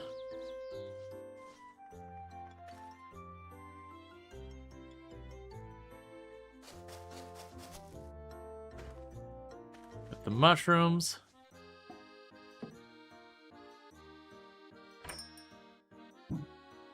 They have a home board and a resident board. We already got those. Food recipes 5. We've got a sculpting table, a watchfire, a millstone, small glass window, grass fence, grass block, sculpting table. Alright, so the millstone seems important, the sculpting table seems important. The food recipes seem like a good idea. A practice chest for lockpicking is that, and an old lantern. Let's get 2 more of the recipes.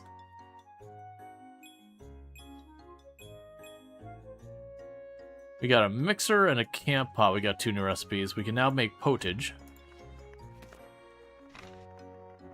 Life by the beach has its own charm. If you plate some of the cactus flesh and seaweed, it almost feels like a resort. With big leaves and palu trees, we can make simple dishes. Cactus needles serve as like toothpicks. There's rock salt too, but digging it isn't easy. My old pickaxe can't even make a dent.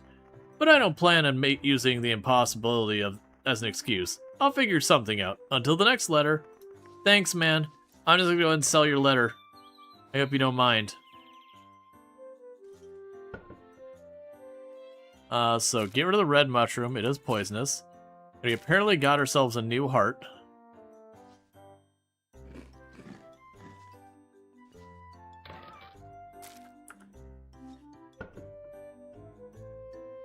Okay. Get a bunch of our junk here. Red mushroom's poisonous. Let's not keep that. We can just sell it. Alright. We got new quests on the board. What are Ash and Fiamma talking about? What are the serious faces, both of you two? It's not good to hold in stress. Why don't you learn from me?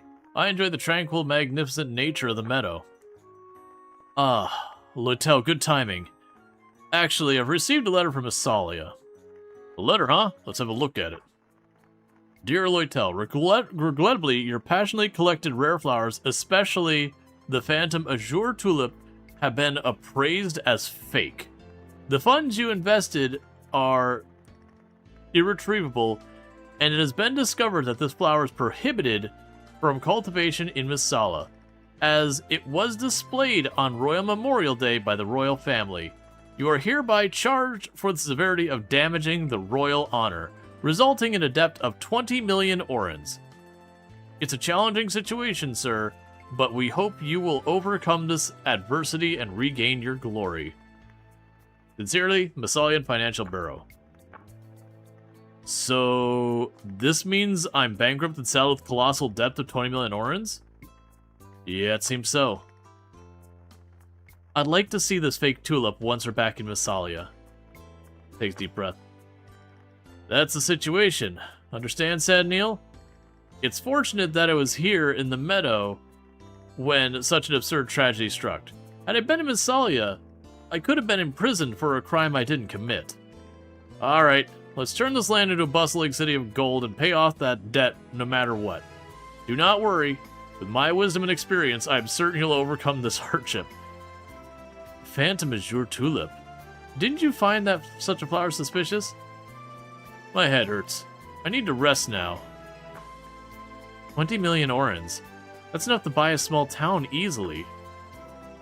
Annoying like hell. We'll find some way to handle it. Probably. Just casual, like, that felt really weird in the sense, like, yep, you're just suddenly buried in, like, horrific debt. It's cool, though. Don't worry about it. So you work history, dieting is your hobby, you work washing, painting is your hobby, you work blacksmithing. Those will all be nice later. They introduced this quest so early on, you aren't given, you're not going to have a cash this till way later. Oh yeah, no, absolutely. Alright, so let's leave. And we're going to try and just baby steps in here.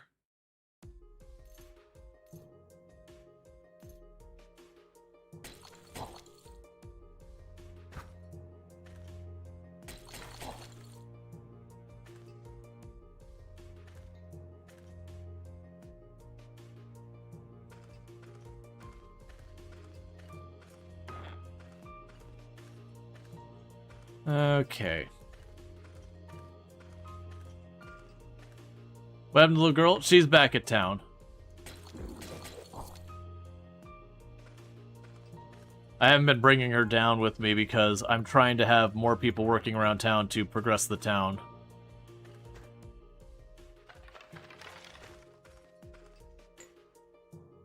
Oh, you know what I need to do?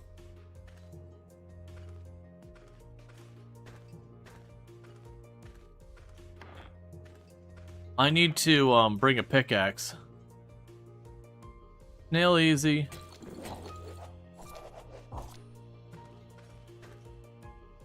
Yeah, I was gonna say is what I need to do is I need to bring a pickaxe for when we see the ore. That I can mine some of the ore in the walls. But the idea is we don't want to stay too long. We just want to get in here, get some goodies, and get back out.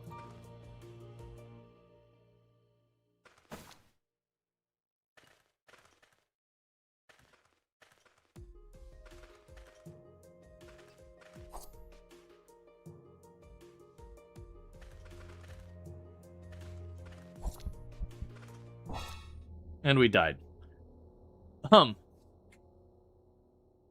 We'll see. I've been enjoying this a lot. We can put it up for a vote later. Went too deep. I was hoping I'd be able to run away. So that's the lesson that we can't go away. Because I also forgot I ran out of bandages. We can enchant a weapon. So we enchanted our weapon.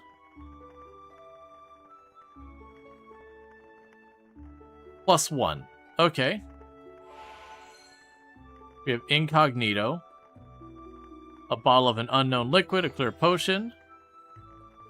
The potion filled us. A pack of soybeans. It is categorized as a seasoning.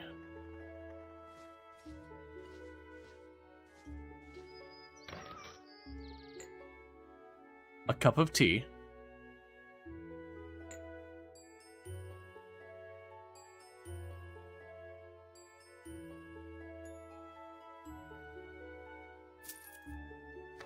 That's fine. Yes, I am a chaos shape.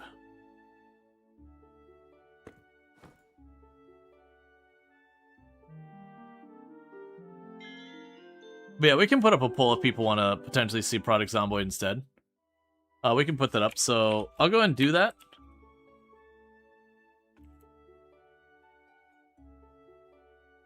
Alright. Why is this being this way?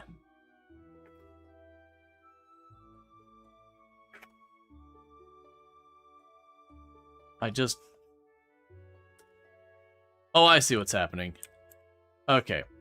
The issue was I got shifted on my keyboard. Pull. We can go, what are we doing now? We'll leave it up to you, so we can have Project Zomboid or more Elin. And I'll just leave it at that for right now.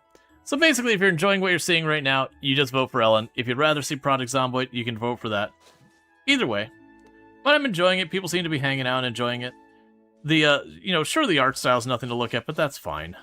It's always one of those ones you get leery about because there's a lot of people pop in. They'll take one glance at the art style and be like, nah, and then they'll leave, which is fair. But yeah, no, we are a chaos shape.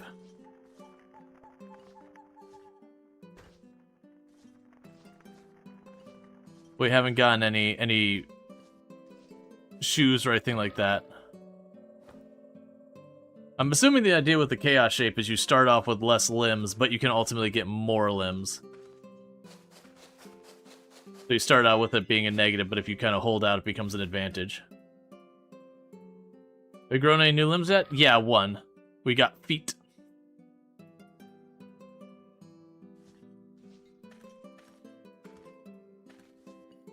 Alright. Yeah, so we got that withered.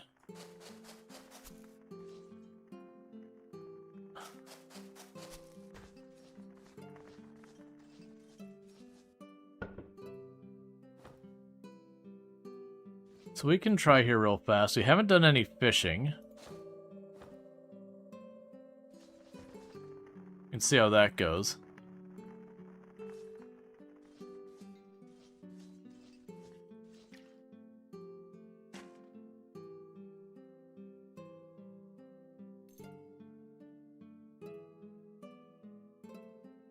You don't have baits.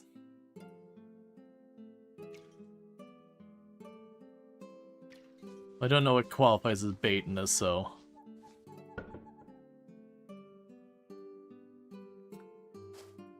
chuck that away.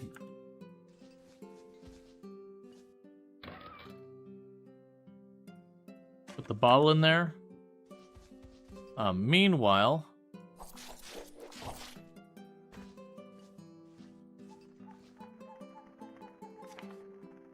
we got some meat. We're gonna cook it. And that's my dinner. You get your own. Gotcha. Okay, so we can use the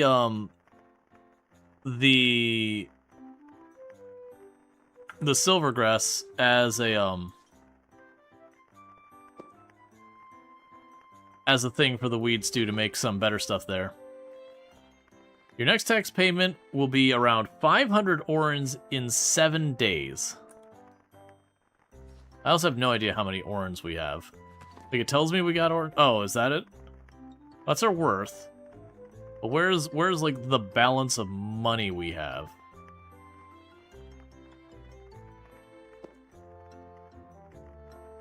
I wonder why you have an exclamation mark.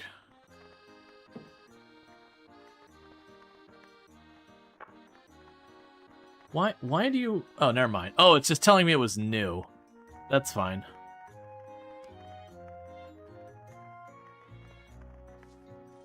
Alright.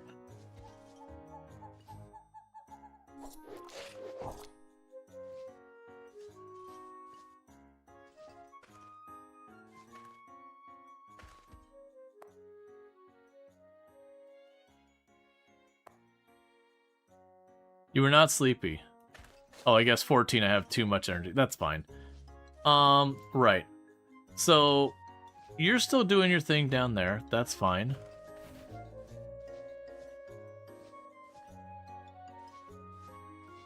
Apparently the dog is just wandering around cleaning the ground. Oh, right. Let's look at the pickaxe. You start with a wallet, so that should have the orens. Is that my character sheet, maybe?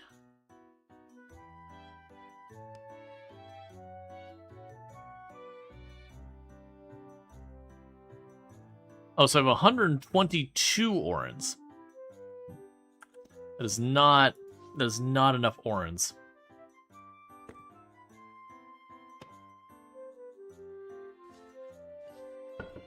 I'm wondering if I'm losing a bunch of my orens because of getting killed a bunch. Let's grab the poison mushroom.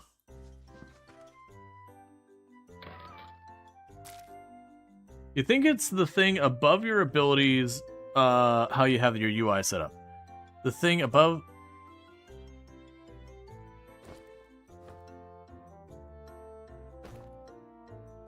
it's 122.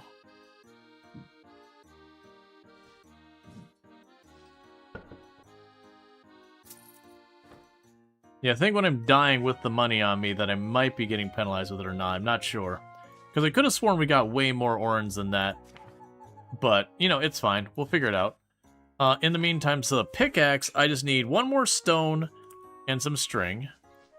So let's see if we can't make that happen, because they can probably break apart copper. Let's see. So I can go over here, we can get the string. I'm also not even keeping track of time. Oh, it's about to be New Year's. Hey, chat, bear with me. I'm gonna do one thing real fast. Because I did grab a bottle of wine for me and my wife to do New Year's. So we're gonna go ahead and celebrate. New Year's is happening for where I'm at in about 4 minutes. It's gonna take 2 seconds to take like a quick break to do that, and I'll be right back. Yeah, and Elin won the poll. Yep, 17 days. I kind of figured that was gonna happen because it's something new. So I'm gonna step away for just a minute, and I'll be back. And then we'll just kind of like do the New Year's thing here. So bear with me. I'll be back in a minute.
Sorry about that. The clip thing's still being broken. My apologies. Is it being broken? I don't know. It happens every once in a while, like every 6 or 7 months. And then I have to go through and figure out what the hell setting I need to change to make it not be broken. Hi, I'm my partner. Alright. So we have how long till New Year's? We got 2 minutes. Let me get an actual clock so we can have a countdown or something of it. How long does we... Oh, 55 seconds. Yeah, so this is New Year's for East Coast, US, and Canada and all that. EST, for wherever it's at. Yeah, so we got about 40 seconds until New Year's, so we're just doing the actual celebration for us. And all that. Hi, Anjiro Sensei. Well, we're all done. Low key, these wine glasses, I believe our aunt got us for, I think it was our wedding. They're big wine glasses. They are deceptive. It's like a third of a bottle in those things. But yeah, son, we don't need to yell or anything, but we can just count it down. But yeah, so it's 10, 9, 8, 7, 6, 5, 4, 3, 2, 1, and Happy New Year! And also, so is blue the New Year color? I have no idea what the New Year color is. I love you. I love you. Happy New Year. Happy New Year. And may your 2026s be better than your 2025s, no matter how good, bad, or otherwise it was. What about a nude deer? Oh, I see what you're saying.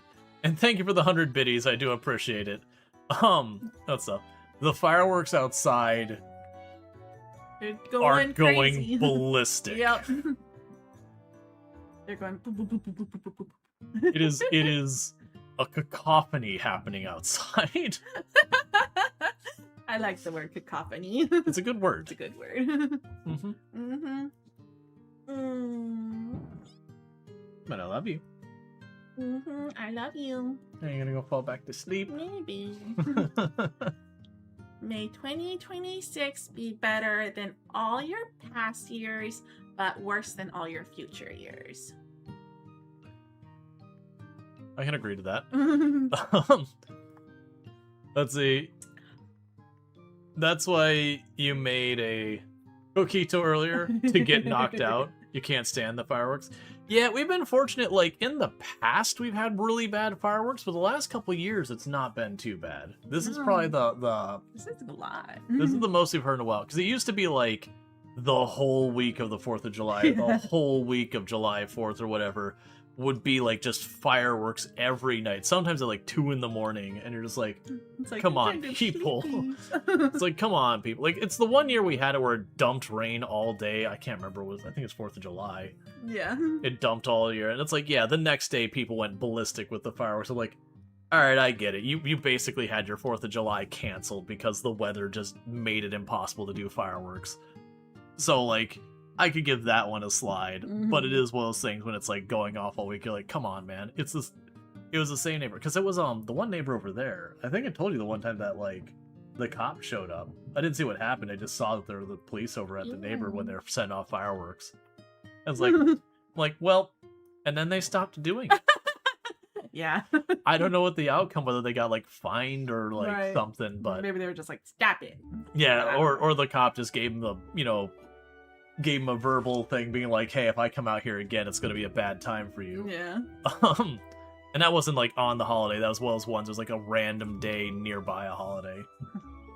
I love you. I love you, too. You're the best husband. You're the best wifey. Thank you for being a little sweetie. Yeah. Yeah, she had dozed off, so I was like, okay, do I wake her? Do I not wake her? I was like, well, I'll get the bottle out. She heard the bottle bang, so I was like, okay, she's up. No, it was good. I'm glad because this way I get to say New Year. Yeah, well, that was the thing. It's like, okay, what's better? Do I let you sleep and you get your sleep, but then you feel like you missed out? Yeah. Or do I wake you up and maybe you can't get back to sleep and then you don't sleep well?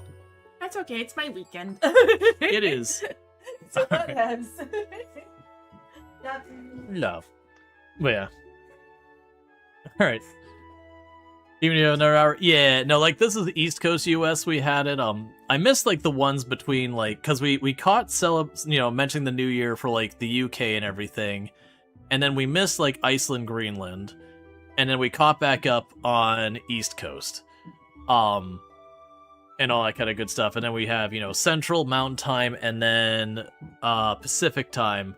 And then after that, like, the number of people celebrating New Year's gets to be a lot thinner because then you're getting to, like, Alaska and Hawaii, and there's not a whole lot till you get out to, like, there's some of the islands out there that celebrate after that. So we got a couple more that we got going on. So it is a thing that I'm gonna try to remember to be like, Happy New Year to different time zones. I've not been good because I'm getting distracted trying to learn a new game. I see, like, to give you an idea where I was like, this is very Ultima Online coded. This bag here, your wallet, that literally looks like the same graphic to me. Not with these pins, but this to me looks like the exact same graphic as Ultima Online. You just, you grab your items and it wouldn't be a grid. You'd kind of like just toss them there. Because there used to be tricks to avoid getting people to steal all your stuff. You'd pile stuff on top of each other that looked worthless. And so someone had to, like, go in your inventory and, like, chuck the stuff around to see if there's goodies underneath. Okay. But yeah, so Happy New Year and all that good stuff. Alright, so we're filled. We're a little bit low in stamina. Okay, we made another 69 nice orans, which went into my hand. That was weird. Okay.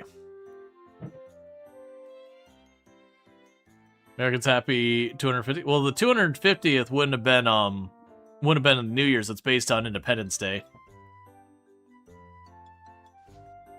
But still.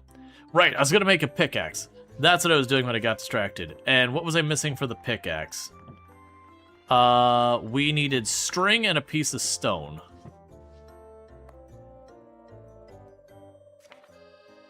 So I can go here to the string.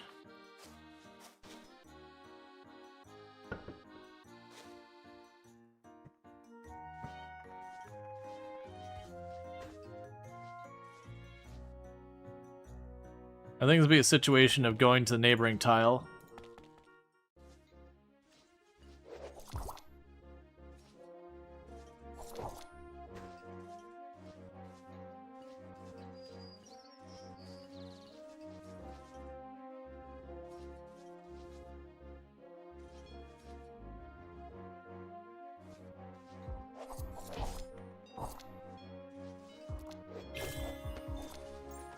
Okay, we gained a level in strategy.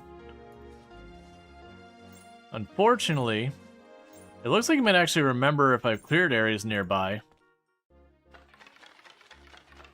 Because we didn't see any stone and, like, the resources... Okay.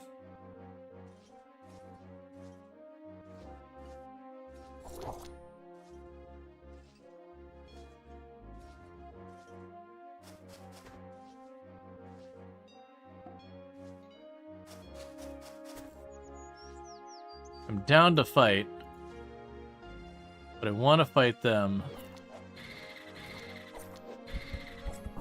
I couldn't move. We spent the whole thing. So they were just formidable. I underestimated. Yeah, because that one was one that it was just formidable, and we still just got utterly wrecked. Because we've had stuff that was clearly stronger than this. Okay, so that's something I can't trade away. I'm understanding that. So that one didn't seem like it was going to be that bad. But then, you know, it was utterly lethal to us. So I'm getting a little difficulty gauging the difficulty of the enemies. Yeah, no, it kept paralyzing us. Is exactly what happened. Is it kept paralyzing us back to back to back and then just beat us up in the meantime. So the problem is that means we lost more time. Oh, I've still got... Let's sell those potions that the guy gave me. I haven't been using those. We're gonna have taxes soon.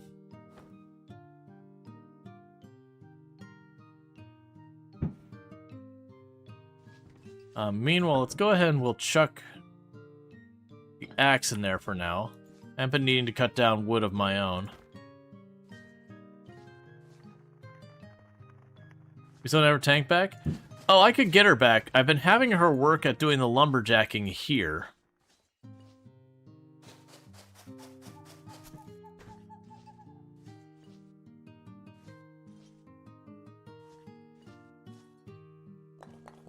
Basalt stone?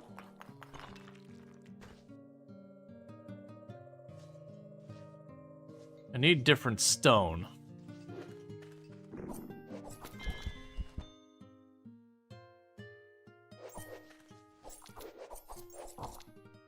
Okay, so the wasp hurt a lot. We used our bandage to heal ourselves.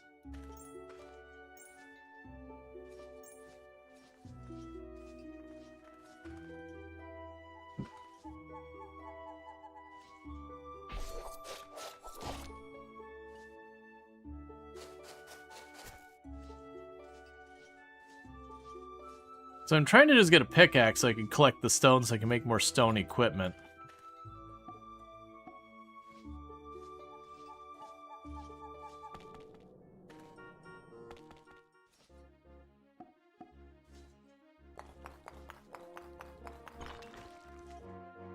Alright.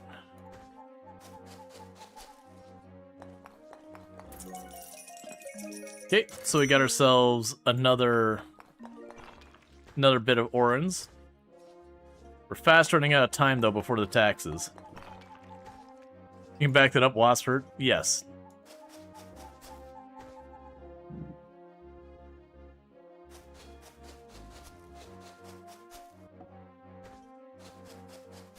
Okay.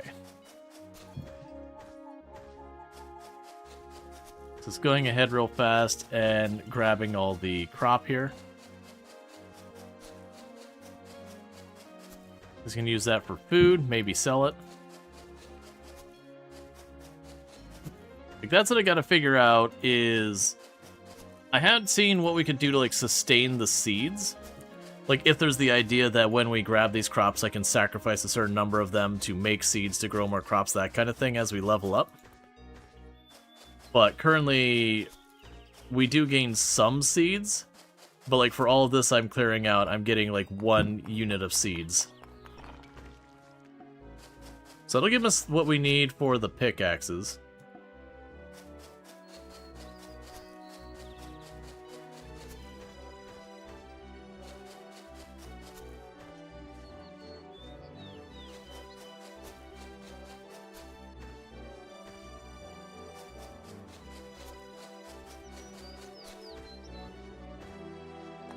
Alright. It could also be that once I get tools and I'm not doing it by hand, that I will get some benefit from that.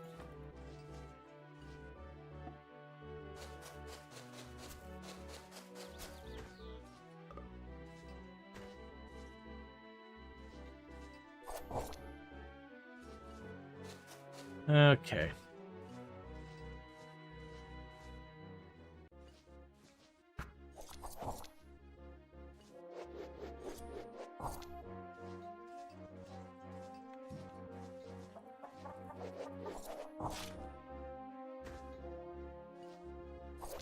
Alright.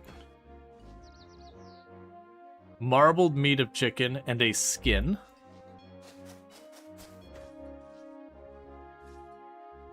It's 1 p.m. afternoon here and your neighbors are still blasting with the sound system. Yeah, it'd be nice if they played 90s or 80s, but it's all alpha music. Yeah, it's always one of those things when people blast music. It doesn't even matter what the music is, because, like, no matter what, someone's not going to be into it. It's not that you shouldn't be, like, allowed to have music or anything like that.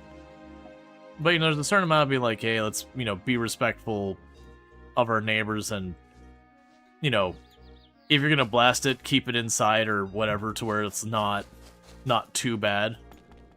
If it's the point that I can hear it clearly outside to the point it's, like, thumping and disrupting me, then you just need to tone down your music.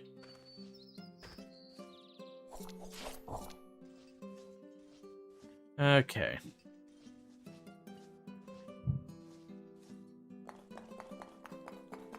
So we got our stones and all that. So I should be able to do this. So there's a button over here to... Okay, so it looks like there's a button that does try to put stuff away wherever's appropriate. Take the seeds and drop those off.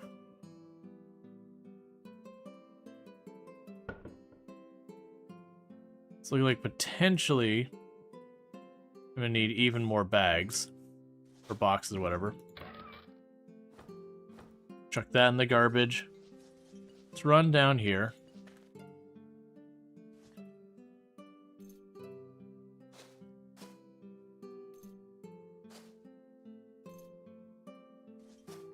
Okay.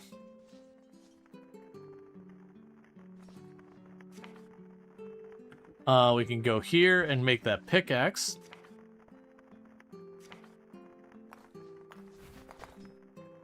Cool, so now a pickaxe. Good, you made a tool. All items made from some kind of material. Each material has its own characteristics. For example, items made of paper are light, while items made out of iron are heavy and hard to burn. One of the characteristics materials is hardness. It's especially important with things like pickaxe. Hardness of the material determines what kind of stone an ore can make. So this hardness is very crucial. If you come across stones that your current pickaxe can't mine, try making a new pickaxe out of a harder material. Well, you can actually level up your mining skills a lot and just power through it, but anyways.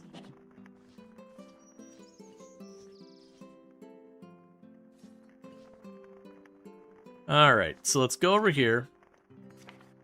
We can cook that meat.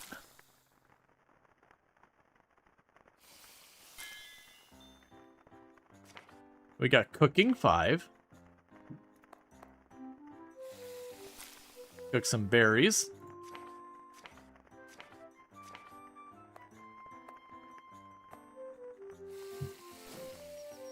Cook some soup.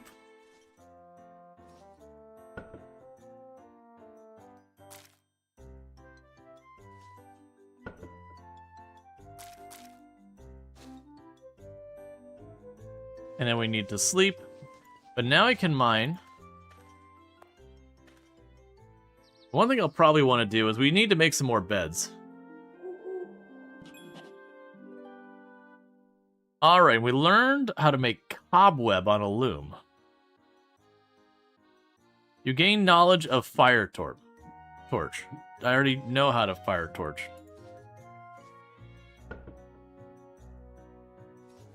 Alright, well, before we worry about the next thing, we can go here.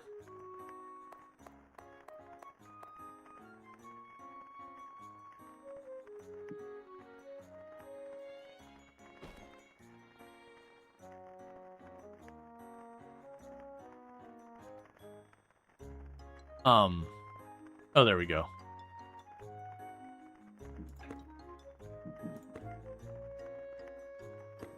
There, get some of our loose stuff out of there. Okay, and we made a bunch of soup. Have some of that.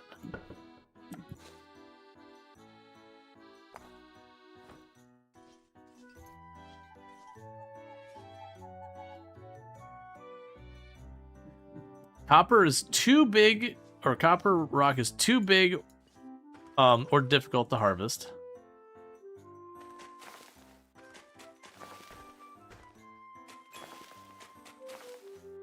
Alright, we learned how to make a soil block.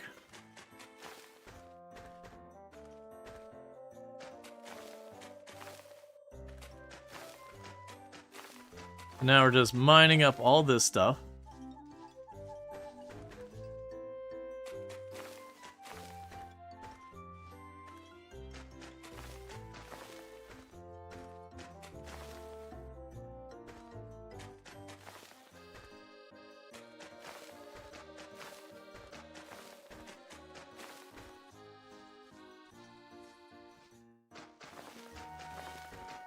Because with these kind of games where you gain stats for everything you do, it just ends up being a thing that you just keep doing stuff and you will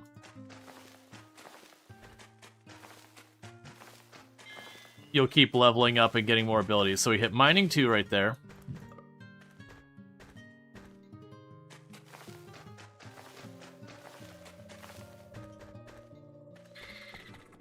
Nope, that's not what I wanted.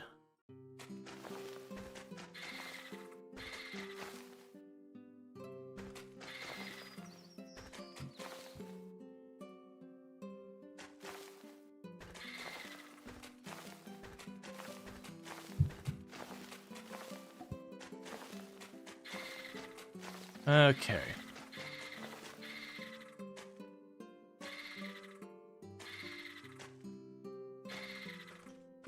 What am I hearing?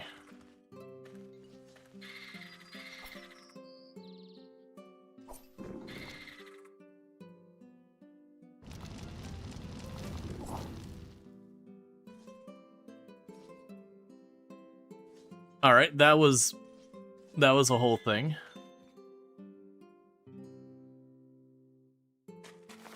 I gained a point in meditation. That's because my mana is regenerating.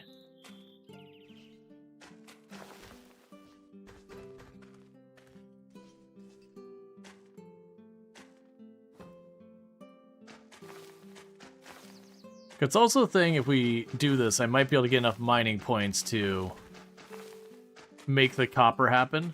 Because that was the implication, is that you can upgrade your tools, or at the same time, if you just level enough.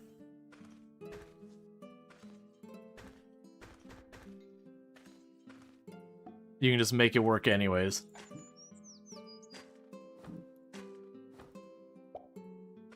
Alright, so with that, we have just depleted the entire hillside that was on our tile.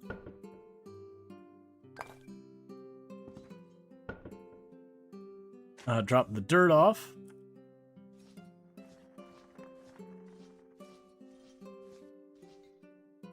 And unfortunately, I was expecting to be able to mine the copper, but apparently that's not a reasonable request. Okay. So let's go over here. We can make the millstone. That's going to be 2 rope. And that's a crafting bench we haven't made. And there's also the sculpting table. Alright, so millstone, 2 rope, and then we need some stone. So we can go here. 1, 2. And I don't have a lot of all of the stone. Cool. So let's go ahead and we can pop up here. And drop you.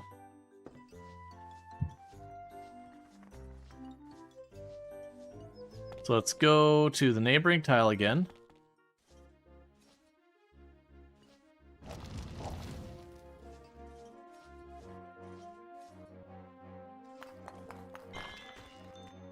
Okay, level 8 gathering.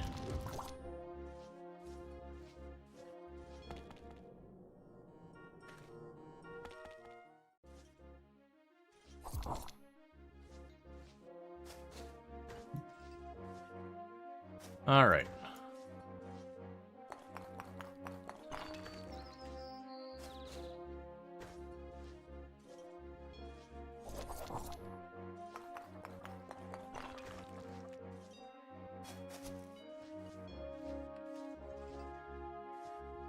Shrine of Enlightenment. Oh, I can't move it. It makes us squashed. It shines brightly.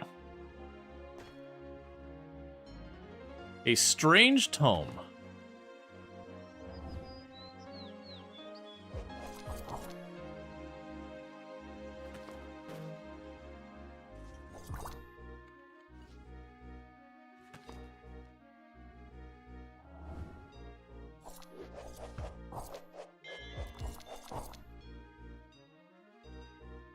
Okay, I mean, it was a tome that we kept reading. It kept teleporting me and other creatures around. I'm actually pretty okay with this. It gave us some extra fights.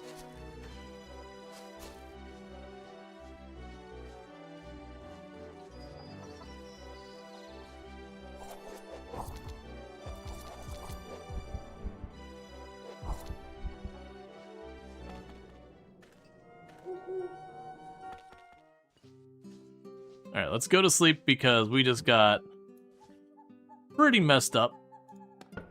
We can grab you.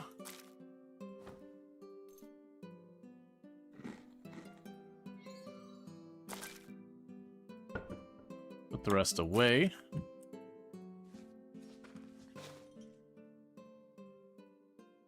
And we're gonna need to make more beds. And Happy New Year. Alright, because we're also getting more and more of the enemies killed towards 100. So let's go and see what we got for a new letter. Sometimes I wonder if these letters will reach someone's hands, or they'll just be left to wither away, unknown and forgotten. Either way, it's fine. It doesn't really matter what I leave behind to this world, or who might find it, or what they might think. Lutz, a former hero of the remote forest. So we need a lot of money to happen soon. What is something that we can part with that's got some value? Alright, so we can make the millstone.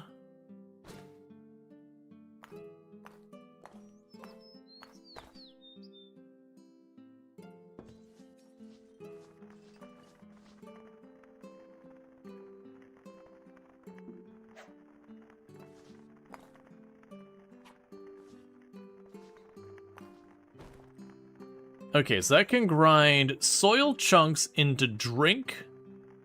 Soil chunks and drink into clay. Bark and fish into kibble. Corpse and bark into kibble.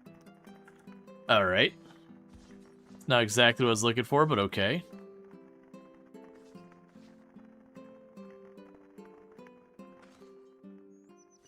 Yeah, I wish I had a better way of telling, like, when I should harvest those. Kinda obscures some of that information. Alright, so the next thing would be the sculpting table. That's going to be 6 cut stone. I don't have 6 cut stone. And the drafting table is 6 cut stone and that, which means scrap. Scrap was in the cave systems. Can I craft any bandages? Also, makeshift bed.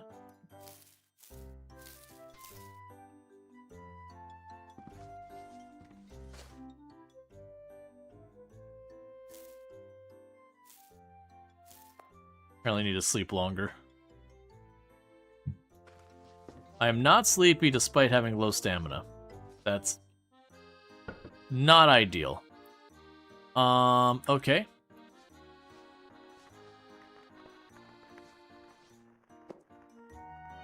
Yeah, so they want paper scrap.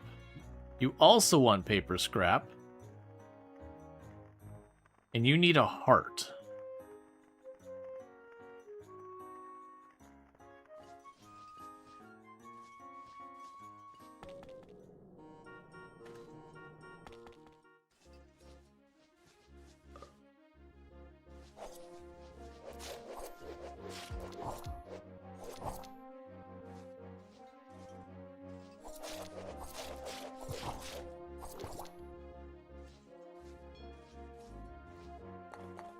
Okay.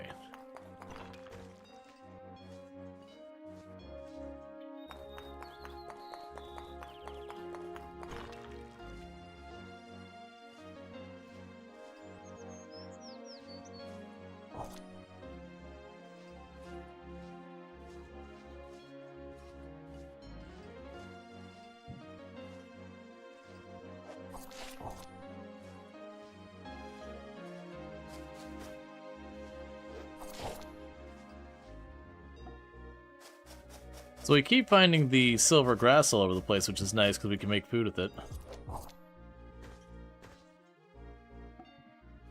But I was really hoping to find an enemy that would give me a heart.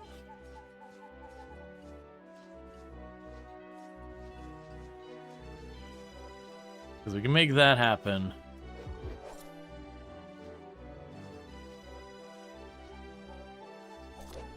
That helped tremendously. It's also something to say that we're killing all these animals and getting nothing for it.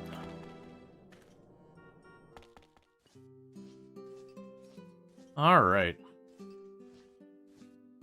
Let's hit our buttons to drop everything off. There's a new type of stone.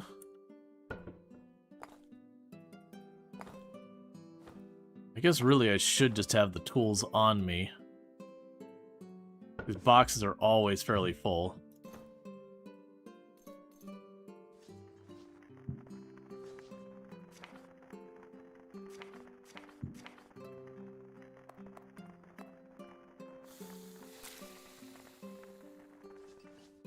Okay, we're hungry, so we'll eat that now. Okay. Let's try and see what we can find for anything that looks like it might have some value. Because right now we're looking a little rough. Let's try selling the grass. I can't use the skin yet. We'll try selling that.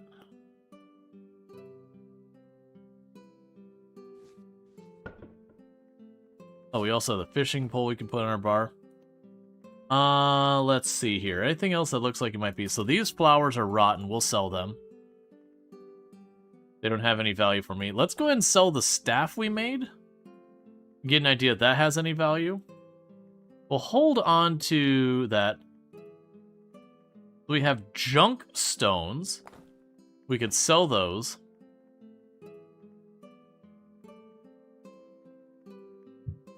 I have no idea if a battery's any good or anything like that. That's kind of the catch, is there's a bunch of stuff here.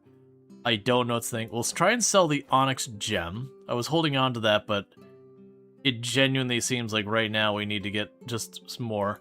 We got some more rotten flowers.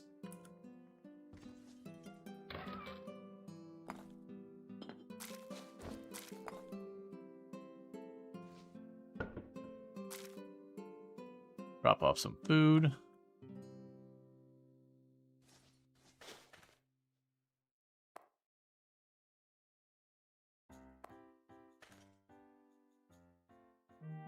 All right. They're getting more beds for everyone.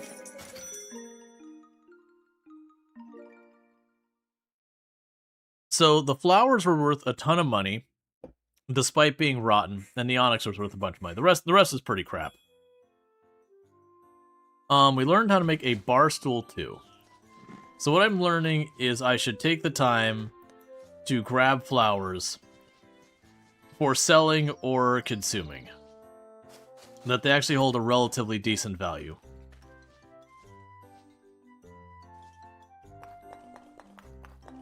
And thank you, Randall Thor, for the tier 1 sub. I really do appreciate, or 5 tier 1 subs. I really do appreciate it.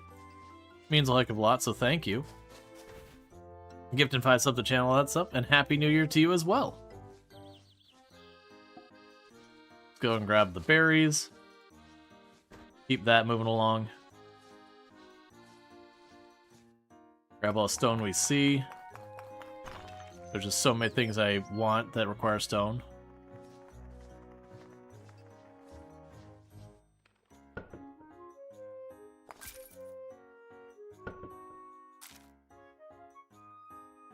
Grab the other flowers out of there.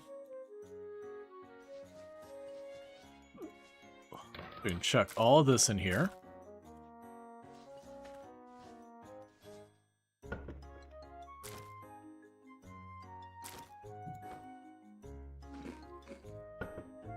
Eat that.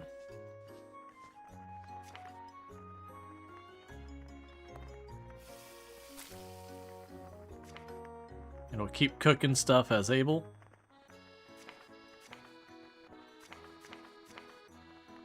So one thing I would also like to do is we probably have a decent amount of leaves. So there's the door.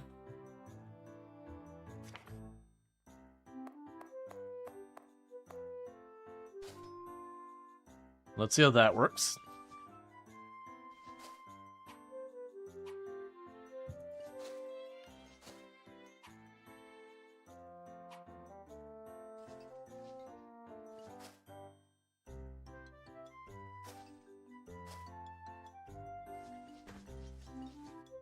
Okay. Cool. And we'll throw the last wall in here. I don't know if it has any value. But that's fine. I just saw you kill something down here.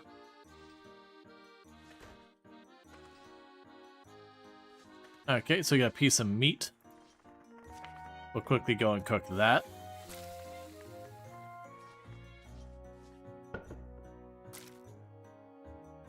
Now we can eat the meat.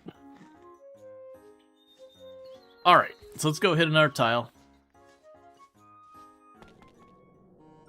Well, actually, let's check the board. Does it still say the thing about the heart? So heart only has a little while left. Do we have one of those in there? Because they were bringing random stuff as they fought. It's not looking like it. Alright. Well, if we're lucky we find a heart in the next tile over really quickly. That's great. I'm not expecting much.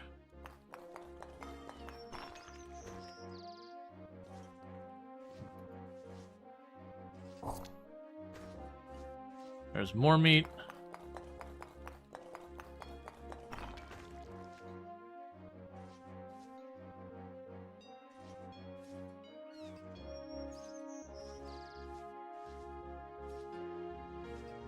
There's a lot of them, and I do suspect if I aggress one of them, I'm aggressing all of them. So if I catch them apart, I'll go for it. But they all just want to hug that shrine. I'm not feeling too great about our odds without having any medicine or anything on us.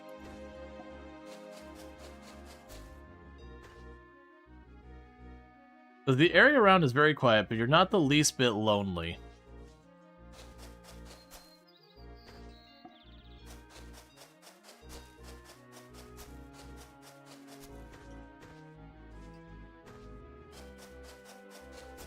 All right.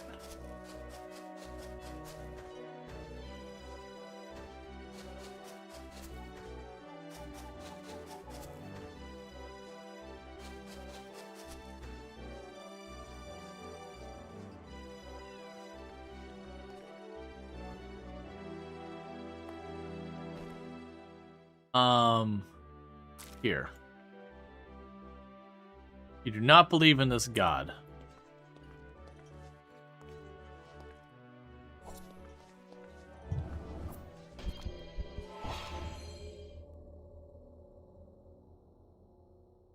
Okay.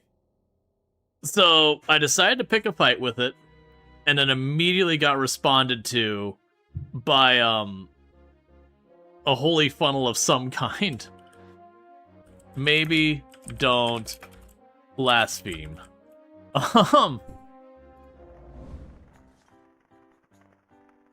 Okay. So we've learned a lesson today. Going to a religious altar, and then, you know, immediately attacking the denizens of it. Not the play.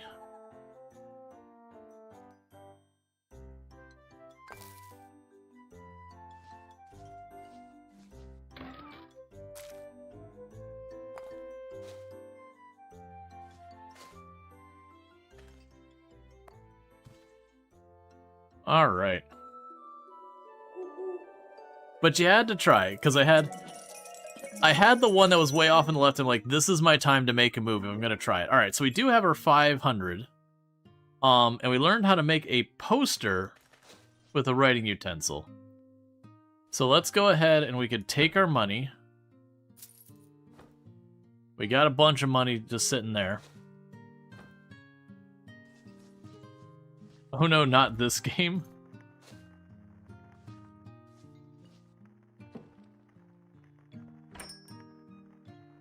So we have 5 gold bars we've gotten.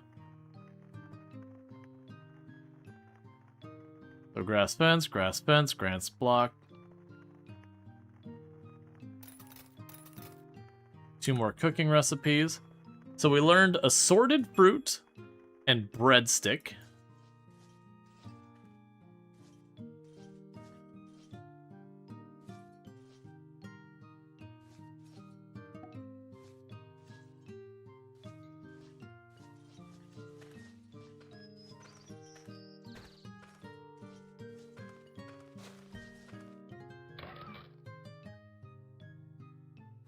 You hear a plaintive howl heard in the distance.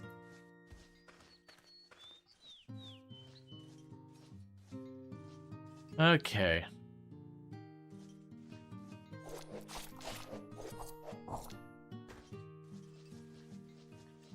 And we attacked the raccoon to get ourselves some more stuff. It's time for the next letter. Tools like pickaxes have something called hardness. A pickaxe is made from tough material, can crush even iron ore. But a wooden pickaxe, unless you're incredibly skilled at mining, won't even scratch the surface of ordinary rocks. It's time to return to my forest base. If I use my black basalt stone I've been saving for these moments, I should be able to make a pickaxe that can dig through the rock salt.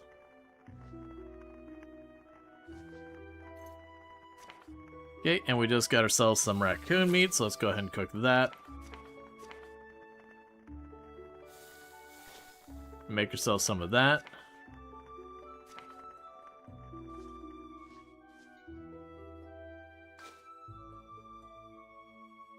And we'll keep the meat on me. Alright, so let's take a look. How's the landlording? That's what this game is, right? Oh, you can kind of do what you want with it, but I am kind of landlording at the moment. We're doing that, but you can do, like, dungeon dives and all that. So, if we check in what we've got, I've got my, Something died. Oh, so she's just getting stuff killed here. Alright, so let's take a look at our residents and see what we actually feel like doing. So right now, we've got you. Oh.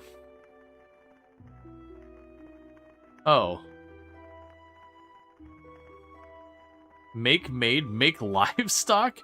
I'm sorry, what? Make a person livestock? Excuse me?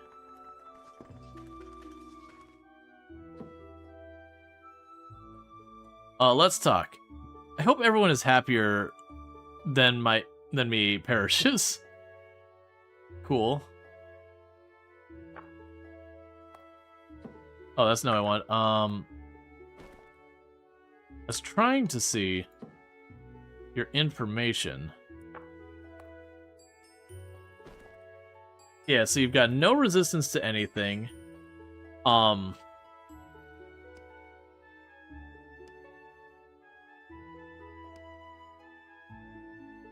wait, well, what was that? You've got a bandage, you've got some berries, and you've got a couple of meals.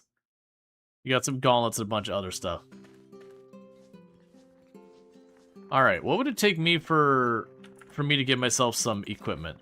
So for the breastplate, I can literally just make it right now. So boom, there's a breastplate. For a girdle, this is a belt. I would need some fiber or textiles. So we got plastic robes that have some unknown property about them.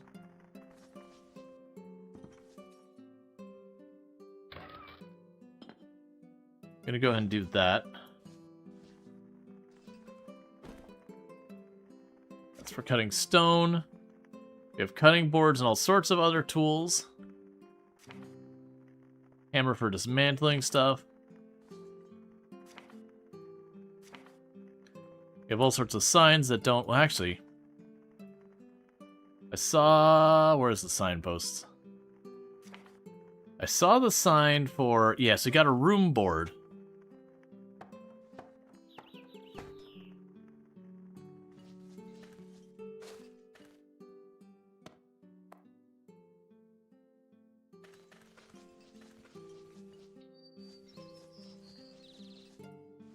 Okay, so we've got our room sorted. Yeah, but all these... Drawing paper. A price tag for goods lets you tag items for sale to visitors. Interesting. So let's look at what we got here. So you want paper scrap. Was that paper scrap we could make here? No, that's drawing paper. Recipe search. Paper. Alright, well, we won't worry about that. We can make a bucket. We can make boomerangs. We can make a buckler. We can make compost bins and a whole bunch of stuff.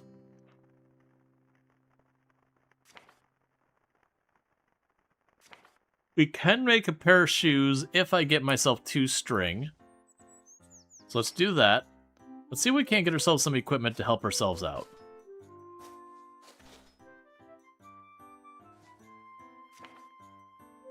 Where are those shoes? There's a pair of shoes.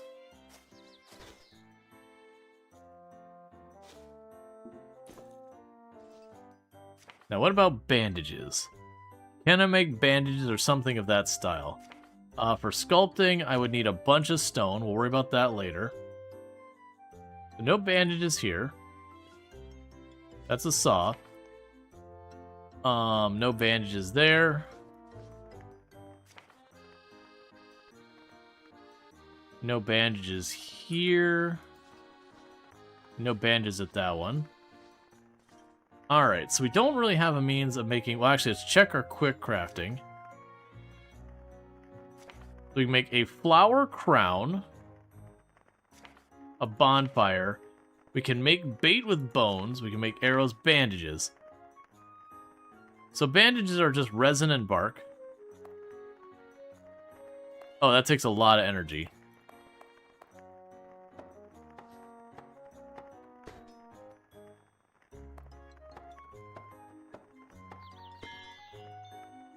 Alright, we got crafting 3.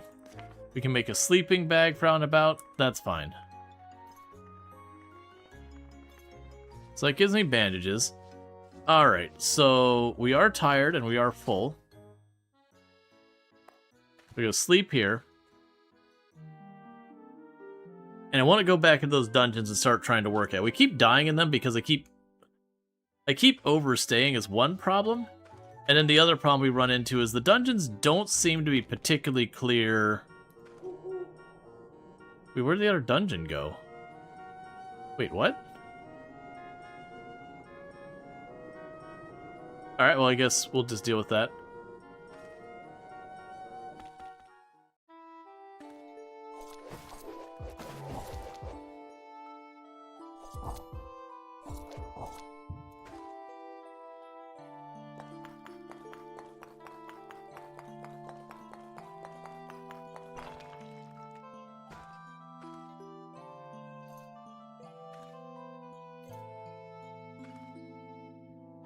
Okay.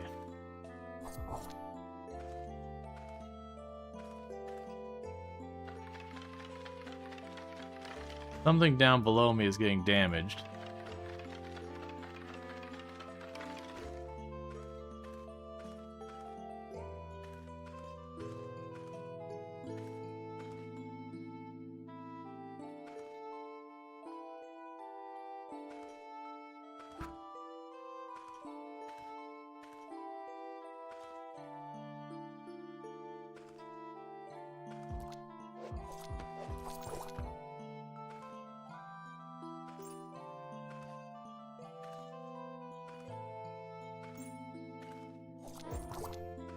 There we go.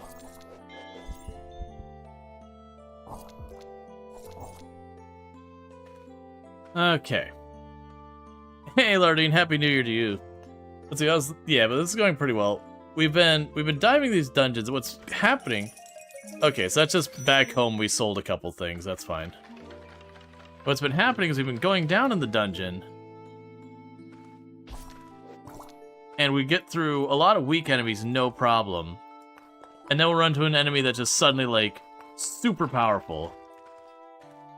And then trying to, like, get away from it kind of deal. Okay.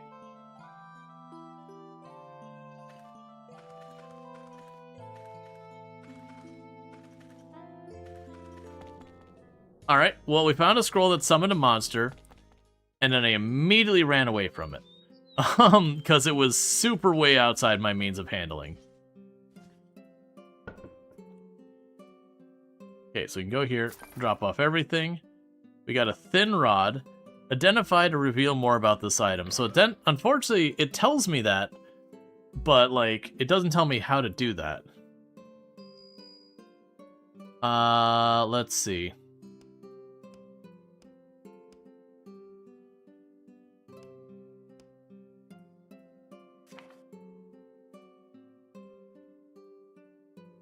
Trying to figure out where identify is. Unidentified items.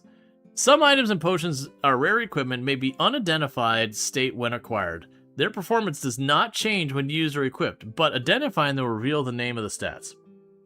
To identify, you'll typically need a scroll of identity, or utilize the identification services in the Mage Town. There are standard and greater identification methods. Artifacts can only be identified with the greater identification. Okay, so I guess what we need to probably do is where I've just kind of been slamming my head against attacking things.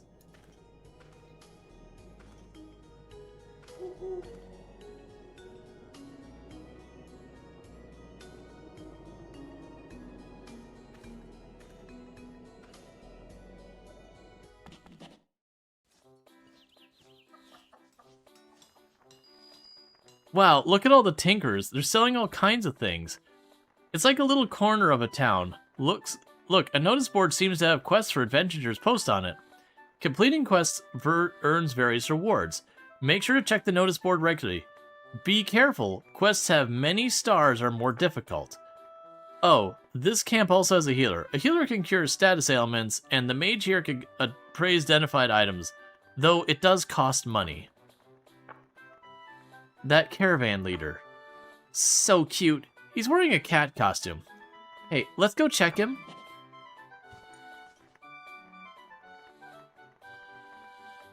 Caravan master? Sure. We're proud of the many items we've gathered in Varizia. The land of the ocean to the west, to Naka. The golden land of the desert in the east. Take your time and look around. Let's talk.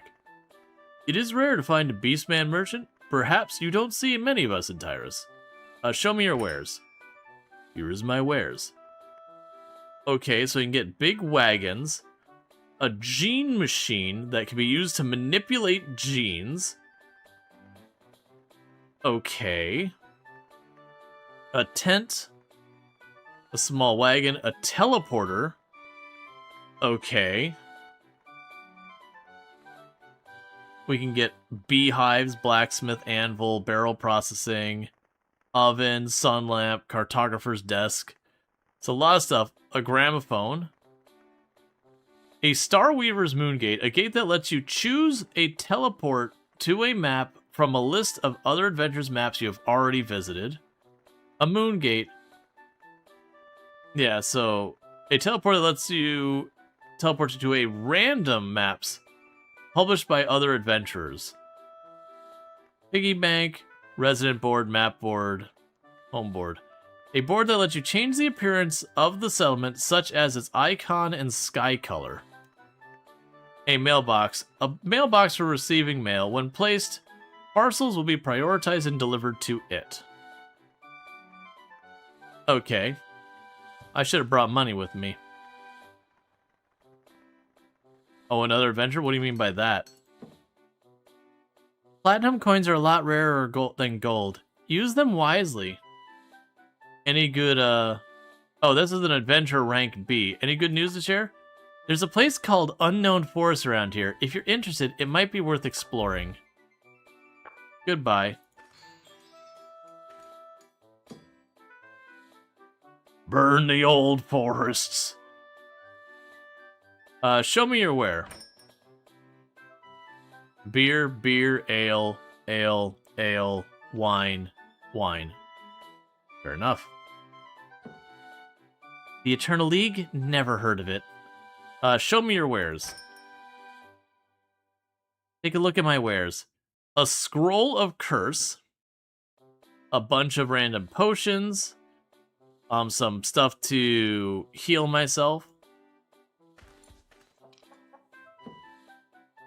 Here to spin the prize wheel, huh? Show me your wares. There's a bunch of books about different things. An empty bottle, dishware, empty bottle, dish, record, cup. So it's a bunch of junk.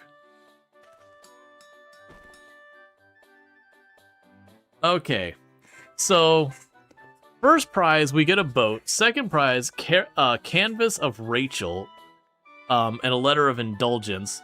Third prize, a charm, boomerang globe, and I do have a bunch of old tickets.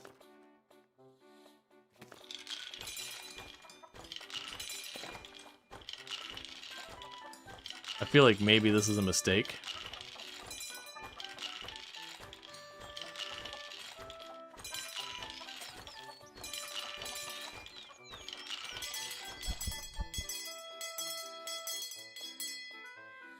You scream in deep pain as I got the boat.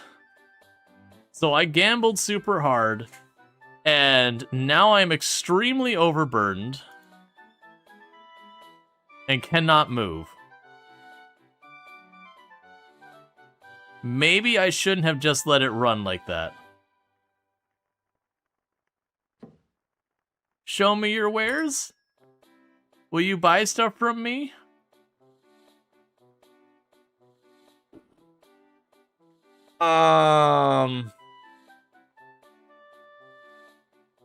So the thing that's keeping me from being able to move is the boat. But the boat weighs 430 weight. And I don't think I'm going anywhere with that much weight. What is my capacity for carrying stuff in the first place? Okay, well, I sold it for 26,000 because I couldn't move with it.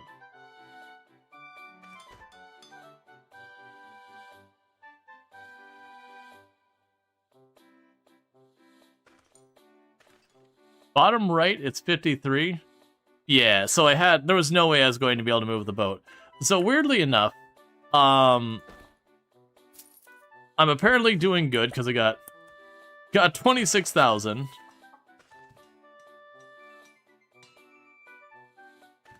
I don't know what to do because now I just have obnoxious amounts of money. Bartender. That's the lady we talked to. That's a mercenary. That's the healer. Can you move it with a wagon? I mean, I couldn't move to get to a wagon. I physically couldn't move. I have confidence in my assortment of goods. I want you to identify an item. It is a rod of holy light.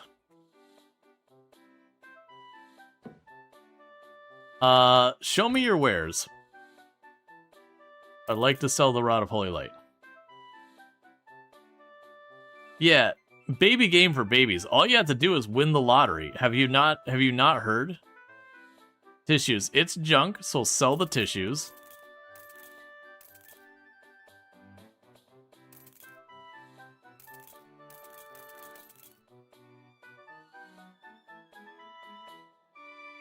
So yeah, that's a bed comfort. This is junk.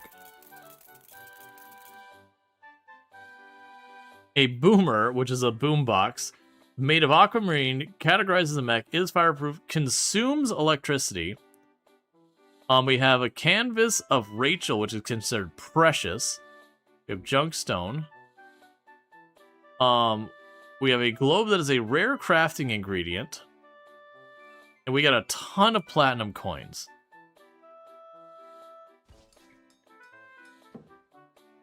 Let me see your wares. Alright.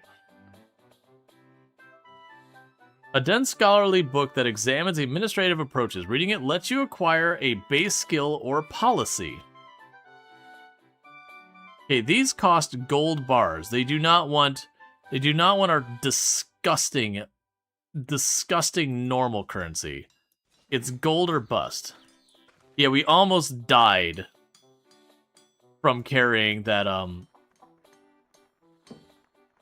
heavy stuff.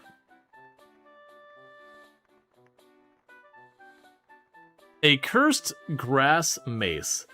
It is made of grass. It's categorized as blunt.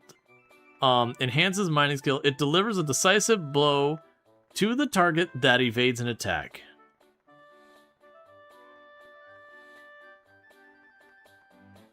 And then arrows.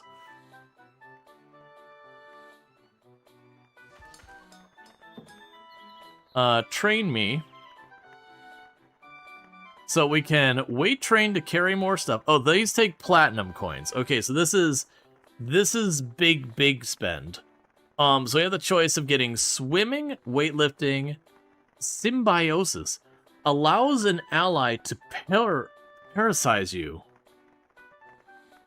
What? So they become parasitic to me? I don't understand that. Literacy allowed you to read difficult books. Appraising allows you to appraise stuff. Anatomy gives you much better shared health pool. Maybe. Gives you a better chance of finding dead bodies. Gradually regenerate your wounds. So, regeneration feels like a really good one. Now, what I don't know is I'm assuming we have a predisposition with the fire symbol. Which we do already have regeneration. I'm assuming we would pay to get higher level. It's weird wording, but you can basically be a mount. Okay. So I can become a mount, and my companion can like ride upon my shoulders. So I've got 10 platinum coins. So the ones I'm debating is weightlifting, because carrying more stuff just... Yeah, so the things I'm debating is we can do weightlifting. Carrying more stuff is just universally good. Appraising seems like it will have value in its own right. That, I assume, tells me what the value of stuff is. Anatomy, it's weird that says you can find more dead bodies, which I guess is just an ability to find loot. Regeneration is health regeneration. That feels like a very strong one. I think weightlifting, because I can't handle not being able to carry everything. So we did that. So we are currently level 1 in that. Well, regeneration, I guess, will just level on its own for right now. The question is, if I spend more, would it give me a higher potential max? Upgrading skills gives you an XP multiplier. Gotcha. So it levels faster, but doesn't necessarily give you an increased max. If that is the case, then it would be probably something I'd be more concerned about getting more skills I care about than worrying about getting multipliers for those skills. And I assume there's going to be some capacity limit of some kind. Yeah, allows you to appraise stuff. We haven't run into that, because I don't assume appraising is the same as identification. Those sound like very different mechanics.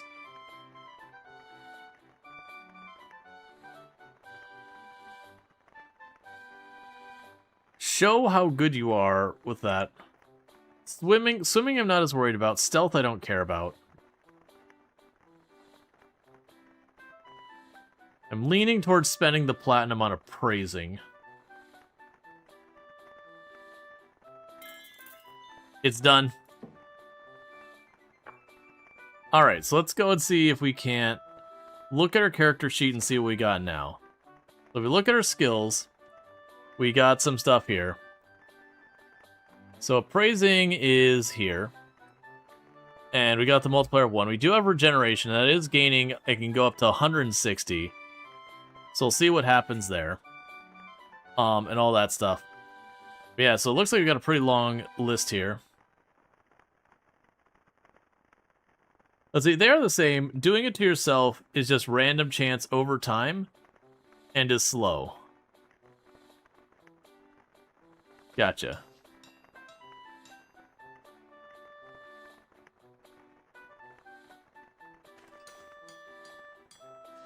Making sure I talked to everyone.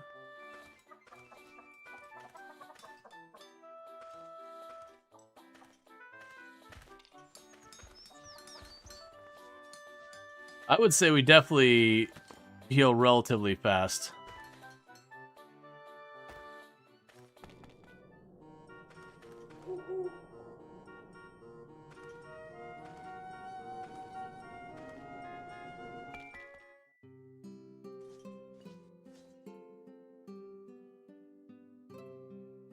Stale.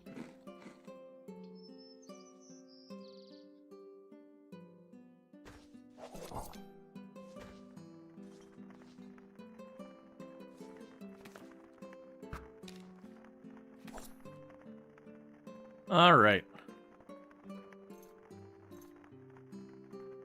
This paper reminds adventure of the reality that they need to pay. It can be paid by placing it in the tax box of a major city.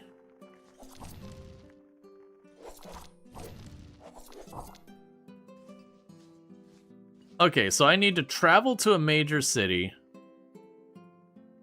A sack. It's made of granite. It's categorized as junk. So drop those off. Drop that off. Drop that off because it's considered junk. Drop these off.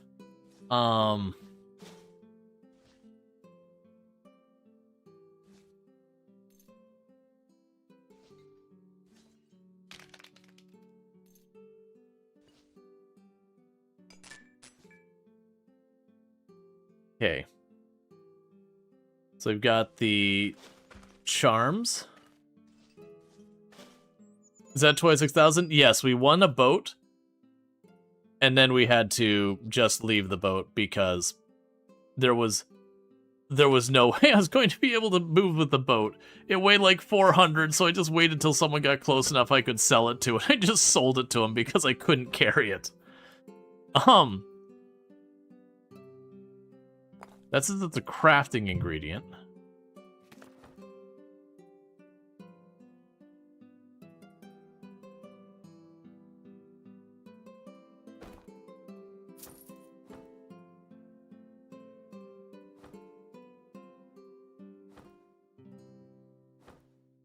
Does you have no money? Because I accidentally put it down there. Yeah, so the catch is if I die with the money, like, do I lose it kind of thing?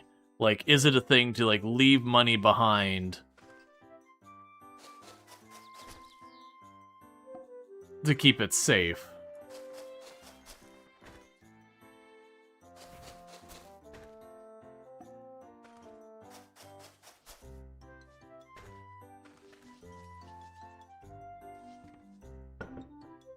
So, I mean, the real answer of what needs to happen now is I need to just go to town and aggressively spend all my money because I have tons of money. But I'm gonna need to bring some food with me real quick.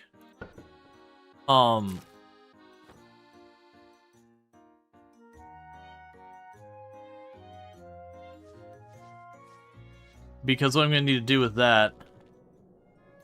So where do we think a major town would be relative to us?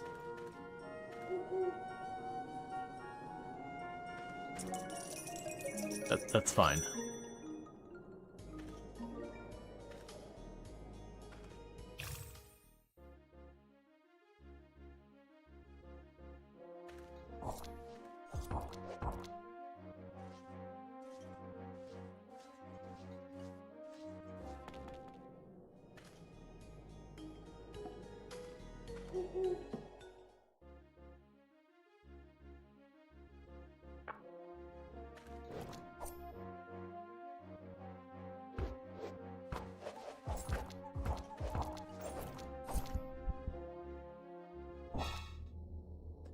I thought it was going to be just one.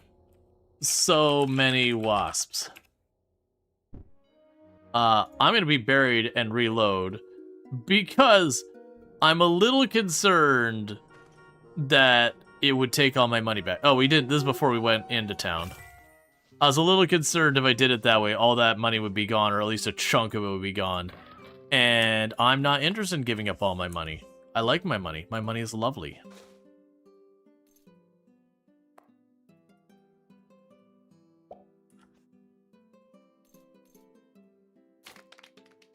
Okay, we can do this.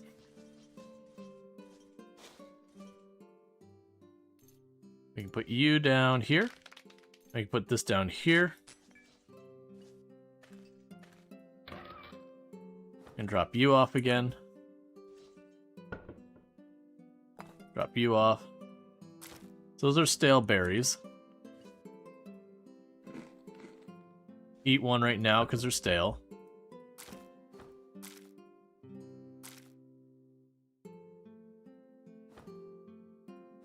Don't know how to split a stack with you.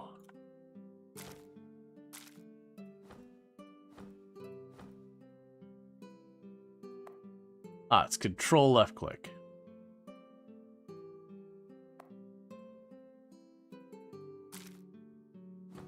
Okay, so put those back.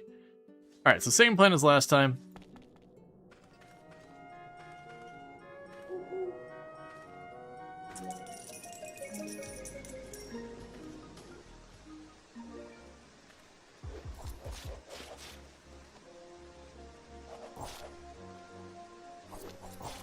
Why is everything here attacking me?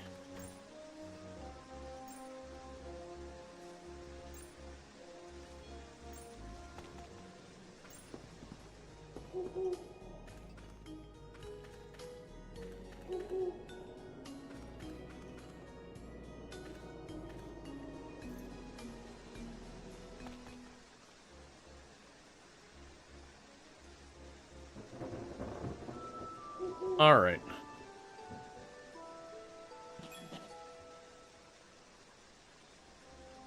Okay, those are rotten. Actually, rotten food still seems to hold value.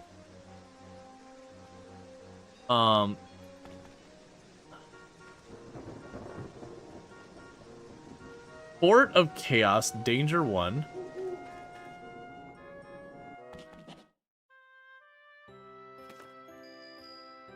Oh, it's a town. So lively with the people bustling around. Buying, selling, trading, gambling, quests, healing. There's so many services here. Even if you get lost, don't worry. Just talk to a guard and they'll guide you. Of course, every town in North Terrace is different. They vary in development and the items that they sell, services they offer, and skills you can train. The quests posted on the bulletin board also different from one town to another, so it's a good idea to explore various towns. Where's the little girl? Oh, I mentioned that earlier. Sorry, I thought I had an answer to. She's back at the town. I have her working as a lumberjack. But for now, how about we explore this town?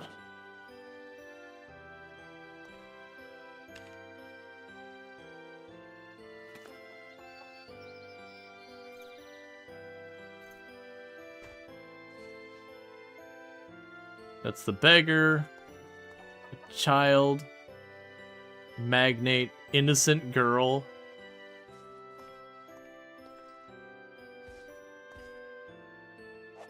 No, I didn't want to do that. I'm sorry. I didn't realize. Okay. Right click bad. We'll just reload it again. Okay. I was confused. Oh, right, it's middle mouse button. That's right. Middle mouse button is the thing you enter. You do like that. Money and currency are critical to our society. Oh, that's fine. Okay,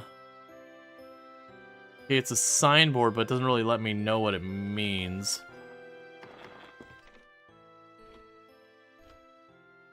Elder. The secretary.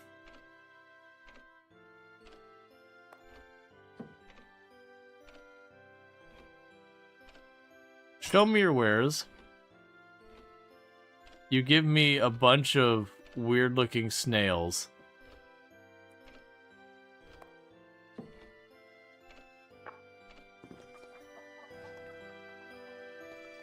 Senior.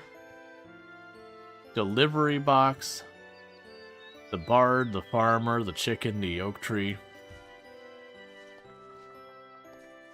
What I'm looking for... Oh, here. Talk. Where is...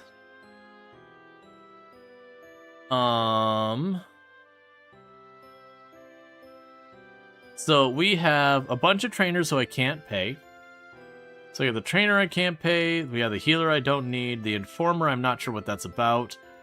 Innkeeper, shopkeeper. We have the general thing. We have the merchant and the delivery box. I wonder if the delivery box is where we can do our taxes. Look, there's a delivery box here. Carrying too many items will make you slow, but if you don't want to waste anything by throwing it away, delivery box is a service that solves most common problems. Items you put in the box will automatically be delivered to the next base you visit. You can use it to send heavy furniture you bought in town for moving items between bases. It's really convenient once you get the hang of it. Gotcha, so this would be a thing where I could drag the boat tile by tile and chuck it in there. In our case, though, you know, we didn't have that. So talk, show me your wares, summon shadow, a bunch of stuff I don't care about. Cool.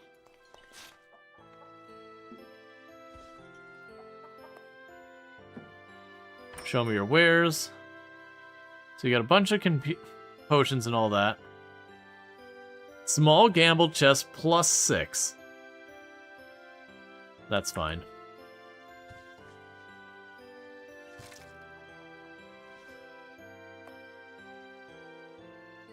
Talk to the farmer. Cats, why are they so cute? Let's talk. The butcher, talk. Show me your wares. Giant squirrel chunks. So let's split the stack. Take 2. Do that. You can have my rotten food. And a rotten heart. It's fine.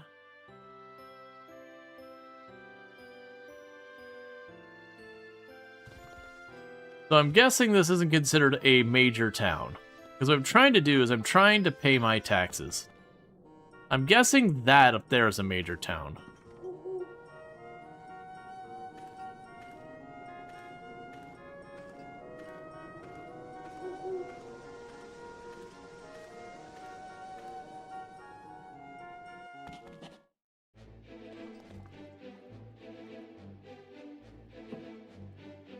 Where is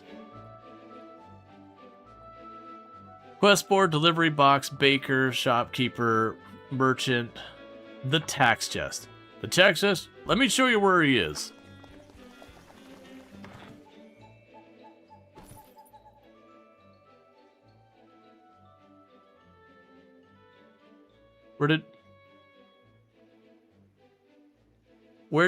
Did I not grab the tax receipt?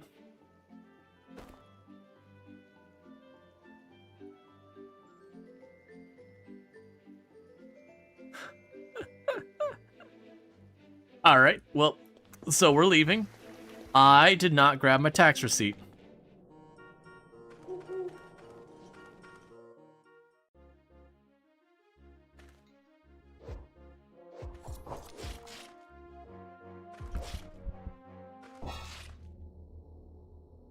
Ambushed. So what I need to do is not use the automatic combat thing, because your character just kind of smashes their head against the wall and then just goes for it. And it's definitely one of those ones that... There we go.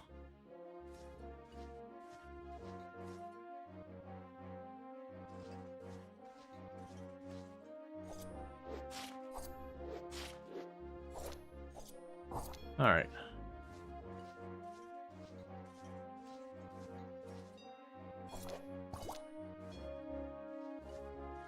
There's just times where you see it where...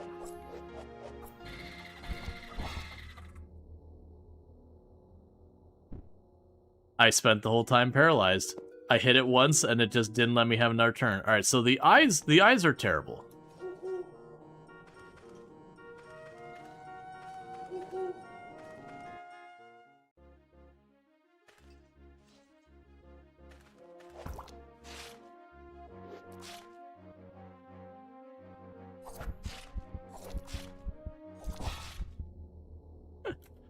I'm just getting murdered by everything all of a sudden. We had, like, not a whole lot of problems, and then suddenly even, like, ducks and that are killing me.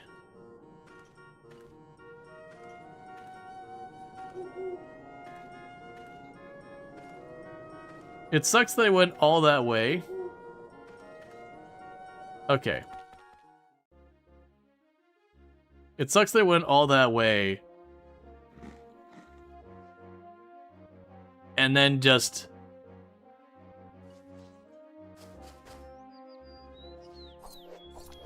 immediately ran into problems.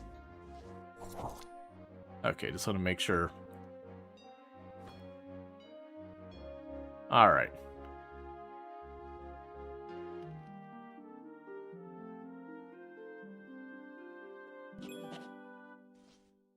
I'm also still salty. Oh.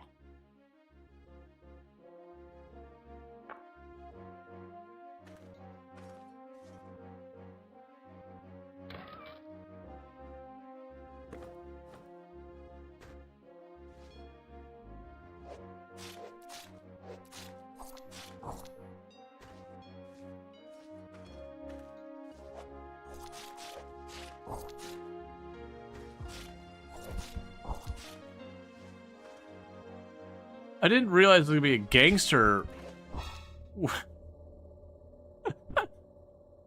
I didn't realize there's gonna be a gangster helping out. I'm surprised I saw that. It's fine. So what I'm learning is in these encounters,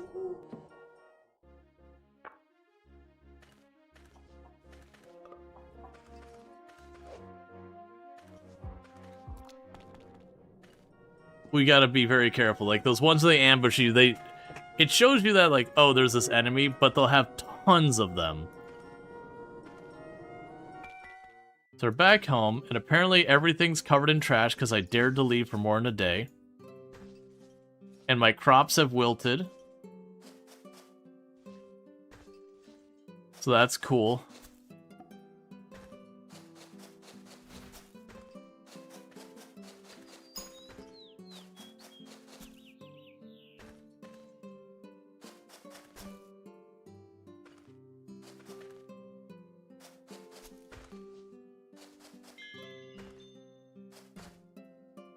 Okay.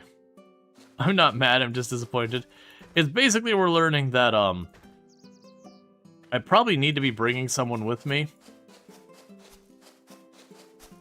I've been trying to, like, keep the base. Yeah, so that's what happens. I went up there, I forgot to bring the stupid receipt for the taxes, and I'm apparently not allowed to pay my taxes without bringing my receipt.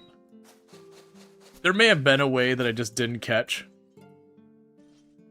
I'm guessing the season changed because we got different stuff available now. While exploring the beach, I found an ancient machete buried in the sand. Thank you for the follow. Welcome to the stream. And hey, Blue Zest, thank you so much for the raid. I don't know why the... Oh, there it is. But thank you so much for the raid. I do really appreciate it. I hope you've had a good stream and all that stuff. And I forgot to mention the when we had the New Year's for Central US and all that stuff. But yeah, so coming in from Streamvestor and all that stuff. So check out Blue Zest TV. I missed what the game we were playing. But what were you playing? How'd it go? I also understand you've got a raid and run, but obviously you're welcome to hang out and all that good stuff. But welcome in, Raiders. I am Rual Storge. Today we're playing a game that is new to me, Elin.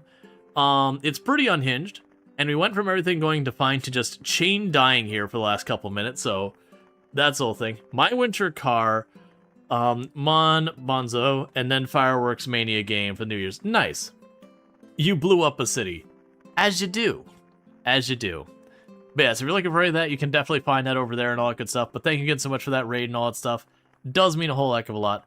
But yeah, we're playing something a little off the norm that I play on the channel. I'm most known for my exploits at Project Zomboid, where I used to hold a world record for the highest kill count run ever streamed at 135,121 zombies killed in one character with one life with no mods to change amortization or vehicles and just sweaty tryhard settings. But that said, that record has been beaten.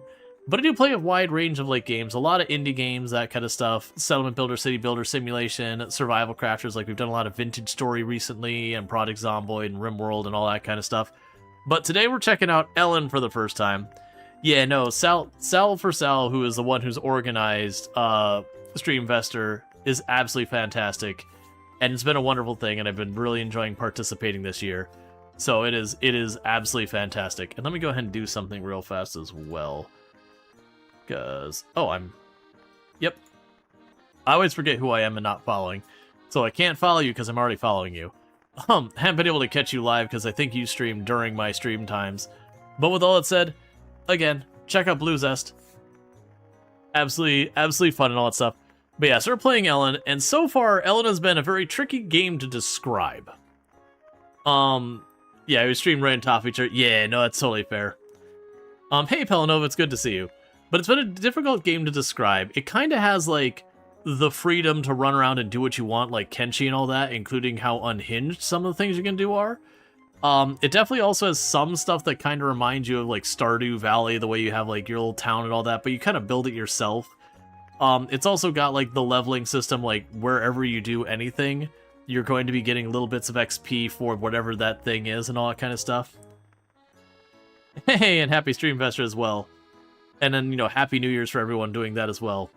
But, so far, the things that have occurred in the game is we were given a deed to some land, we've been building that up, and we got to choose to get ourselves a pet, of which the choices were a dog, a cat, a bear, or a little girl. And despite my deep concerns, I had to see what the little girl was, because that was not normal things to offer. And then later we realized the little girl's actually 22 years old. So that made it a lot less weird and a lot less deeply concerning. It's like, okay, so you're just giving me like a friend or something, as opposed to I was a little bit more concerned that, you know, we were just having like an 8 to 10-year-old girl hooked on us as we live in the wilderness. But since then, we've been mostly kind of having them stay back, but I am having problems where now that I've started trying to explore the world, I'm discovering going places on my own. Not the greatest approach. So we might have to bring one of our people with us for a while. And that's been a whole thing. So yeah, so we've been going through all that. We are getting ready to pay our taxes for the first time. I accidentally went to the capital without my tax receipt, so I couldn't pay my taxes, because apparently that's a thing. So I had to come back to my town, which is now in bad shape because I left it for a while. Because I forgot my tax receipt to go and pay my taxes. But with that said, welcome in, Raiders. I do really appreciate it and all that good stuff. Alright, so let's get back into it. So while exploring the beach, I found an ancient machine buried in the sand. A rare device that, when you insert a small box called a cassette, it plays a strange tune. Michan, startled at first, now listens quietly. I've also crafted a barbecue set. This beach has become our second base. Sitting by the fire, listening to ancient music, I wished for time to stop, if only for a moment, but a restless feeling deep inside won't allow it. I need to find the promised land. Where could it be? Lutz, the former hero in the remote forest. And like all of the previous letters from Lutz, I'm going to immediately go in here, and I'm going to sell it. So let's automatically put away all our stuff we can. We could drop all this off. That's all the food and all that, and the skin and whatnot. We need to pick... Why is there a bajillion trash bags? I left for like 3 days. And you all just straight up tuck garbage everywhere. Hey, Faded Frank, thanks so much for the raid.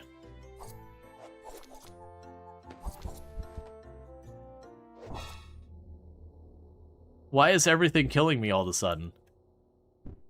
Like, I don't understand. Everything was going smoothly, but even one fair difficult enemy is killing me. But yeah, so check out Faded Frank and our fantastic content group. We're playing a lot of like Product Zomboid and our good stuff. So, I'm not sure what's happened that suddenly I'm struggling to continue to just survive. I heard a ting and I'm not sure what it was. Been streaming for 10 hours, your arm hurts. Has your armor broken or something? I would be surprised. Even if my armor wasn't broken. I mean, as far as I'm aware, I don't see a durability stat on any of that.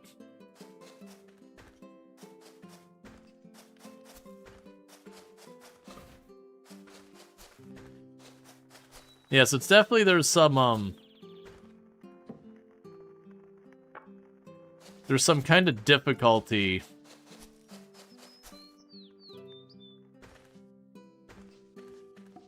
establishing like what's actually threatening, what's not threatening, that kind of things.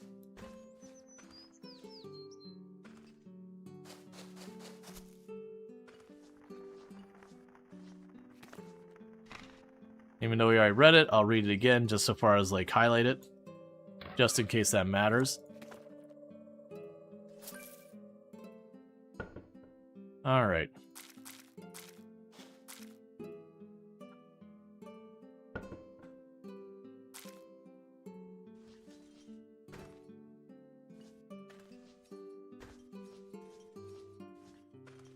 Let's go grab all the trash now.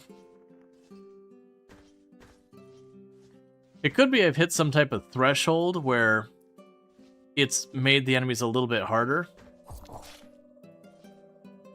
Where have you been? Look, I was literally trying to go pay my taxes. I was unsuccessful, but you know, at least I tried.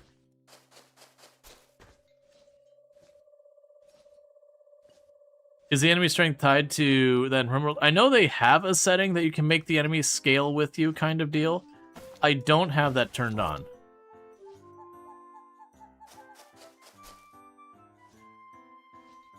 Like, it's off by default. Like, even when you put in the difficult mode, it doesn't turn it on, so... I'm assuming it's, like, not intended to be, like, a base setting or whatever.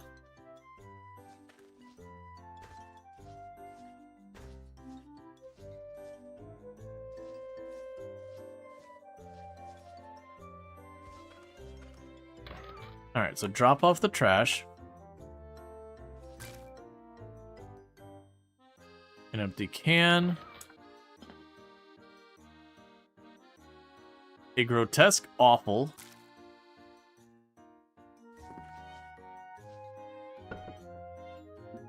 But so you never see the games, you're just guessing? Yeah, no, that's the thing.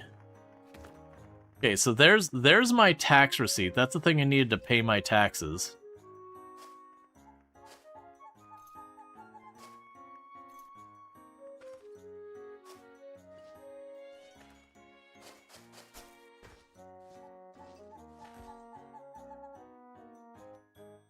Okay, so it's not mentioning how hungry people are, which I appreciate, because I'm a little worried that we'll leave town and then everyone will start starving to death.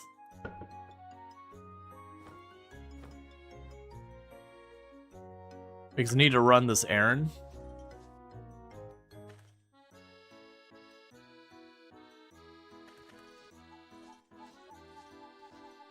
Was there trash inside the houses too? We can check. Oh my god, why?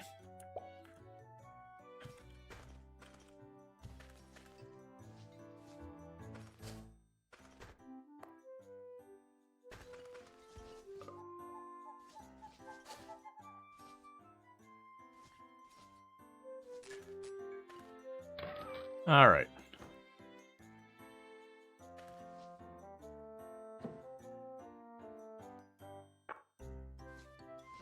So we got all that. Let's see. So you want a rubber duck, you want a boiled egg, and you want an empty bottle.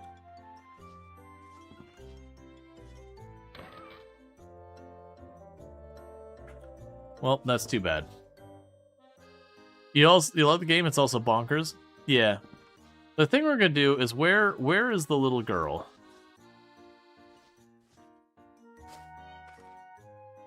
The quote-unquote little girl. Oh, we also... Stop making new trash. Clean up your messes. Don't be slobs.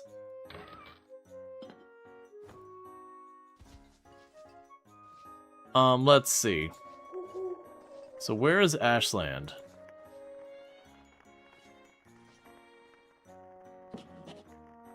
I see you finally received our bill. Let me explain how to pay taxes.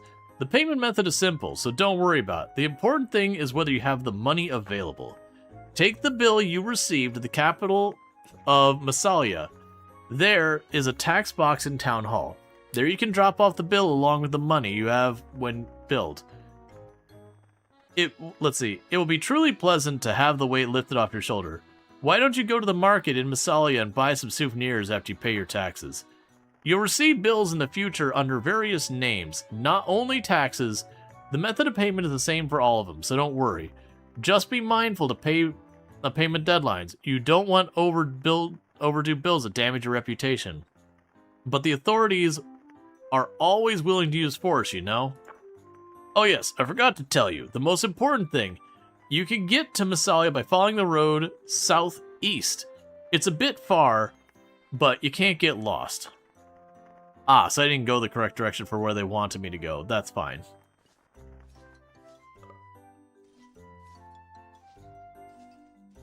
They've got you cutting wood. And more trash. Always more trash.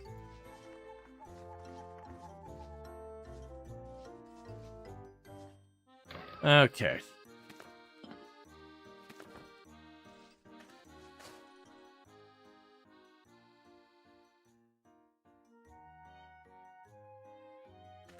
I see the robot, but where is...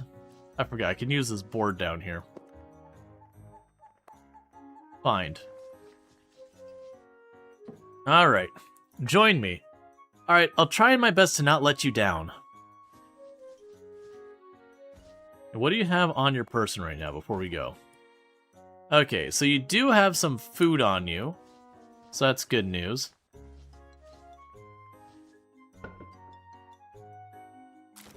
Those are rotten, so we'll just sell those.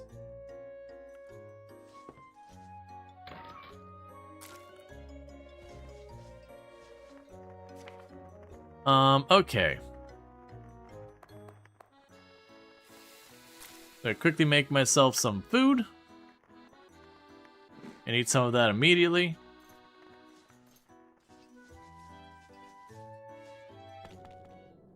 And I'm going to hit save. Just in case you have problems. So it says southeast. And I have my tax receipt, and I got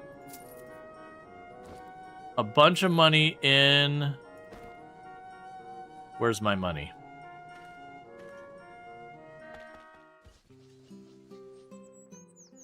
It's been 30 seconds. Why is there more trash? Calm down.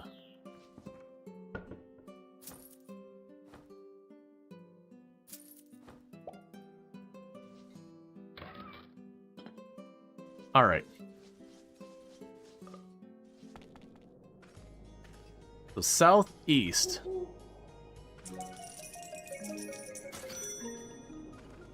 Yeah, and they warned me that time passes really fast in the map. Oh, I should have dropped off that.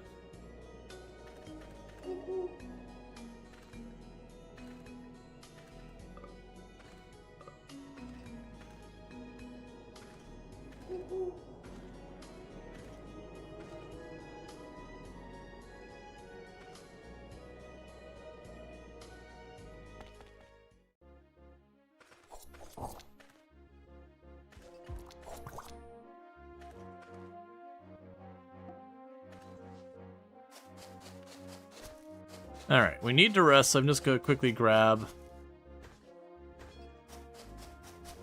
some crops for making food when we get back.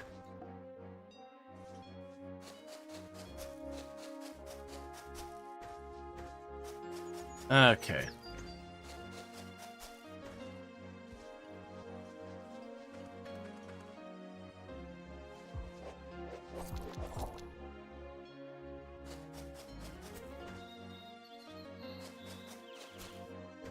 Just straight up gets attacked and just utterly murders them.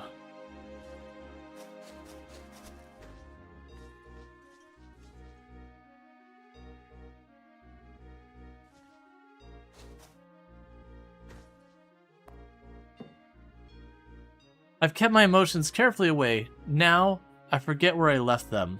Let's talk. Humans were once called Elin their mother. Bye. Alright, I actually came here to eat some of that food. Rest for a minute.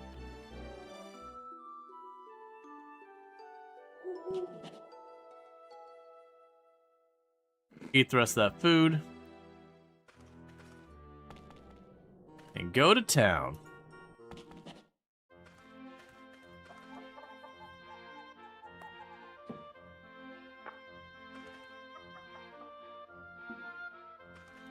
Alright. Hey, stop walking away. Talk. Where is the tax chest? Show me where it is.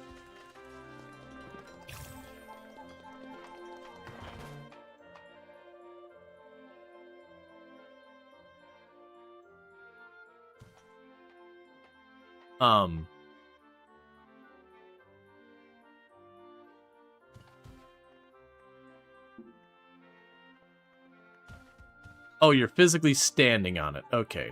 Use tax chest. Grab that. Alright. You paid your tax bill of 500 orens. Cool. Talk to the mayor. Let's talk. My favorite? I like junk. I really have a thing for fried eggs.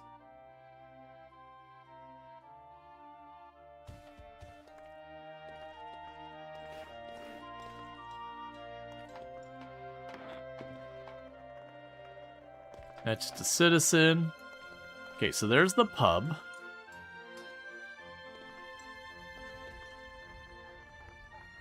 You were getting hungry.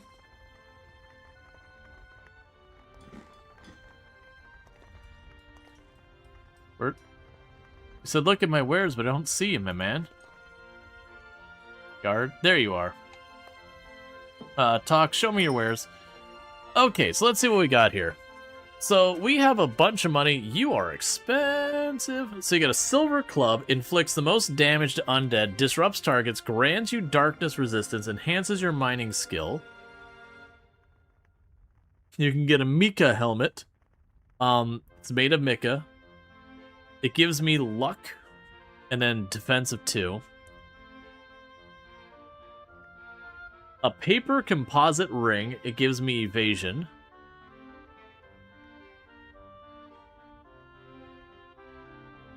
Pearl gloves. Increase your perception. Lets you breathe underwater. Gives you mind resistance. Like, don't get me wrong, that weapon looks good. It's 3d3 plus 2. Versus mine is 4d3 plus 3. So my weapon hits harder, but doesn't have as many. Reduce the consumption of talismans and inner things. And I only get 8 money for it. If I were to sell it. Blessed silver crossbow. Just a nice necklace. A plastic hat.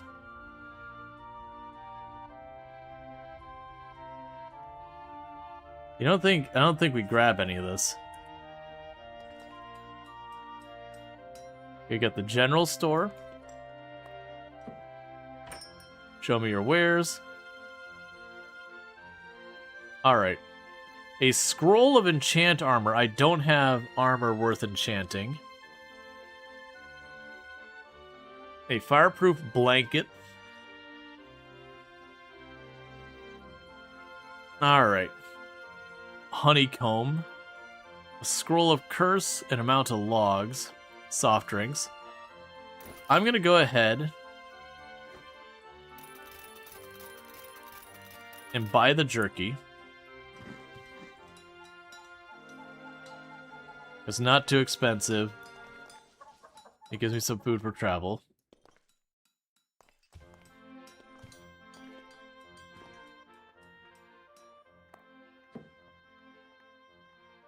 Oh, you sell pets. And the pets all have skills. We could get an Emperor Penguin that works in history and blogs. Why is blogging a thing that they can do in this game? We have a kitten that can lumberjack and fish, a ghost that can do, a goat who can do history and cheering, a cat that can wash and fish. That actually seems moderately accurate. A dog who can garden and meditate. Wait, what did that say? 1 second. Choose a slave. Ah, I see how they view pets in this game.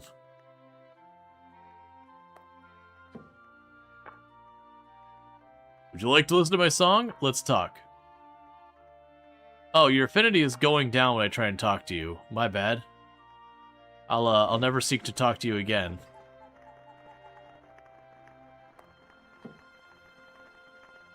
Show me your wares. A cursed jug of beer.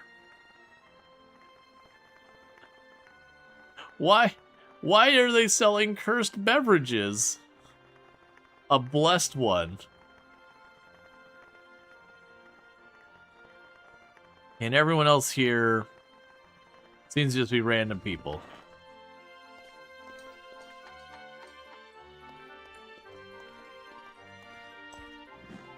Are you brave enough to drink the cursed jug beer?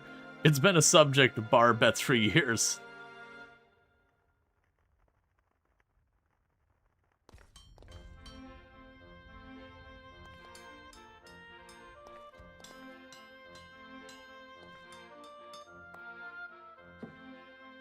Okay, so we have the mayor, we have the secretary, we have the trainer. The trainer's gonna want platinum coins. We don't have any of those. The banker, the mage, the healer, the informer, the animal tamer, the fruit shopkeeper, the fishmonger, the general store, the bartender, the scrivener, the witch, the scholar, the blacksmith, the furniture, the innkeeper, the baker, the magic shops, the goods keeper. Let's see where the magic shop has.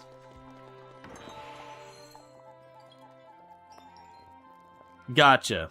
So appraising is identifying.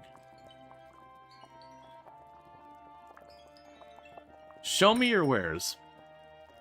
So I have a scroll of teleportation, a scroll of magic map, teleport, summon shadow, acid arrow. That's all fine. Not too worried about that.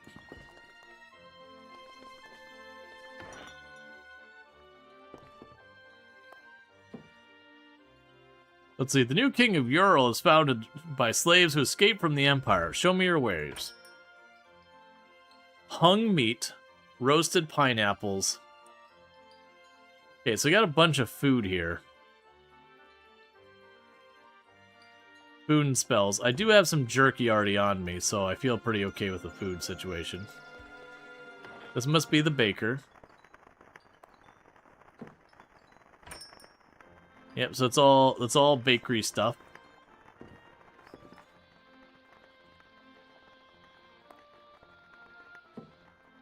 Show me your wares. And that is all fruit. That's the inn down there. Well, that must be the beekeeper over there.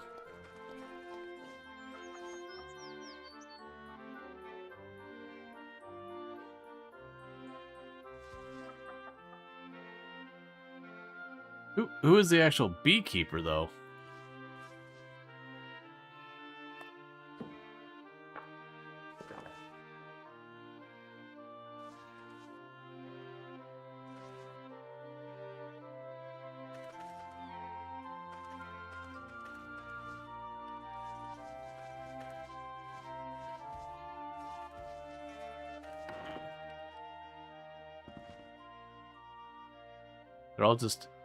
It's all just the farmhands. That's the secretary. That was like what people had specifically noticed. Let's go see if we can't talk to the secretary. Let's see. Show me your wares. Oh, so they got the same like little statues and all that. Alright, which I believe you had to spend influence on.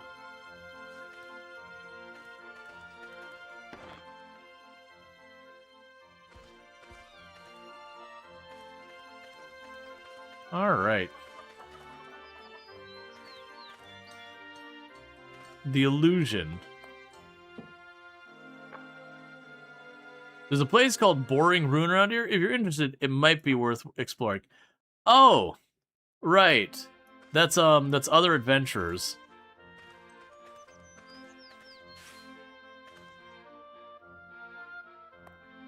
Talk?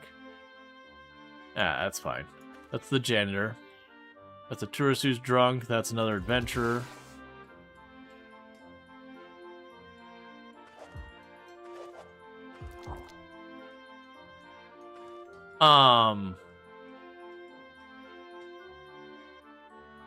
Just to clarify, that tourist just murdered a senior citizen. I don't know what happened. They were drunk.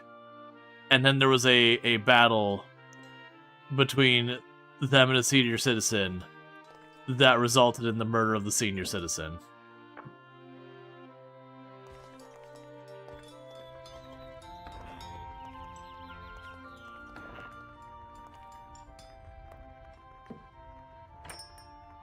Yeah, do I want to... So the silver club doesn't seem that much better. I feel like it should be getting some kind of armor. So the silk cloak gives me 10 defense points and mind resistance. My armor gives me... That's PV plus 8. And that's PV plus 1, but DV plus 10. So it's really hard for me to gauge what some of these stats mean. We've got gloves, but I don't have a slot to put the gloves on because we are a chaos one, so we have like less limbs than normal.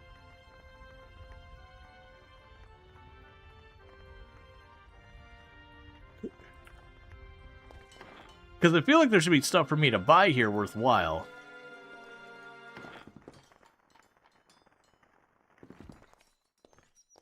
But it's not super clear on a lot of that stuff. Like, because I don't know what's of value. So, furniture store, show me your wares. A backpack. Capable of storing 35 items. So is that something I use? I'll probably buy that. A tool cabinet. Sturdy box, garden light.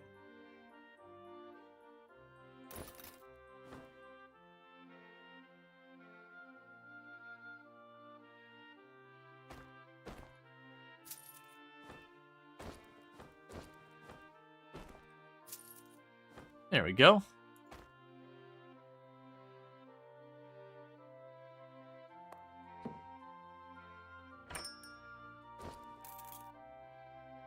There, so we got ourselves a bigger backpack.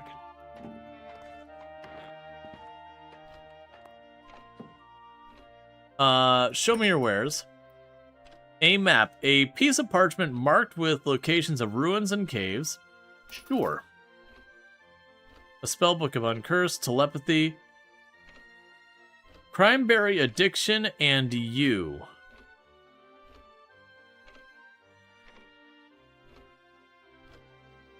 Yeah, so some of these...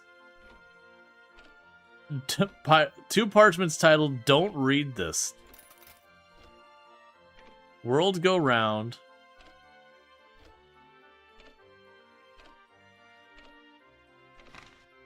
Don't read this. Unknown author, I warned you.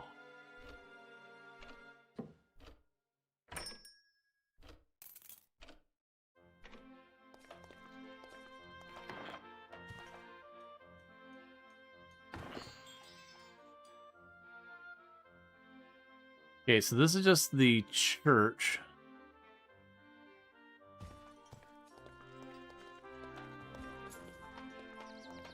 Is there not a bank here somewhere? Where's the guard? Vendor by the bank guard. What, no guard? I pay my taxes. Where is the banker? Oh.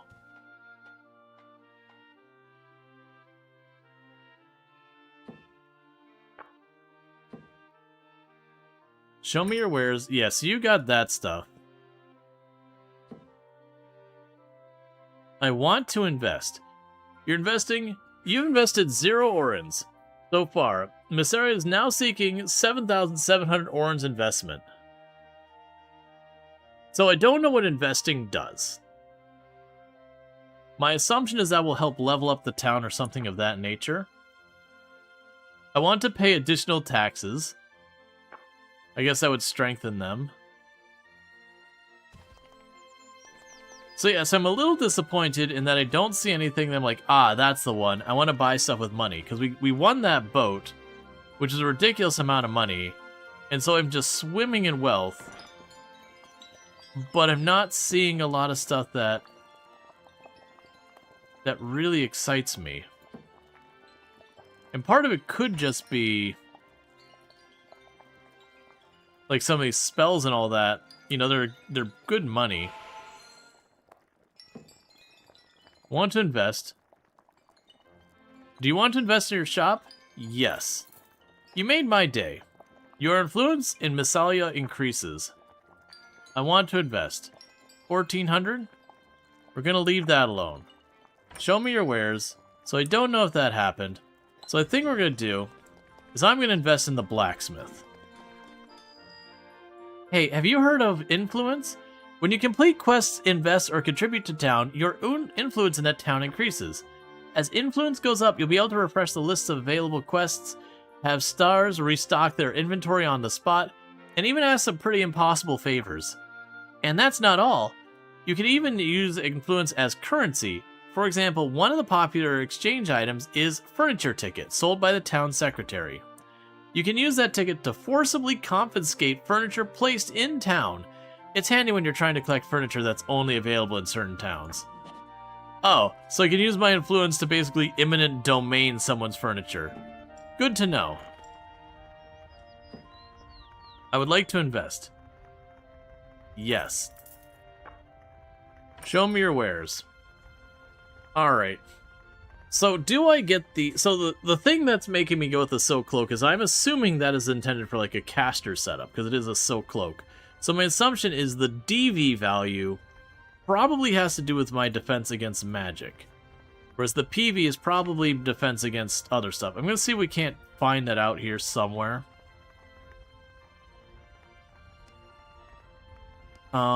Let's see here.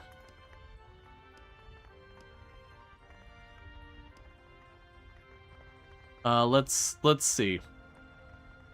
We can probably find it up in the guide stuff here. So, DV. Attribute. Dodge value. Okay. So, DV is your ability to dodge. And PV is your protection value. Gotcha. So, when we look at the blacksmith here, and we shop, we go there, that's saying I'm going to have a really high chance of dodging stuff, but when I fail, I'm going to take it on the chin. Versus the pearl gloves actually have some pretty good stats on them, and they give me breathing underwater. My only issue is, well, I guess it's an accessory slot. Okay. Cool. Yeah, so that's actually probably a good find. So you can have your Amulet of Evasion.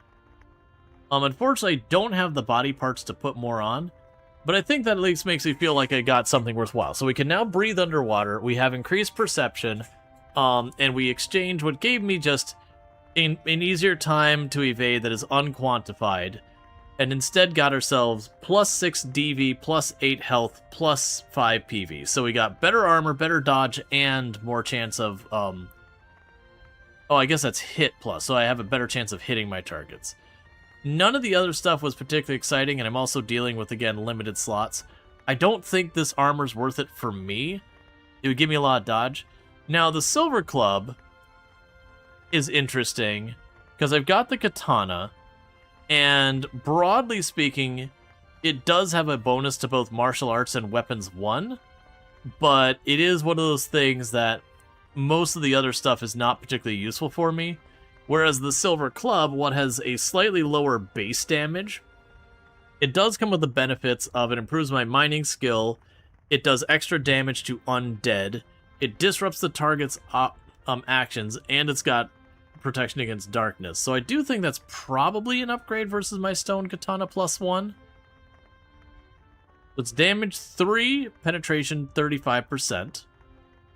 Damage plus 3. You're not sure that you equip the gauntlets, you may not have a glove slot.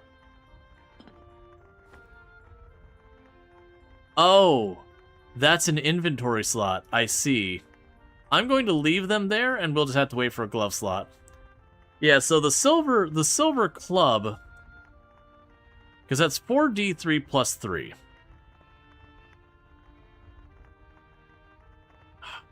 So basically, against undead, this is going to do an incredible amount of extra damage. The disrupting the target's actions feels like it'd be really good. Yeah, no, I'll definitely want to grow more limbs for my feats. I just have to get my next feat. Oh, I have feats. I literally am sitting on 2 of them. I missed that was a thing. Alright, so let's go here. Do we have anything new? The attributes are all the same. These are all the same that we had before. Those are mostly the same, except the mutation is another level higher. So let's go ahead and grow another body part. We got a back. Cool. Gonna grow another body part. I got another back. Okay.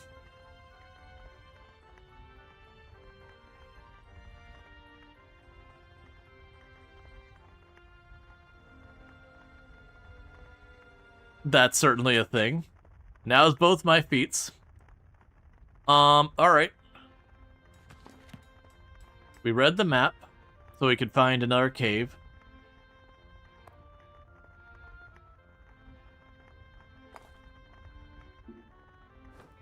Yeah, so you got torso and backs. So back is like a cape, I'm guessing. I wish it told me what slot you went on. Yeah, so that's torso gear.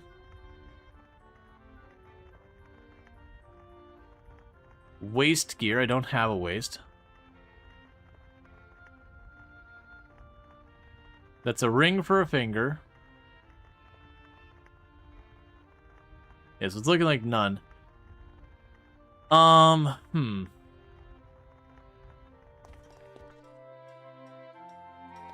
think I'm gonna go for that mace. Like it's a reduced base damage. But I think that disruption is gonna be really good for me, and if we run to an undead, it's just gonna murder the hell out of the undead.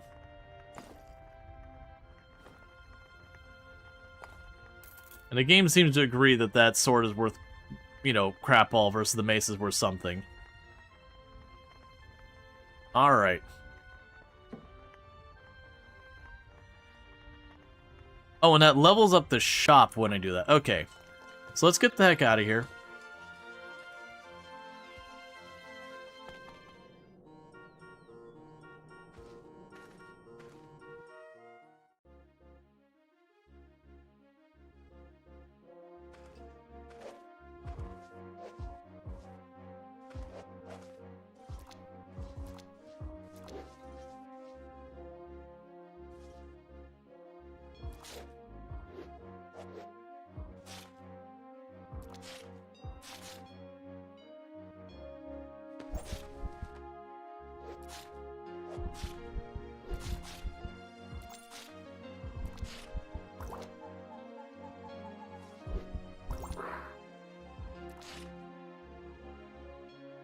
Do we still have the healing? Yeah.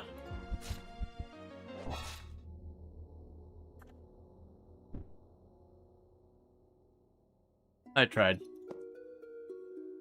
I'm trying to not just auto ballot. Oh, did it? Okay, let's not. Alright, from now on, either I need to save each time I leave town, or we're just not using that anymore. Okay, so let's go here. Let's pay our taxes. Because most of us was just wandering around, figuring stuff out, so we paid our taxes. The only other things we did here worthwhile is we invest in a couple of the shops. So let's go here and talk to you. Show me your wares. You have an entirely different set of wares. Cool. We'll deal with that in a moment.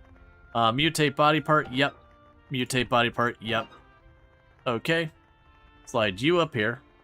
So it definitely seems like you'd be able to cheese that. So we got an arm and another set of feet. So what do you have? Show me your wares. We have a cursed boomerang. We have a pair of gloves. That is arm gear. So we can get those. We have a doomed bronze wakizashi. Gives lightning resistance and pursues a target that evades an attack. We have a short sword that's got just bonuses to damage. We have a girdle that is a belt. We have boxing gloves.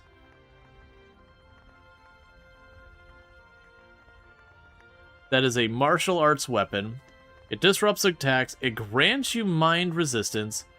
Allows you to counter when you dodge a melee strike. Ah, so we went there. An old lantern is a light source. A copper helmet, we don't have a head. A glass shield. A silver cloak. A turtle shell, which is a shield. Okay, so in this case, we can get the gloves, but they don't give us anything. Like they literally don't have stats.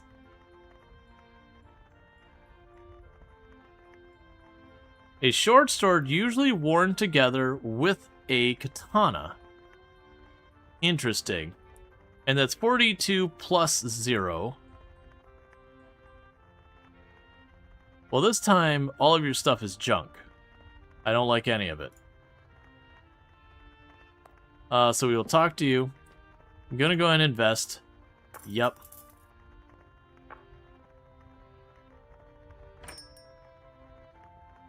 So we paid our taxes. Everything else, we didn't end up doing anything else. Meaning, oh, we got the jerky. That's right. And so this time you don't have the jerky.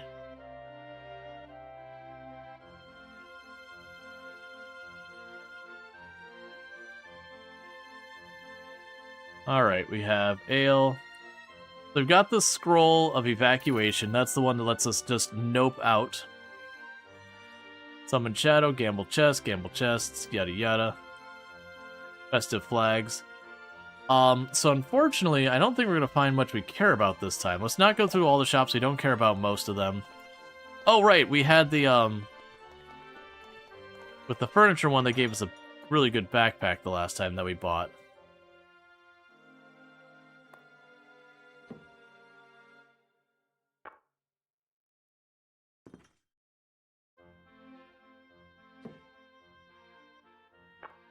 Well, unfortunately, I can't buy from the furniture shopkeeper because they're sleeping, just standing in their home. Apparently, they're just all sleeping. That's not really what we're looking for. Baby got backs? Yeah, no, unfortunately, I missed the, why is everyone just sleeping out in the open?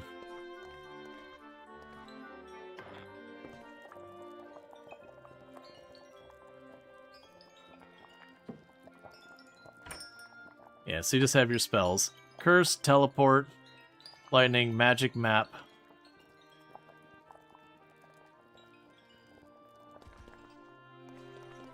Oh, here's our notice board. Okay. At last, the harvest time has come. It's by no means a job I can handle alone. Can you help me gather crops weighing 92.4 S? Regular patrols. We regularly patrol the outskirts of towns to remove dangerous monsters. Things have gotten a little rowdy lately, and we're looking for an adventure to take over patrolling. The quota this time is 13. Are you interested? Sure. I accept. Help me out. Gather crops weighing 92. Let's start with the one we've got.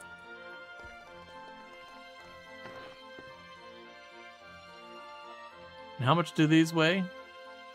0.4.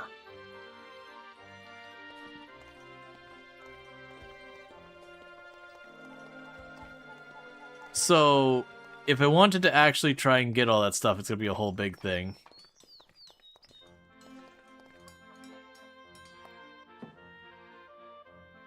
Alright, so I need to get some food. Let's grab some bread.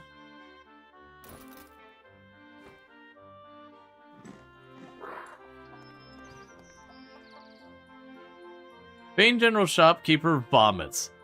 Bane General Shopkeeper has dimmed. Bane General Shopkeeper is no longer dimmed.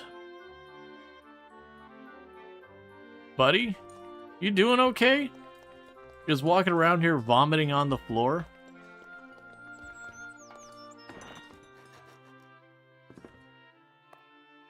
Okay, you're no longer asleep. Alright, so entirely different stuff this time.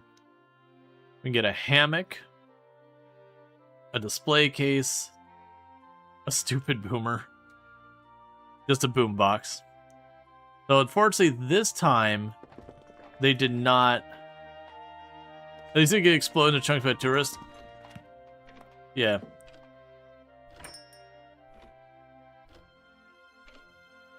Alright, so it feels like these scrolls are really worth keeping on hand, the excavation or evacuation scrolls. And I still want to get one of the scrolls of don't read this in case there's a consequence for reading it.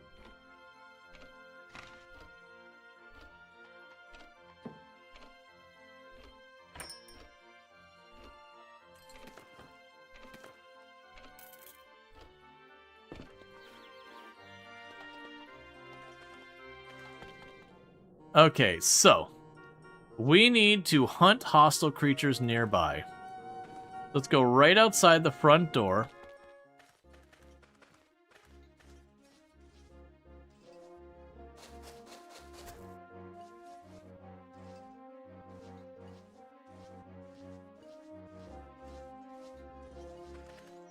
Alright, so road seems safe.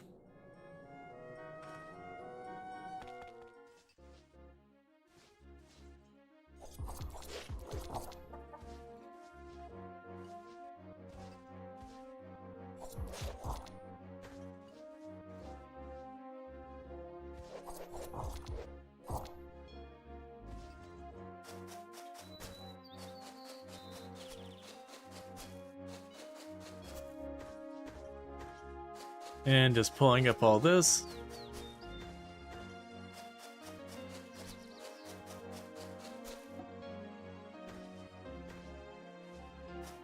You keep seeing like the "were" thing.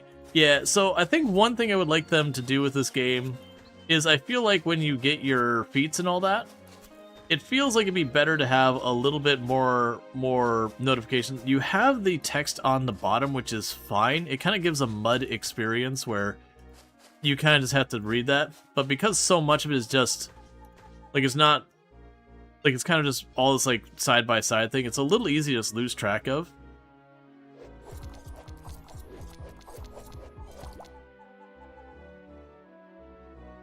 Rigid longbow, promised ground. Figure of Beth Puted, categorizes the figure, raises tourism value. Card of Beth Puted raises tourism value. Corpse of Beth Puted. Rich collagen. A rigid longbow of promised ground. Okay. Interesting.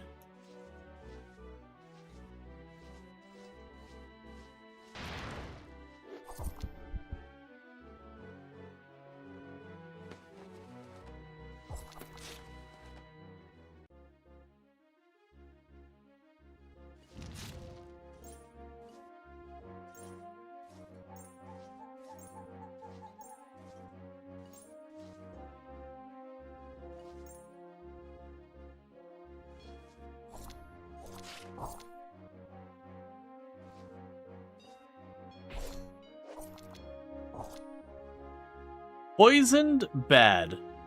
Effectively reduces the target's endurance. So endurance I don't mind. I mean it's straight up killing me. It says it's affecting my endurance. But that is straight up murdering me.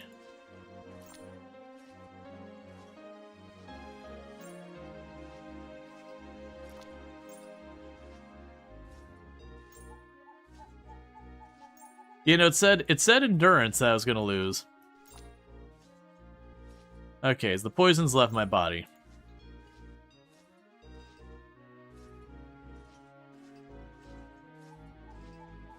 Leave the eye thing alone, they just paralyzed chain me.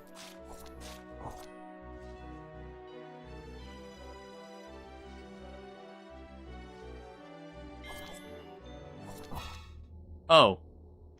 Well, I figured I was going to hit him a couple times and see how it went, and he killed me from 2/3 health. Alright, so we have 22. So we didn't lose money yet. That's fine. So what we're going to go ahead and do is we're in the middle of town. I'm just going to hit rest and not consider about my actions at all.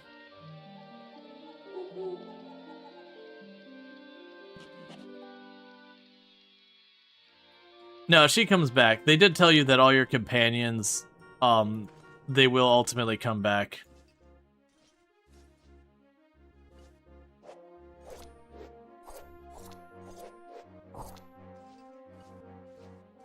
Yeah, because they only need to kill 5 more creatures. It's just unfortunate that when we went there... Oh, that's fine.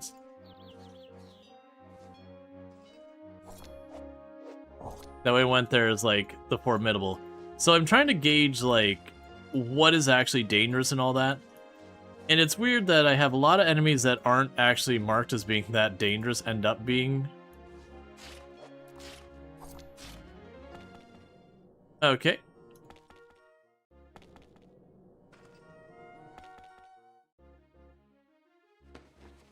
They end up being way more dangerous than I expect.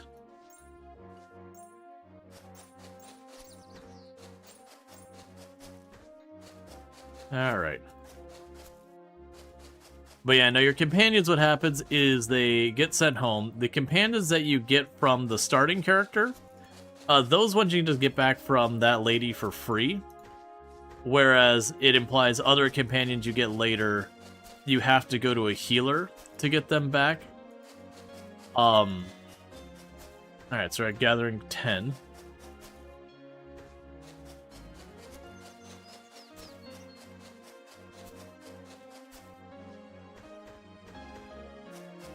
Alright.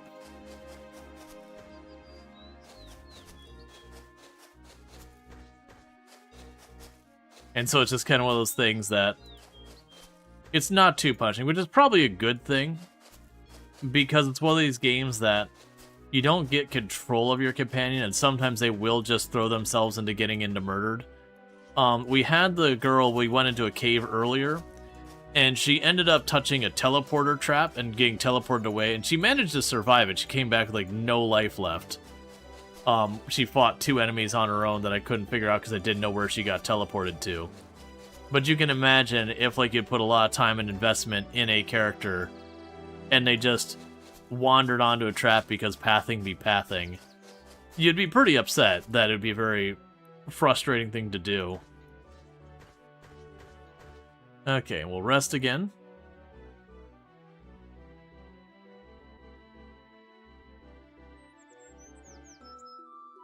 Hey, Mark, how's it going?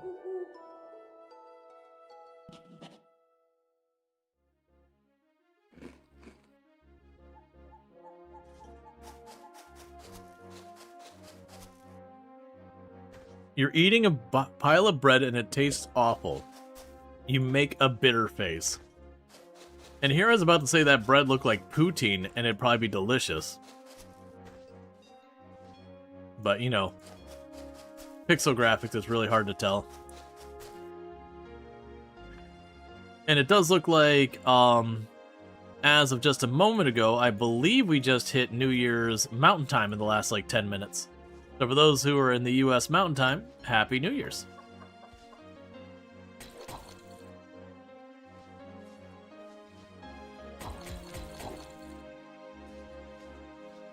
I wonder if you could slow down the speed of auto battle. Because I think that's what part of my thing is you run up, and if you hit auto battle, it just kind of blasts through like a whole bunch of attacks really fast, so you can't really interrupt it without missing out on stuff.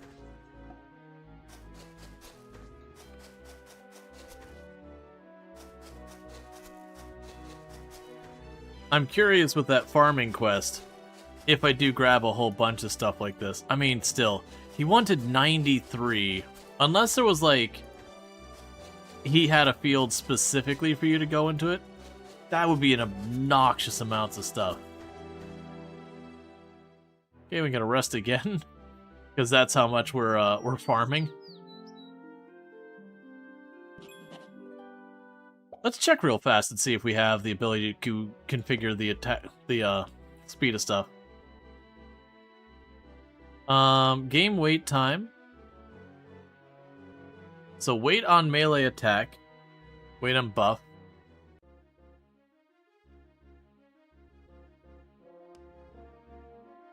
I'm just curious.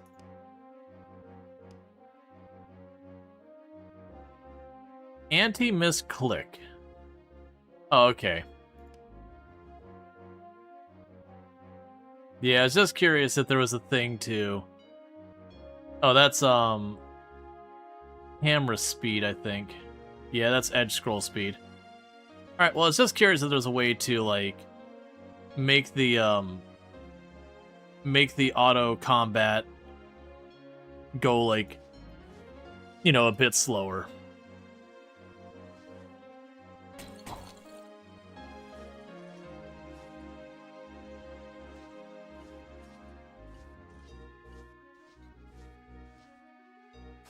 I'll definitely say there's no shortage of stuff to harvest nearby.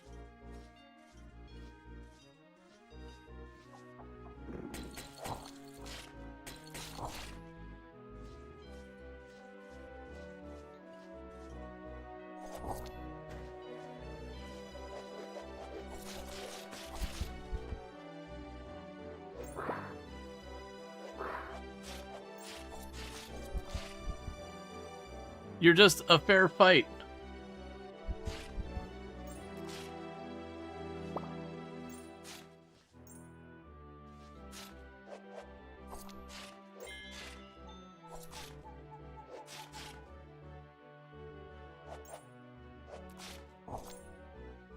Okay, fair fight my butt. Fair fight and the crab is just decimating me. We only won because we can heal during a fight. That does make me curious if this is one of the kind of games you can keep getting more and more regeneration and like durability, like resistances and all that.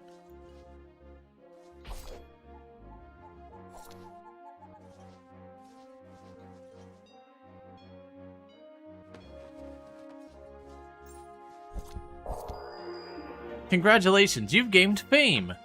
You earn fame by completing quests and exploring Nefia. As your fame increases, you'll be able to take on more challenging quests, and more dangerous Nefia will appear. Earn lots of fame and become a renowned adventurer. By the way, if your fame gets too high and adventures become too tough, you can sell your fame to the town's informant. Well then.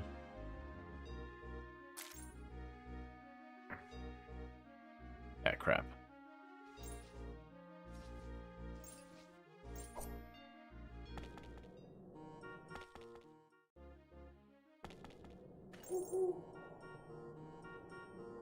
Okay, we're fine. Alright. So apparently, as we complete stuff, we gain fame, which escalates the the difficulty of stuff. Wait, didn't I paid it. It's already paid. I probably have to go talk to someone. Alright, so the harvest season is a whole thing. Harvest season's a whole thing. Yeah, because it's 63 point whatever. My entire inventory is 37, which includes 173 of the crops. So I'm a little curious of how you intend to do this. I'm also curious if those stack. Your dad built this house, and he'd send I like to send a crossbow as a celebration gift. Yeah, let's see. Harvest for me. Can you harvest 132 worth of crops? Danger level 3 on all of those. So, like I said, I'm curious about this because it's... Let's choose the easiest one.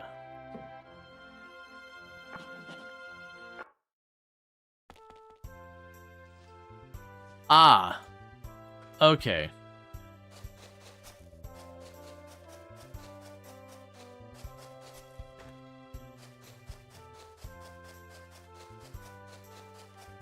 I see.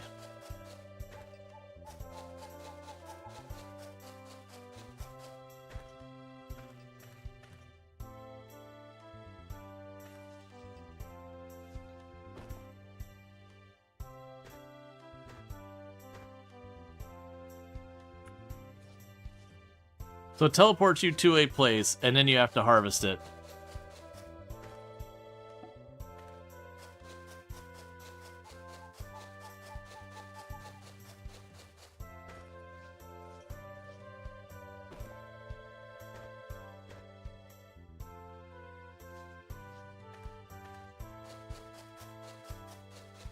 So do I get extra for doing extra?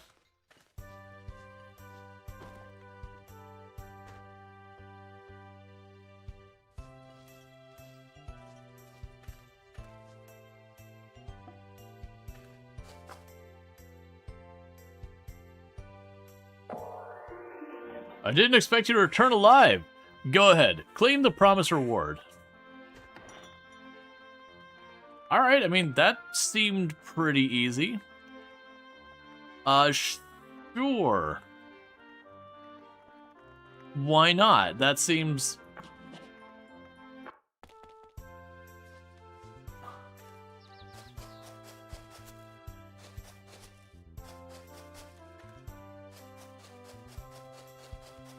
That seems like a relatively easy set of quests. And I assume I'm getting a decent amount of skill out of it.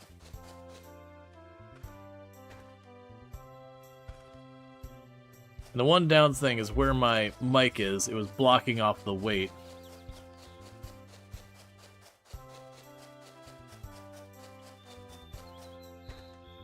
Also, why did you expect me to not return alive? Have you become weaker? What? What do I mean by that? Check your primary attributes for a moment, okay? You'll notice they're lower than usual, right? Some enemies can weaken your attributes when they attack. First of all, it's not a big deal, but if it piles up, it can become troublesome. If you use a potion of Restore Body or a potion of Restore Mind, drinking one of those will restore the weakened attributes. If you don't have a way to recover, you can see a town healer. It'll cost you some money, but they can treat you. Well, it's best not to get hit in the first place. For enemies that are troublesome up close, it's better to attack them from a distance.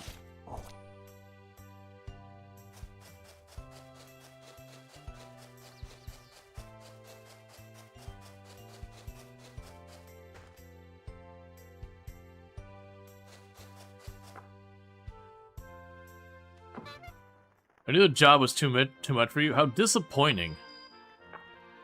Did you just do something bad? Yeah, it felt like your karma dropped.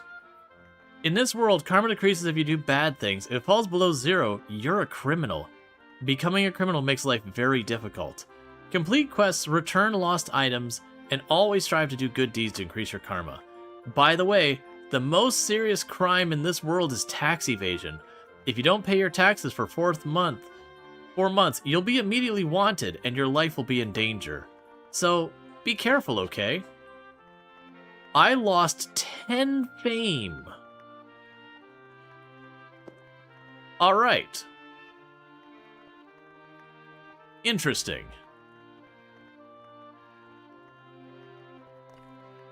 So, we won one of those quests and then immediately failed the second one. And now we need to go to the healer because apparently... that's not the healer. The healer was down here, right? You need the hand of healer? Apparently.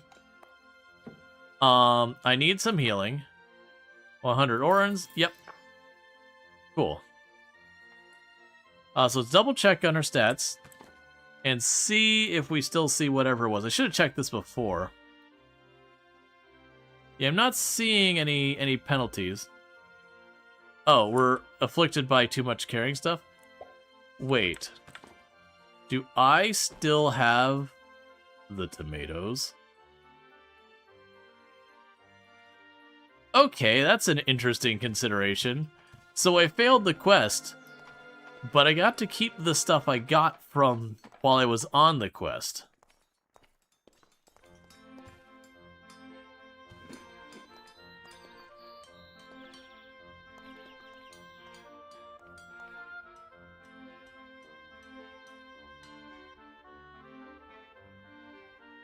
Quest failed successfully.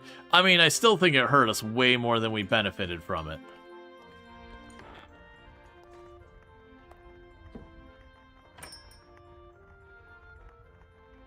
So I got a fang.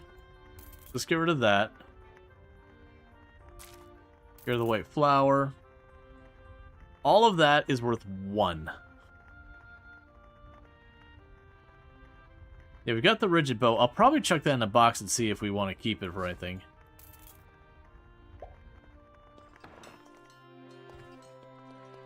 Alright.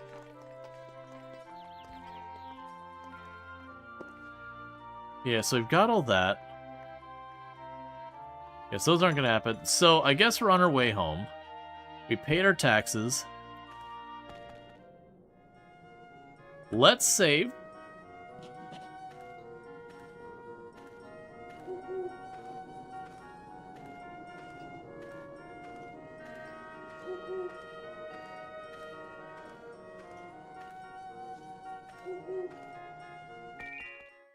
And let me guess, the whole place is utterly trashed again.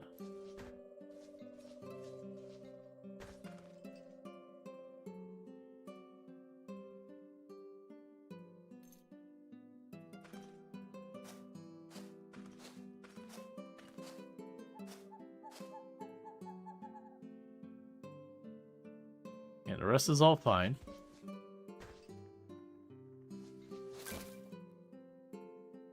drop that off. Drop off the trash. Okay. So we have a figure of Beth Putit. It raises the tourism value of our town.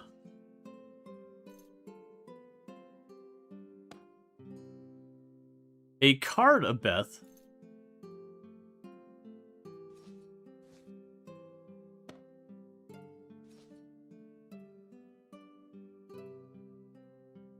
A furniture ticket from Masalia. Oh, I could have used that in town. That's fine. We have a corpse of that, which is royal quality, rich collagen, tons and tons of good stuff.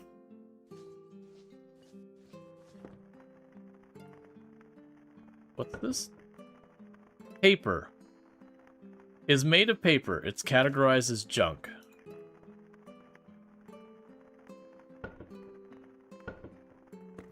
Amusingly enough, the box is actually worth something to me.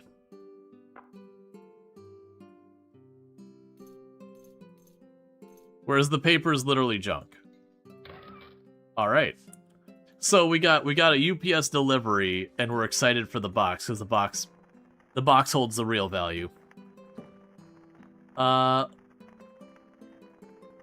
me see your equipment. And all that's 2 gold or more. So your cat, got it, pretty much. Were you nervous about paying your taxes for the first time? It wasn't difficult at all, right? As I told you, the important thing is just whether or not you can afford it. Now that you've paid your taxes, I have something wonderful for you. There's a mailbox, is a convenient piece of furniture that will automatically store all letters and bills as they arrive from home. This way, you won't miss any amongst the newest news amongst other items. Okay, we will just go ahead and put our mailbox right up here.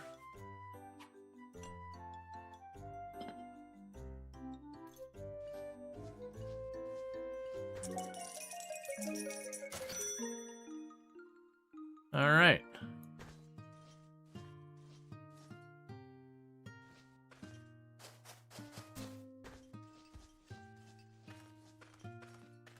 Let's go around collecting all the garbage that everyone's left everywhere.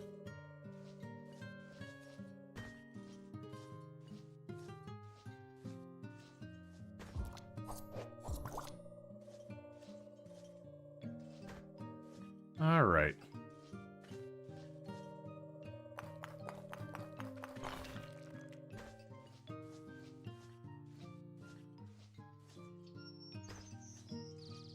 Right, trash inside, probably.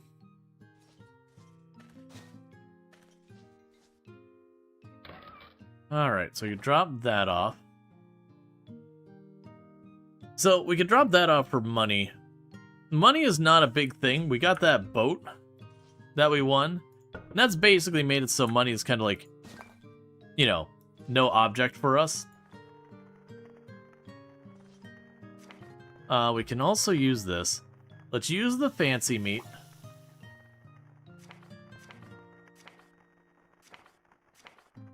There's like no other food. We'll need to go to sleep. Seems like I'm going to need more beds.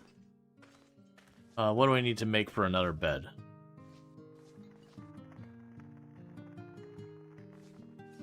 Okay, for another bed, we just craft it immediately.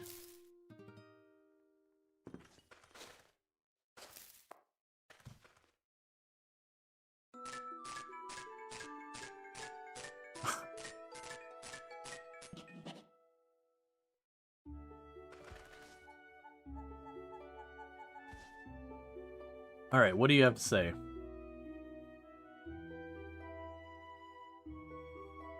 So her liking of us has gone down. Probably because I let her get murdered.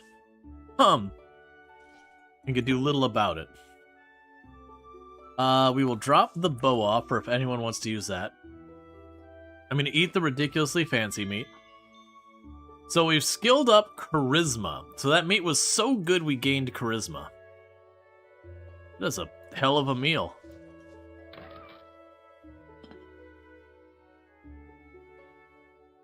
I am going to sell the whole pile of crops there.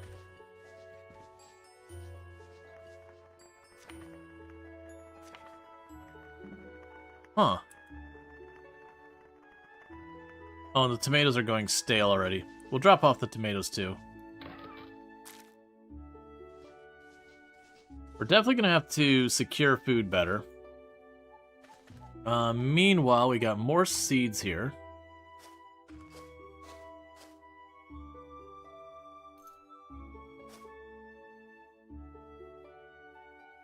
A ticket for furniture. We've got the excavations or evacuation scrolls and all that. We got some currency. Let's put the currency, all of it, in our bag.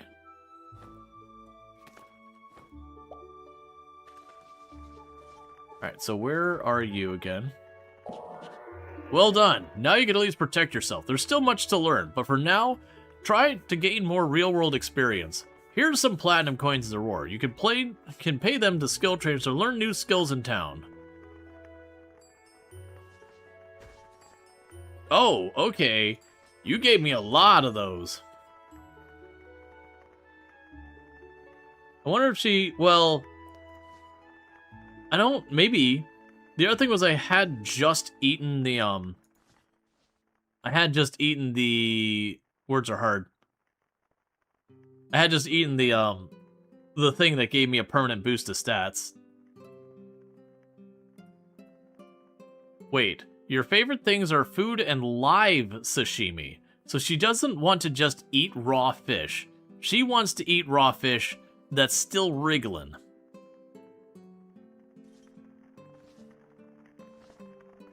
That's certainly a choice a person could make. Okay, these are all going bad.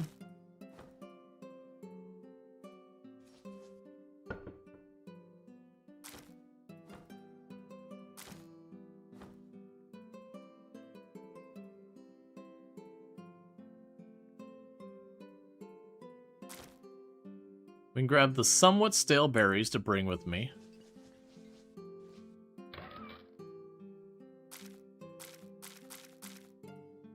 Okay, so let's go and see if we can't start checking on that dog again.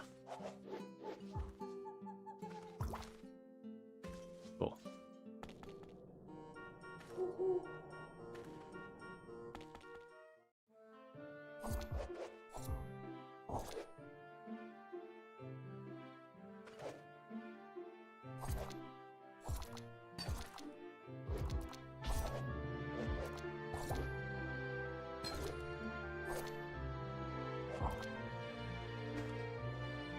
What do we get?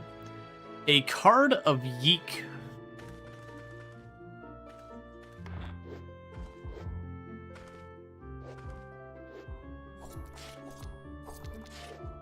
Okay. An Altar of Luck. Here's how tough to grass.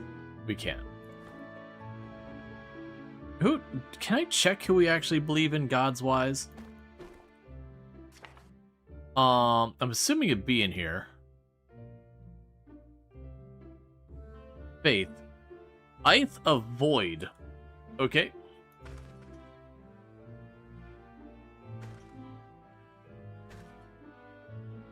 Stone Claw +1.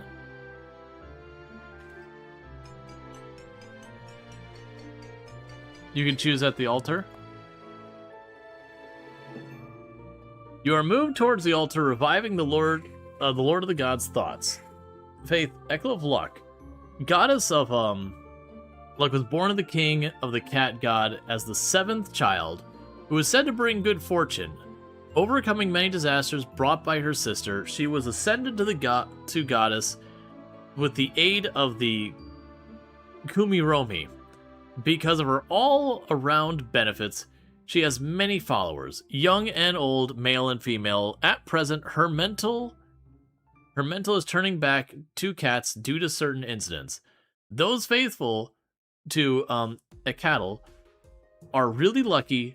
Deepening their faith grants bonuses to the modifiers to attributes of charisma, luck, evasion, magic capacity, fishing, and stealth, none of which aligns with what we're doing.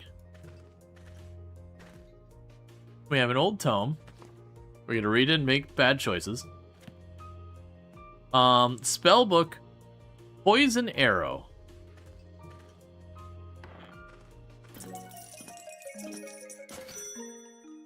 Oh. Yeah, so those grains we sold. Good money there.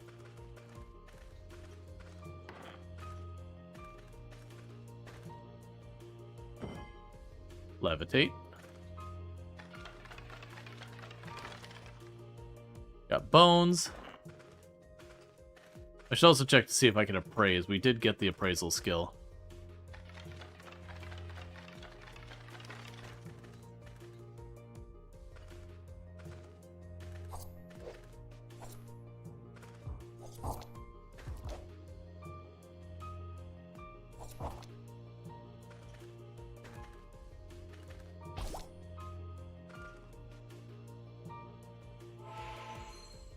Disguise. A Mika small shield.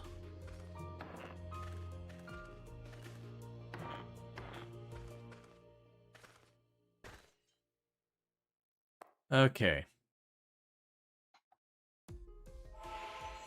Holy Veil. Ah! Oh no, your gear is rusted, has been exposed to acid. When gear equipment gets rusty, the stats decrease by 1 minus 1, and so on. Makes it less effective. In this world, there are many nasty creatures with a douse of acid just by touching. Spread strange diseases and destroy your gear, so be careful. Remember, learning from experience and failure is what makes a true adventurer. By the way, if your gear ever becomes useless due to rust, you can restore it with a grindstone. Maybe you should keep that rather than throw it away.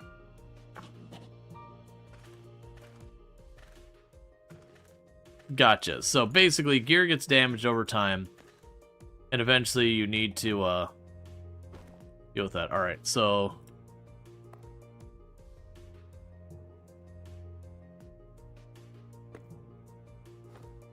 There, give you some bandages so you can heal yourself.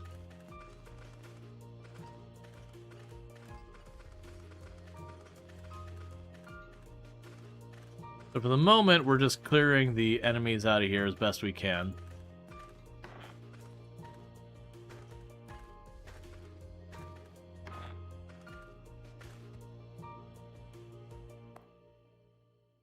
Yeah, still don't get how to appraise, because so far I can go to the mage and get those appraisals. Let's probably do that. I just keep using those things, and I'm pretty much just wasting them.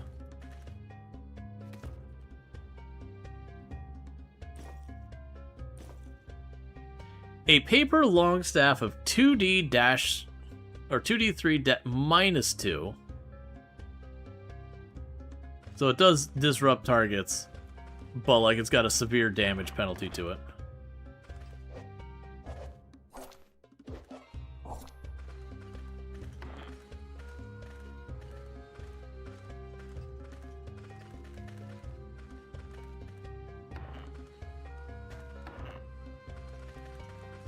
And we're about done exploring this whole floor.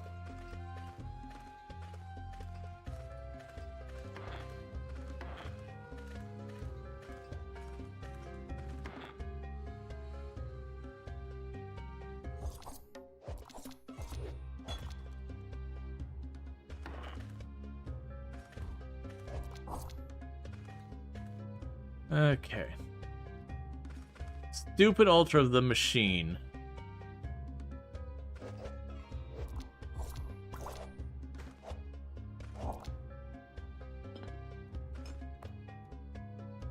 Alright, so this helps with dexterity, perception, gun, spot hidden, lockpicking, appraising, and strategy. No.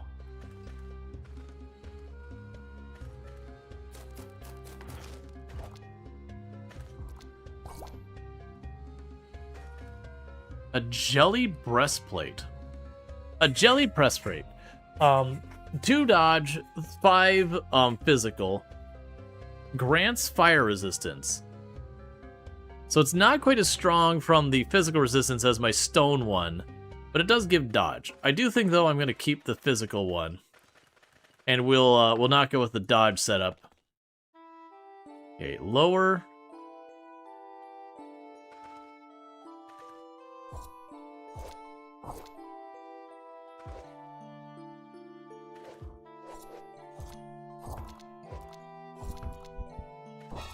Ah, I was trying to make for the stairs.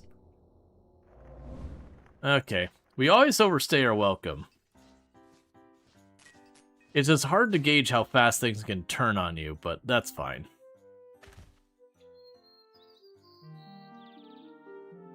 It's edible? Wait. It is edible. It is an edible breastplate.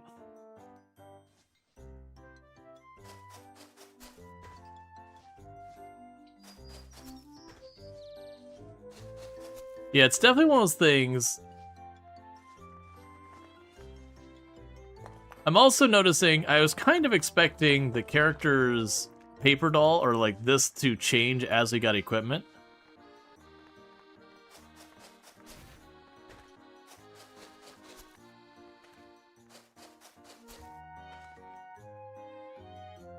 Yeah, so those crop are all shriveled up.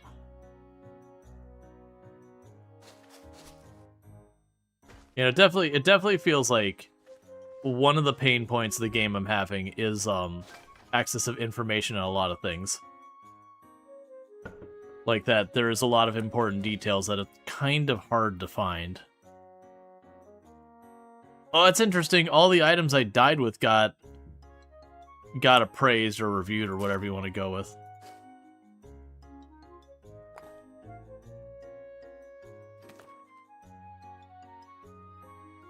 So let's drop all these off. We can just take the necklace and just sell that. Doesn't have any stats on it.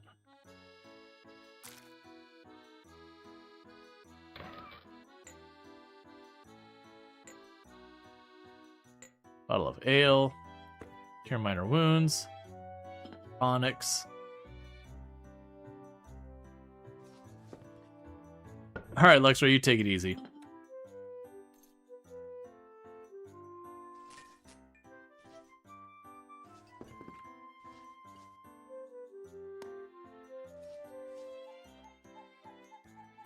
Scroll of Hero. Bottles of ale, Junkstone. Happy New Year to you as well. We got about 10 more minutes till the last of the main continent US gets its New Year's. We got the furniture ticket, we got the bandages. I've got a bunch of mildly stale berries.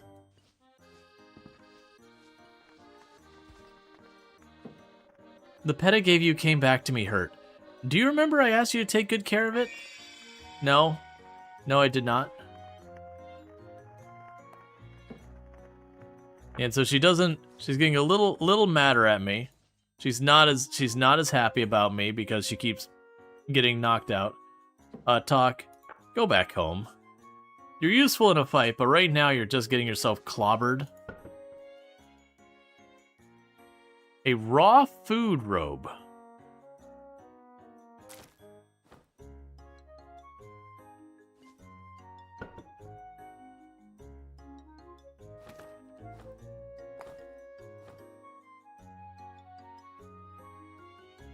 And an odd staff.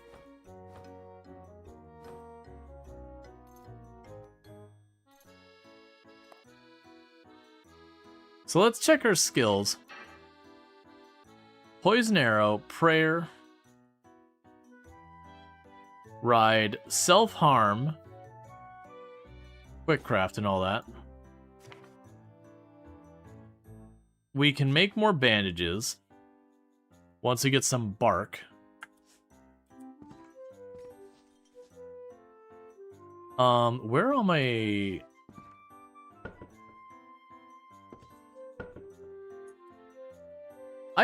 Oh, we're on tab 2. That makes more sense. I was about to be like, where did all my tools go?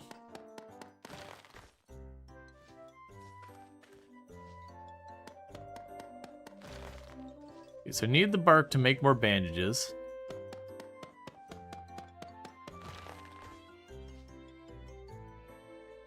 You sense the raw food robe in your backpack is good. Oh, we just identify it gradually. Because, like, the rod, we didn't know what it was. And then as we just wandered around, it was just like, oh yeah, this is good. All right, so let's sell that. Stoneclaw plus and -1 allows you to counter when you dodge, unleashes consecutive attacks on target. All right, so go and get rid of those.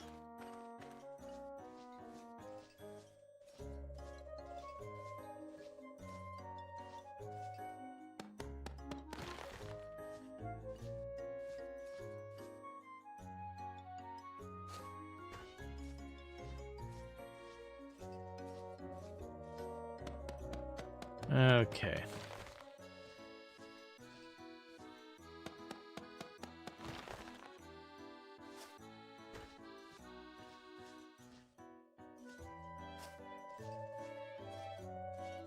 You're getting all those berries and all that.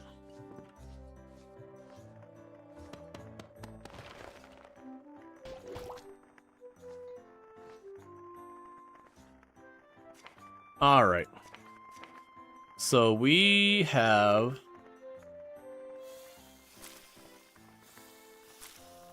stuff to make some berries.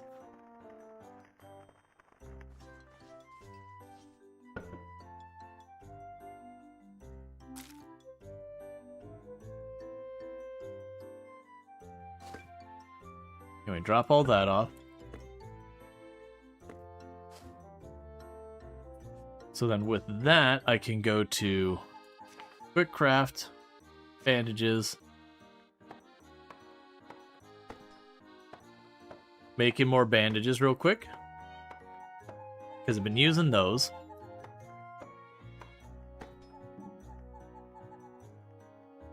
Cool. Alright, so the next thing to do is check what we can actually craft here that's worthwhile. So we don't have a sculpting table. That's going to take 6 stone. Where is the table that we actually do that on? So I don't have any of the stones that I have 6 of. I didn't see much in the way of stones around here, so probably need to check the neighboring tiles for that. Let's go ahead and work on that in the meantime.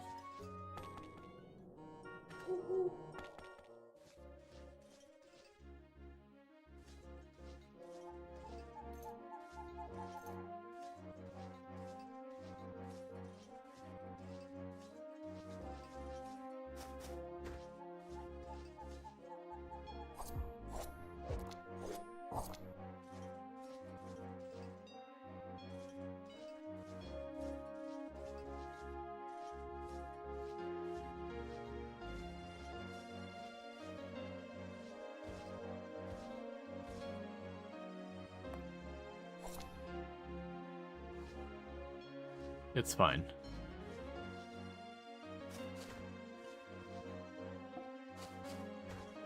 We're grabbing a bunch of nuts and all that.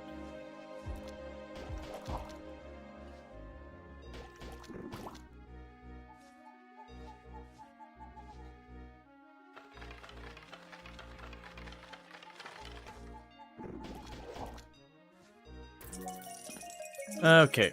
Whoa, we keep selling stuff worth some money. Yeah, it's all those magic items. So I guess we're sitting there going, man, 26,000 is a ridiculous amount. It's definitely a strong amount, but considering we're starting to manage to get like 1,000 and all that.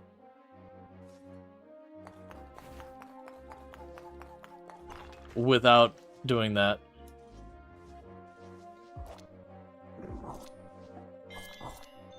Okay, we gained a level in strategy.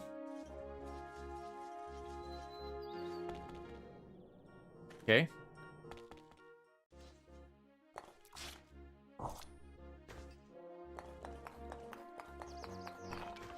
I'm trying to grab rocks. Kill some various enemies around here to gain some combat skills.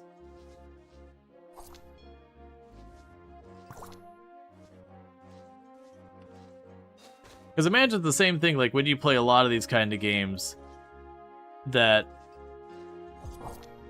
it is just a big part of early on is just finding enemies that you can defeat and then just continuously fighting them until you're strong enough to handle more. All right, so we got a wooden sword that's got stuff going onto it, and we got some money. We learned the bar stool recipe 3.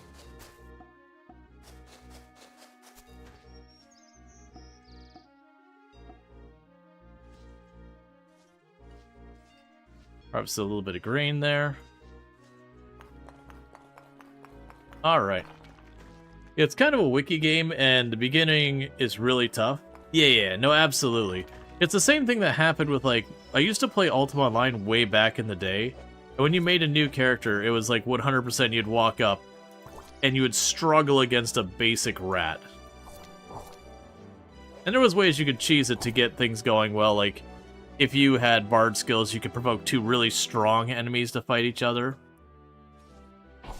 And then while they were fighting each other, you would just kind of pop on one of them and keep hitting it until it turned on you, and then you'd run away and bandage up kind of deal. Or if you had buddies, you'd have, like, you would get, like, the crappiest weapon in your category and go fight a bull, and have your buddies just keep bandaging you up while you were fighting the bull.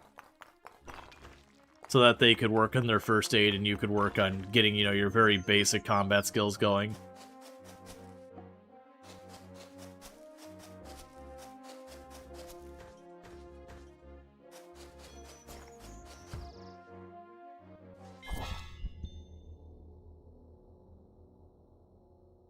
It's so fast you die. It's just like, everything's fine. And I think the big part of it is, like, you start that working on something, and it instantly jumps to, like, 10 times speed while you're working on it. Like I said, that's kind of the one thing I wish I could configure in some way.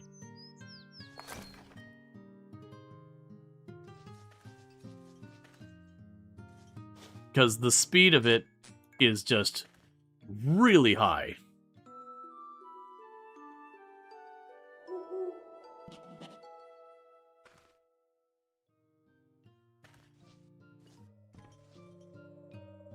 Alright. Let's pop over here. I don't know if that's any good for us. That's junk, so we can just get rid of it.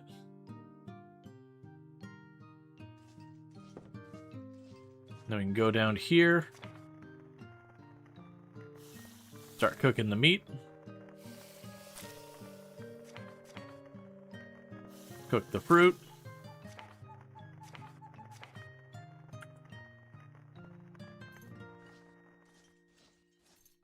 Now we can go back up here. Go and sell that. We still haven't revealed these, but we did reveal the other stuff. So 200 stacks of junk stone. But now let's pop over here. Because we needed to make stone block for the other table.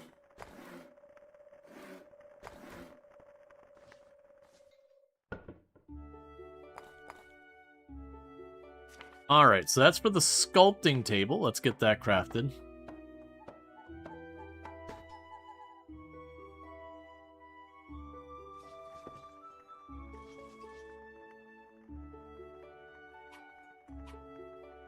Yep, Happy New Year, West Coast.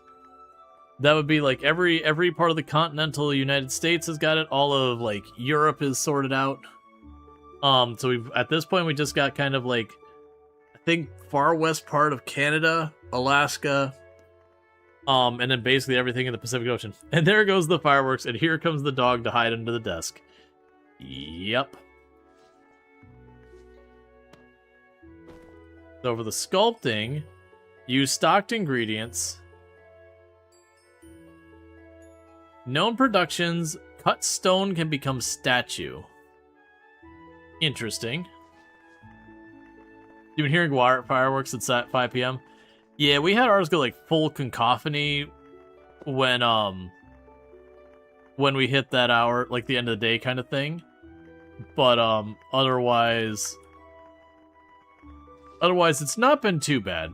I mentioned a couple times that we used to have that genuinely most of the time the fireworks had been like really obnoxious in the past. Just the volume of them kind of thing, and being for weeks and weeks, right? Trying to get...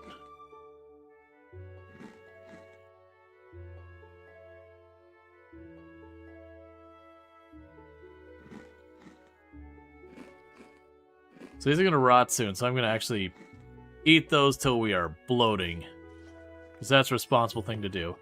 Alright, so not the resident. Let's go to the actual mission billboard. So what do you want? You would like 6 units of clay. You would like a can of paint, and you'd like a boiled egg. I can't help you. Get out of here. Let's go over to our crafting bench and just continue working in this. The next one will be the drafting bench. So that requires the metal, which we've been having problems finding. And then always we have wall torches and tight ropes, and I don't think we need those. So I think we got basically everything I can make on this bench now. You just make planks, nothing to look at there. As far as this one goes, let's see. Combustible waste box. You need 2 tightrope. Okay. So tightrope requires big leaf and that. We haven't seen big leaf.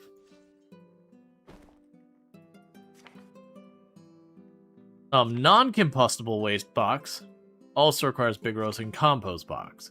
All right, so we can't do those things is what's going on here. Sign-wise, there's tons of signs we can get here. But those signs allow people to work if they have that thing. Forestation sign. An area for planting growth, though other things might also emerge. Interesting. Dining spot. Eating and dining spots. Slight boost the meal effects, though it's minimal. House plate. Fuel storage sign. Goods stock sign. Guide sign. An area for doing that. Garbage dump. A sign, an area for placing trash. Yes, please.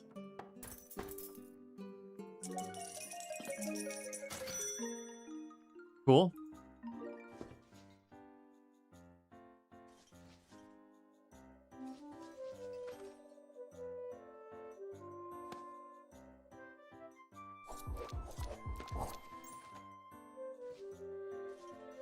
Okay, we got jumped by a gangster.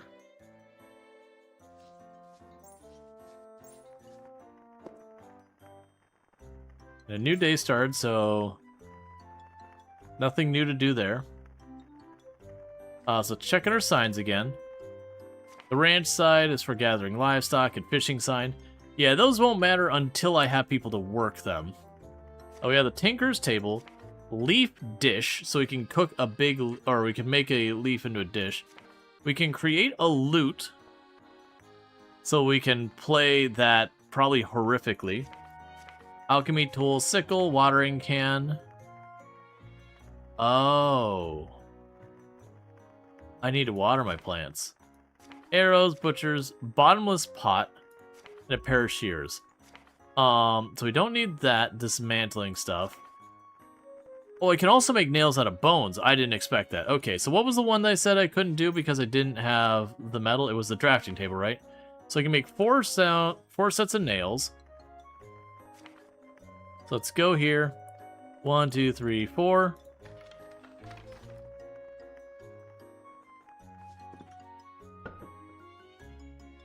There's the nails. Alright, so the next thing I would need is 8 stone, so let's get that made.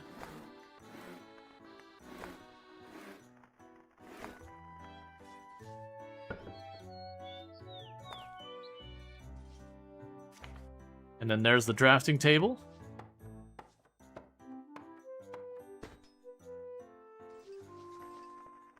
There are so many crafting tables in this game. Oh no, it's a whole extra set of tables. Okay, hang on. You jerks. Alright, well that's a whole lot of a whole lot. Okay, so we've got the kiln, which is made of soil, and it also requires 10 stone. You require just 2 nails and 2 rope for the accessories. You require glass, which I'm not sure about how we do that. You also require glass.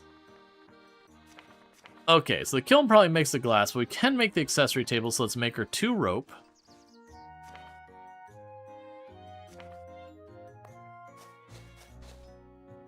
And then we can go down here to... I've already forgotten the other thing it needed. And the other thing it needed was nails. 2 nails. So I can go nails to do that. Then I can go over here. That's the accessories. Oh, that's needles, not nails. I don't know if we know how to make needles. Oh, I needed those fangs for the cutting board. And then the mixer requires clay.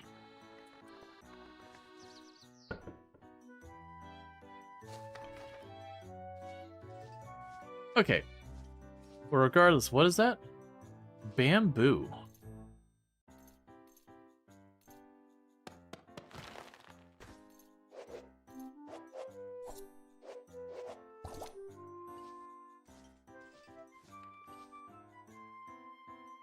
A bamboo shoot, which you can consume.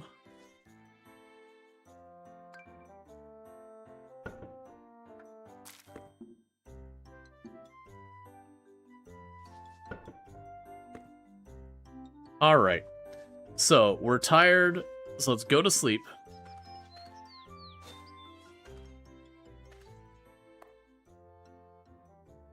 And a magical little thing that once you make the place nicer, a bit. So we can actually get another person in here.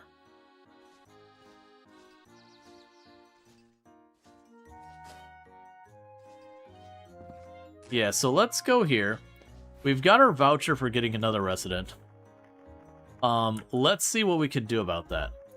So you still want crap I can't help you with. So recruit. So we have one person who is a singer who also has lottery. We have another person who does chores and reading, and we have one who does writing and history. So let's look at who we have actually sitting around the town. So we have cleaning and meditation, lumberjack and history, supervising and gardening, chores and diary. Well, that's not very useful. Because as much as I want these people, there's not really a good combination, because I'm assuming lottery isn't very helpful for us. So we'll wait on that. In the meantime, I do actually have a decent amount of the platinum. I believe I was able to learn stuff here.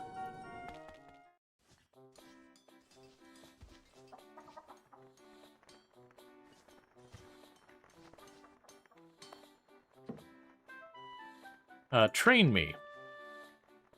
Okay. I don't think we want any of these skills. We've already got the ones I care about.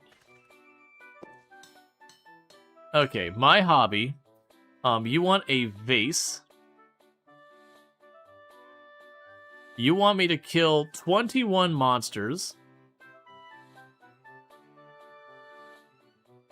You want me to kill 13 monsters. They have 4 days to do it.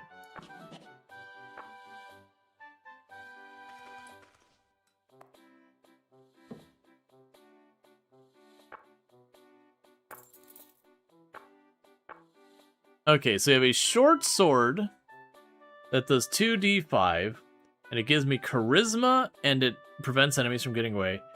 And we have a raw food robe, which is edible, and is terrible in all other ways. So where my character was like, this is definitely good.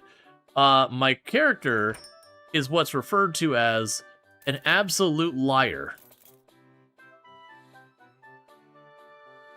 A robe made out of food? Yes.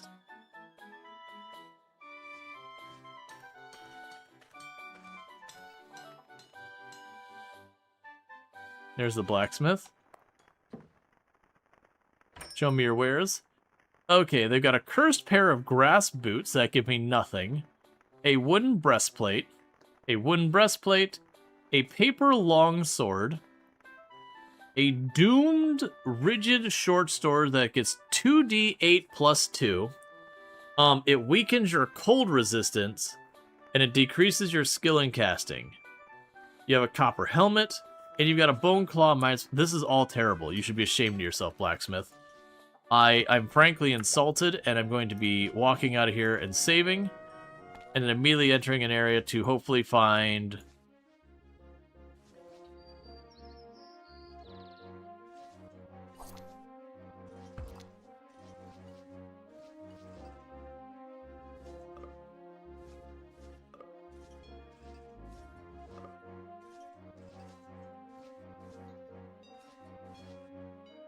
Alright. So use the bandage.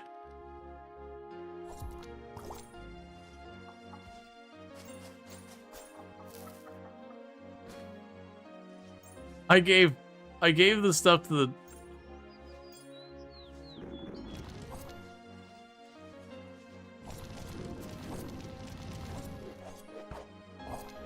Wow, you take a lot to die.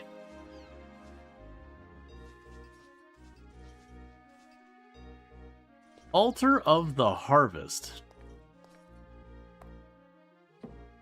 Okay. So, perception, dexterity, learning, farming, alchemy, weaving, and literacy. Still not the one I think we're gonna do. There should be another one of those guys running around, I think.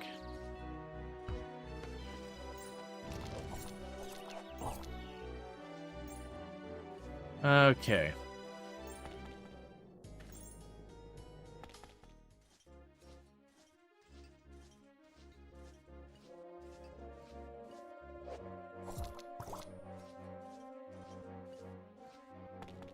Oh, that's not what I wanted to do.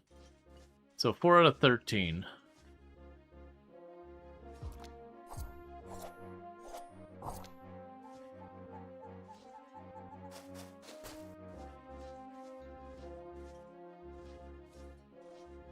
Okay.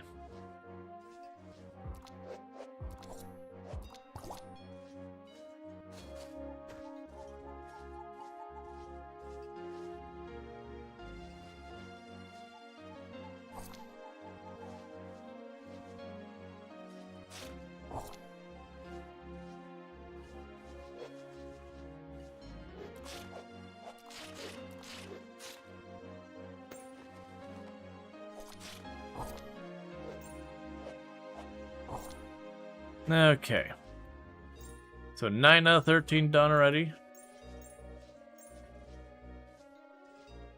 Hopefully we gain some levels in our combat skills soon.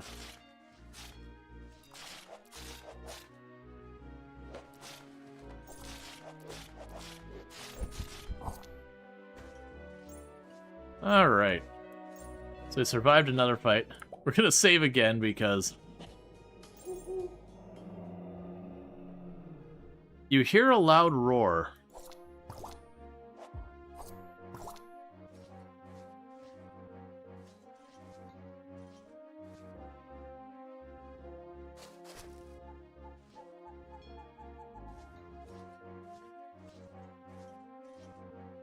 Okay.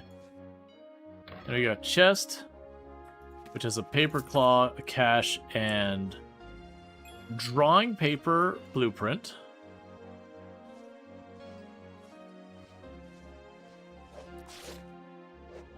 Why are you attacking me, kitten? You don't need to die like this.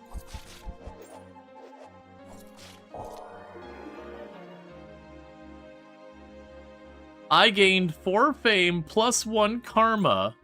Oh, it's because we finished the quest. Okay, I was about to say, like, why did I gain a whole bunch of stats for killing an adorable little kitten? I didn't want to, but it aggressed me, and it was actually hurting me quite a bit. It was stronger than a lot of the other enemies we've been fighting out here.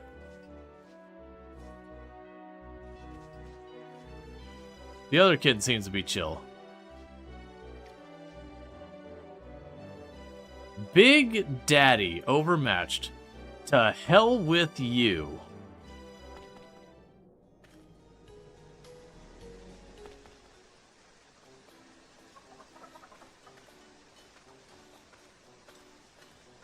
Big Daddy can just do Big Daddy things someplace else.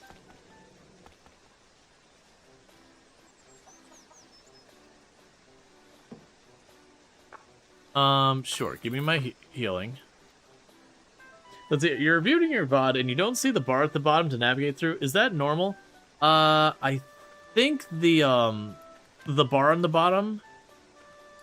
Oh, I can't remember if that's partner channels only. I know you have to be subbed, or whatever to your own channel, which is fine because, like, you are. But as far as, like, that and, like, reviewing your VODs and not having the bar. Well, actually, no, because it's the VOD, you wouldn't even need that for the bar. No, I don't know why. Like, that's not normal. I want you to identify an item.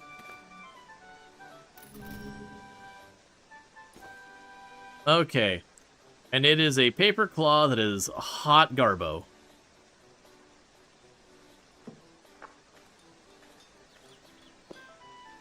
Okay. So we don't care about that. You want shortcake, and you want me to patrol the outskirts, but you only have 1 day left on it, so I don't think that's enough time for me to do what I need to do. So let's go ahead and leave here.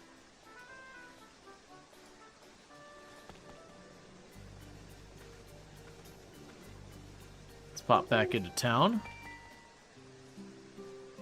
We just got delivered our tax bill for 500.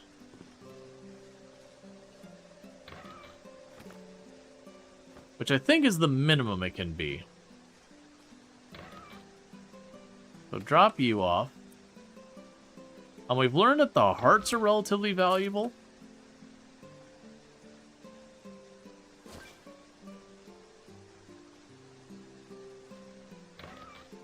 Drop you off.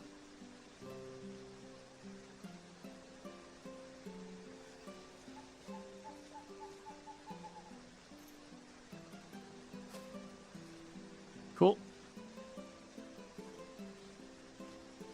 You can pop over to crafting benches.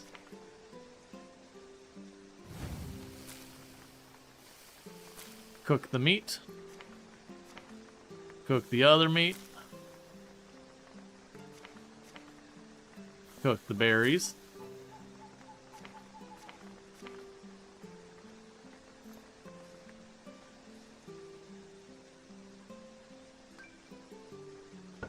We've got those flowers to drop off. That's all fine. We'll drop those foods off. And quest-wise there, you still want the same crap I can't help you with.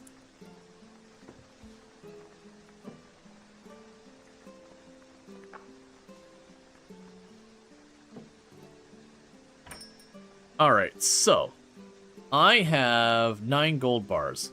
So we can get that last recipe from her. I don't really care about the rest of this. The Book of Tax Evasion feels like something I should not have. I can't afford it yet. So we learned how to make an omelet once we start getting other stuff. Alright, so a bunch more money.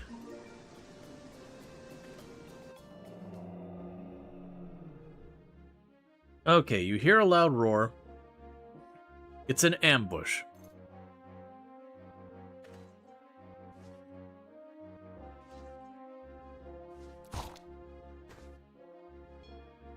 Well, the kin came up to attack me, and the guard just obliterated it from orbit. Oh! Oh, I hate it. Hey, guard.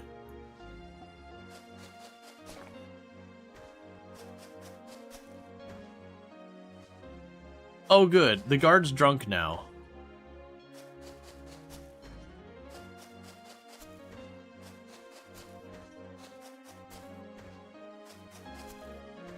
Alright.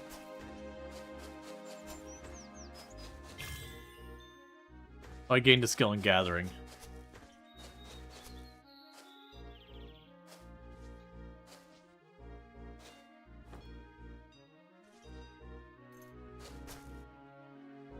How are we doing on time, by the way? All right, don't let me forget, in just over half an hour, we do need to raid out. Oh, crap. 1 second, chat. I just knocked things over, and it's on stuff. All right, give me a moment.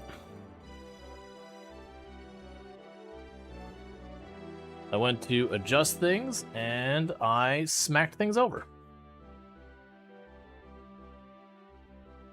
So that is unfortunate. So give me 2 seconds. Luckily I have napkins and all that, like, right here. So I can just quickly clean that up.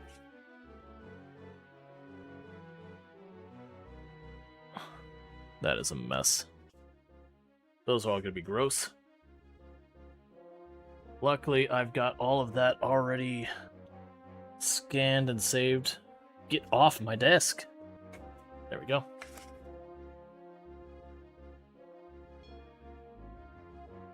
Okay. I don't normally have something right there on my desk, so it didn't even strike me. I was like, okay, let's do the stretch, and just catapulted stuff across my desk.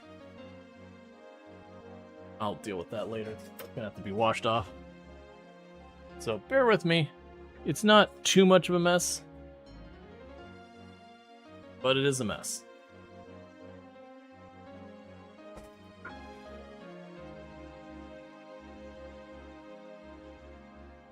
Get you out of the way.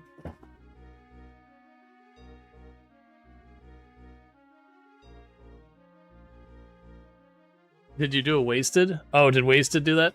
No, it was just like I just had a cup on my desk. And it was mostly empty, luckily. But it's just not in a place I normally keep stuff. So when I went to stretch my arm, I just kind of smashed my hand right into it. Because I normally keep my desk pretty clean of stuff.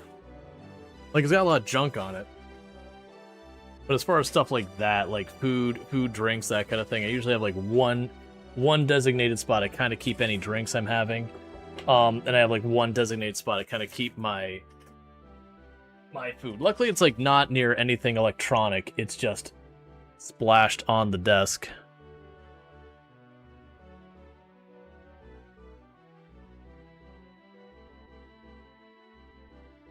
Yeah, I don't even think I cleared the desk. Because he was notorious for spilling beer on his keyboard? Yeah, no, it's nothing like that. I did make a mess. But nothing like accidentally, you know, spilling a drink into electronics or anything like that. I just knocked it directly over. Like I said, luckily the cup was mostly empty already at that stage.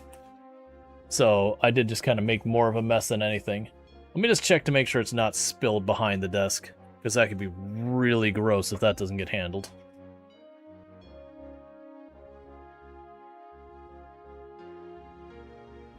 Not behind it. A little bit got onto. I got a floor mat here, but that's fine.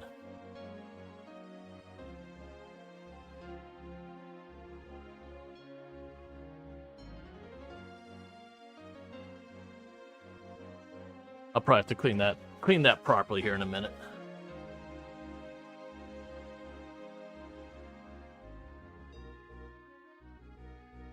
You know what? Bear with me, chat. I'm gonna be back in just. Oh, actually, that floor mat's coming apart. All right, I'll be back in just 2 seconds. So I do apologize, but let me go ahead and do just get this out here. I'm not gonna clean it up now. I just want to get it off the floor so I don't step on it and make more of a mess of it. So I'll be back in just a minute, and thank you again for tuning in.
Yeah, no, the clips are going to be borked until we restart and figure out what the heck's going on with that. All right, so sorry about that.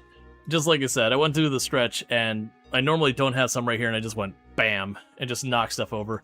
Like I said, normally, luckily it wasn't that big a deal. I just had to clean up where like a little bit spilled right behind it, and then a little bit got on the floor mat. So I did see that there was a super dangerous enemy down here, and I want to bait it into the guard.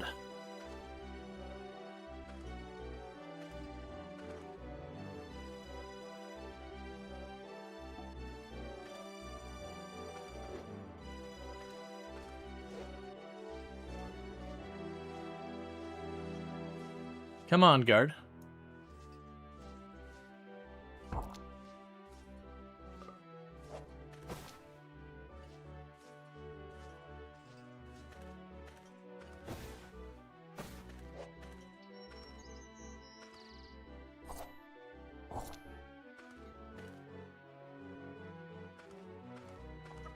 Interesting, it considers Big Daddy only as formidable.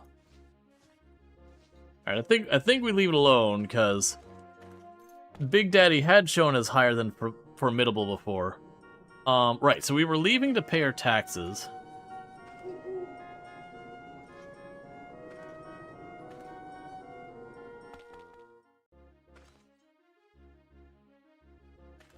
Yeah, no, I didn't, like, I responded to you already, Darth. I didn't spill my, my drink into a keyboard or anything. Like, I spilled my drink, but it was only, like I said, it was only the tiniest bit left in the drink, as is.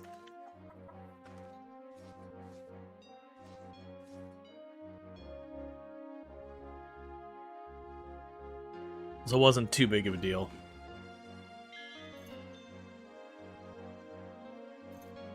Okay, so I cannot harvest that copper. I was curious if it'd be easier to harvest because it was in dirt. Alright. I was more worried if I didn't wipe it up, it's gonna be a sticky mess than anything.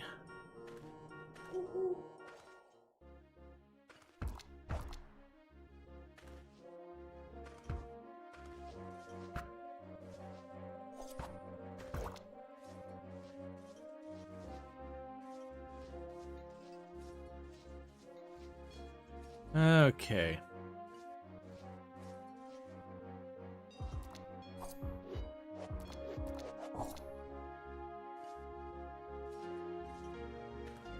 You couldn't hear because your ISP's borked? Yeah, no problem.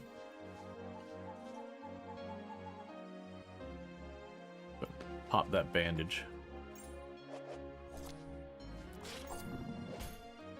Elemental Scar.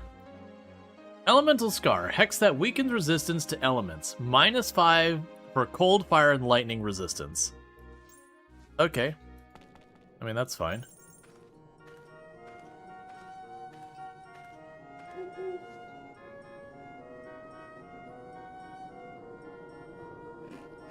Yeah, it's gonna rot soon, so we'll go ahead and eat it. Oh, not the right way. Okay, so let's start with checking the furniture store. See if you got a better bag. Show me your wares. A replica mace. Fun. We got posters and a bunch of stuff, and nothing there. It's a shame. We came into this place, and I bought a really big backpack, and I stepped outside and died. And I didn't crawl away. I chose to allow myself to be buried. Which is basically reload your save. And when I came back, they didn't have it. So a bunch of books you don't care about. We got 2 more maps.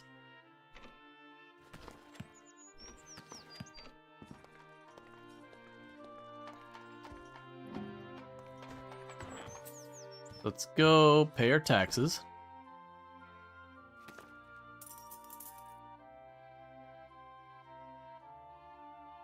Wait, let's say a rotten egg of puppy. Puppy egg, you say? An egg of puppy.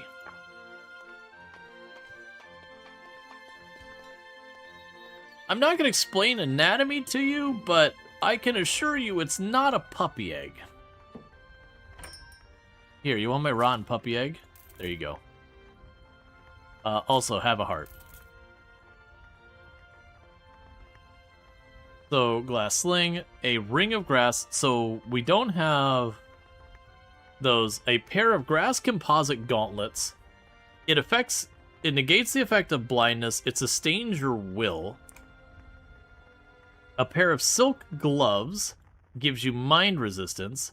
A wooden coat. That doesn't really do a whole lot. Okay, now we're talking. A sand bardish. 1d17 minus 1.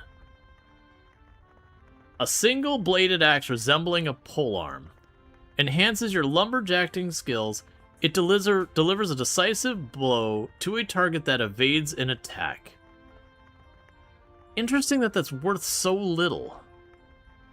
Because, like, don't get me wrong, we have our katana, and it's 4d plus, or it's 4d3. So it's plus 3 damage. I wish you could get, like, some either math of that. So the implication here is we have a chance of getting anywhere from 1 to 17 damage per hit minus 1. So, like, I assume that's, like, 0 to 16. And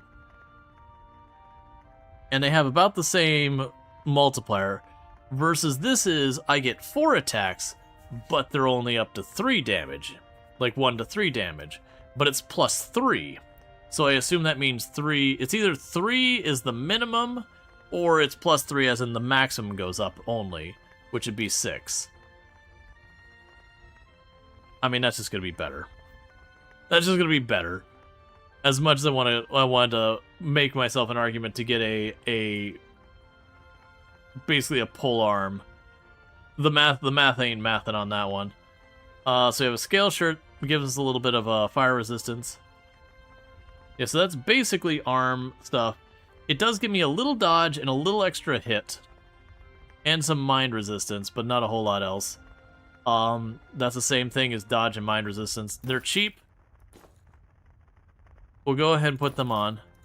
So now I got both my pairs of shoes on, because we are a shapeshifter kind of person.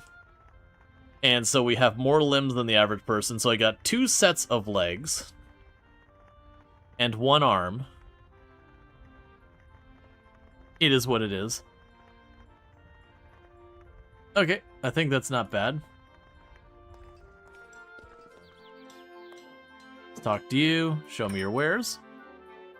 A cursed scroll of divine wisdom. Some herbs, some fireworks, some bottles of pepper. 4 boxes of butter. A magic map. A gravestone. I was hoping you'd have some food.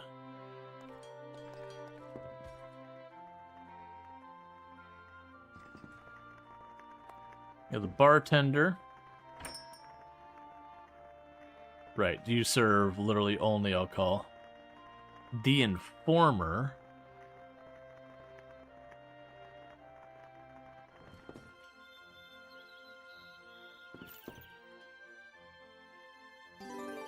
Oh no. You have no casino chips. That's probably a good thing.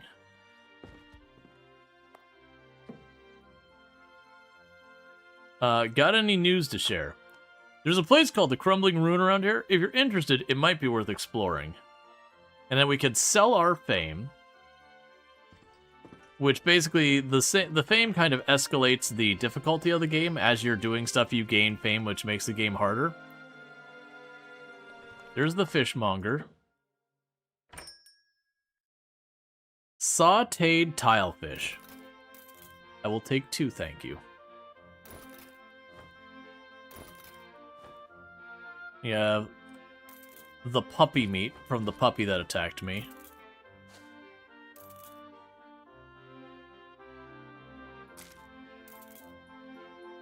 Okay. That's the good store. White mushrooms, salt water, a signpost, cup of hot chocolate, a magic map, uncursed shadow, fireproof blanket, a monster ball, empty. Mechanical ball to capture monsters. Okay. The Pokemon.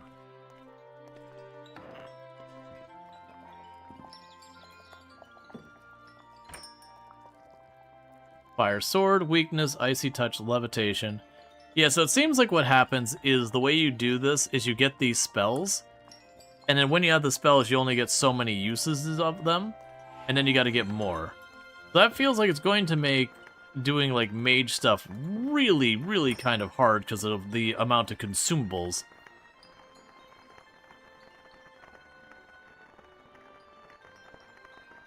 A fortune cookie, it is discounted by 70%. You had me at discount. Soft fluffy coffee bean bread. I think there'll be enough food for now. Okay, so we didn't get a chance, like, we didn't see anything that's truly amazing so far as equipment-wise, but we paid our taxes and all that. So let's save again. We're gonna go inside, we're gonna check the notice board and see if there's anything we can get done. Viewworks. Let's see, you want spicy stir-fry, I can't help you. Please deliver vomit.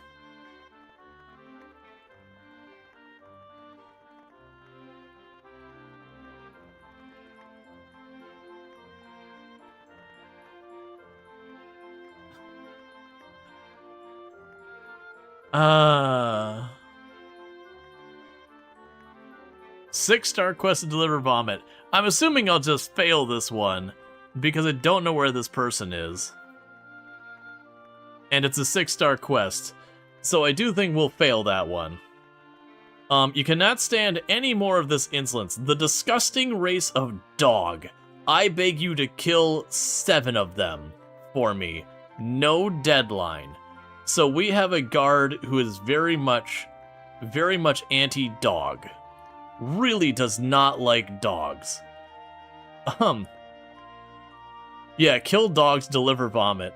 What is this town? I mean, the spicy stir-fry I can absolutely get behind.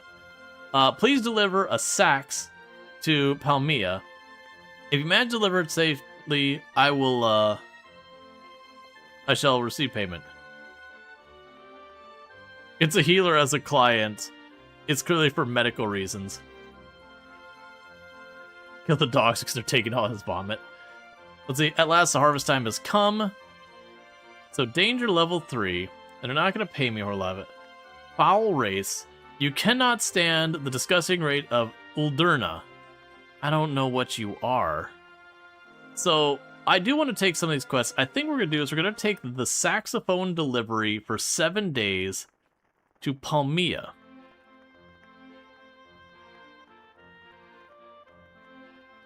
So you want, so to clarify, because I want you to prepare that. So I'm just double checking when it says deliver. Am I taking a saxophone that they are going to give me to Palmia? Or do they expect me to get a saxophone? I do wish this gave me an idea of how much time we had. Because that's what got us in trouble with the last harvest season, is I barely began. It's like, you're out of time.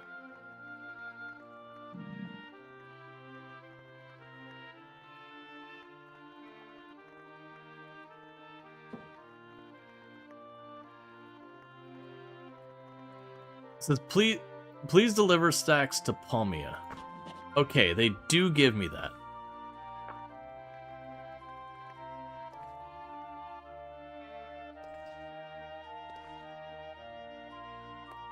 Talk.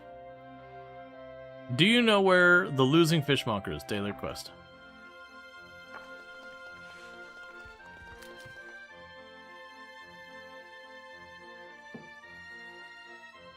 I came to deliver for the delivery request. Is everything alright with your task?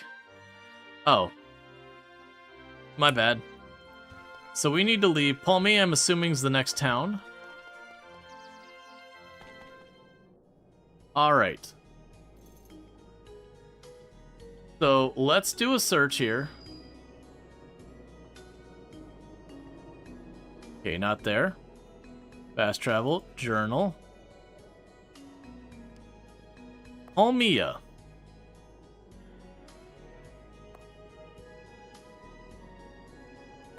I mean, you say that.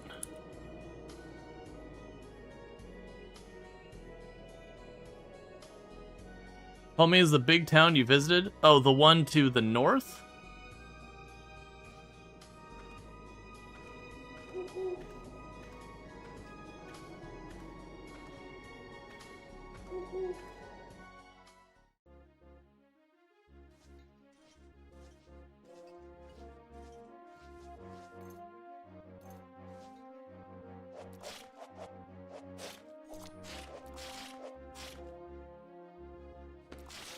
Cat's tearing me apart.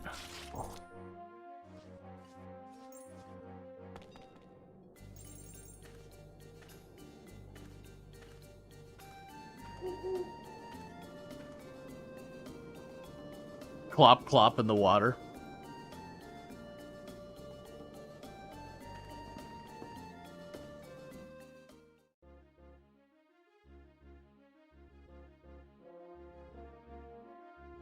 It's an ambush. You enter the wilds. One day, 18 hours have passed since you led the chilly fields. You walked around 14 miles and have gained experience.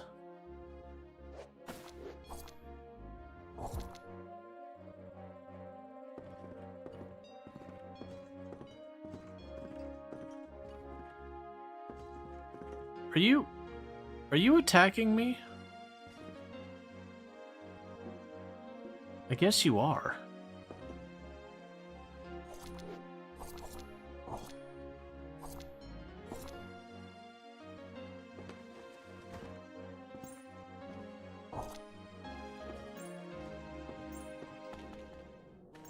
I wasn't the one who started that.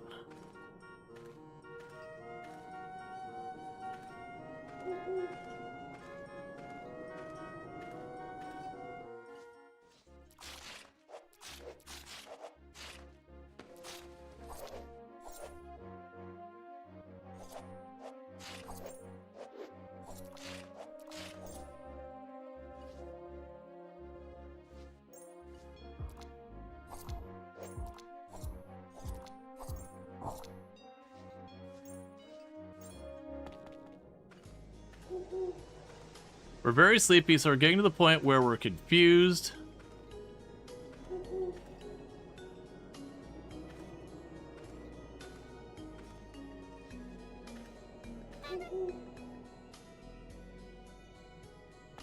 I'm right here.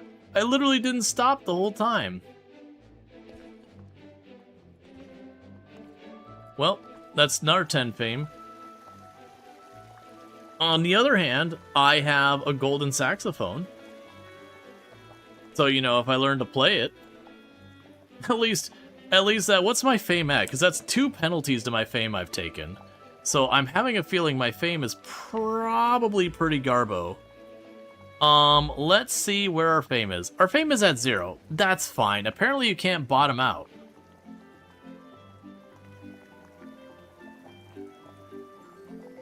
Oh, I'm so sorry, Lardine. I know that one is real painful.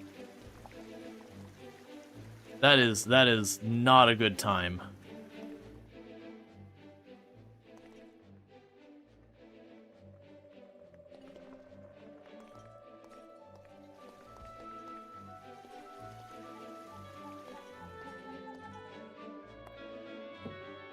Where is the training person?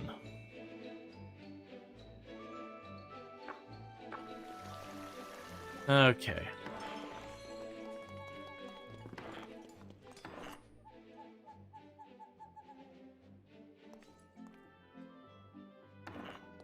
Okay, so you're asleep right now.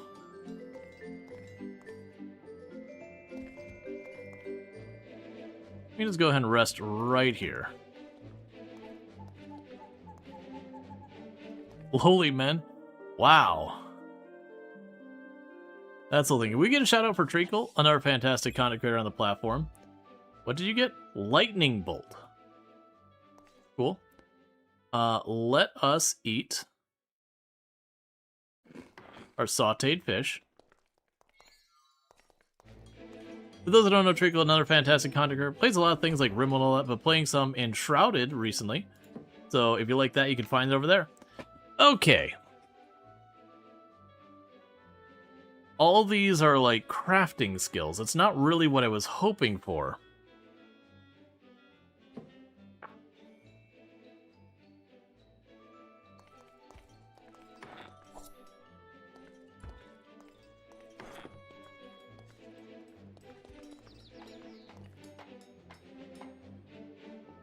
Alright, so let's see what we got in town here real fast. There you go. Show me your wares. Uncurse, Incognito, Cursed Bottle of Ale, an empty potion, piles of bread, an oak bandage. I won't worry about that right now.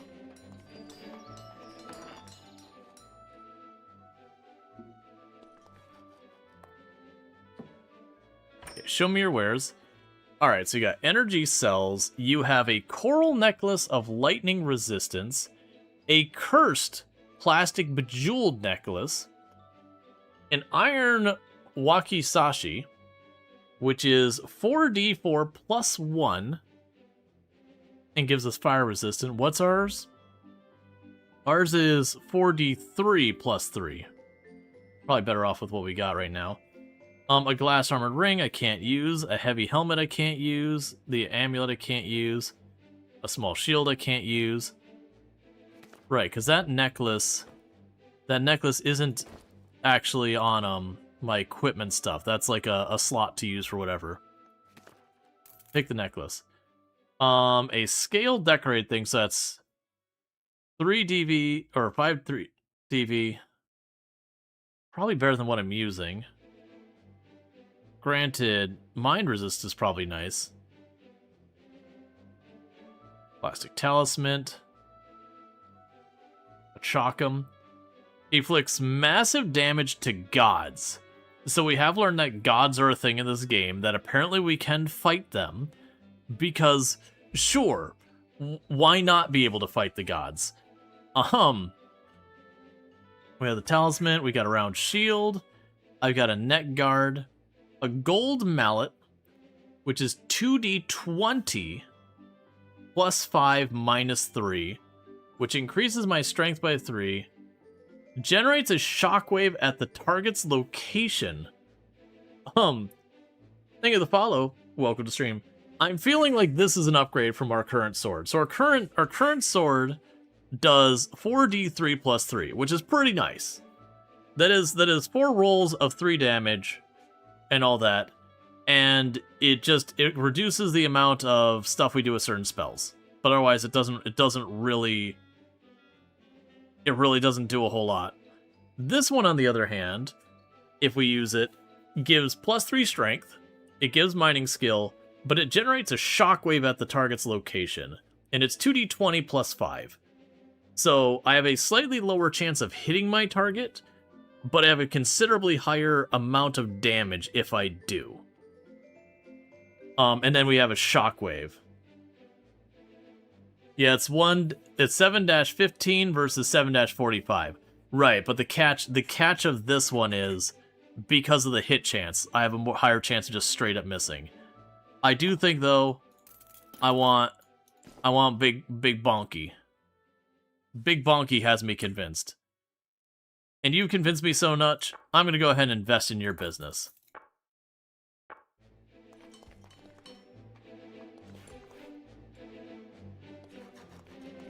Alright. Furniture shopkeeper. Because I'm hoping a junk gotcha consumes electricity. I don't have electricity. A monitor consumes electricity. A heater consumes electricity.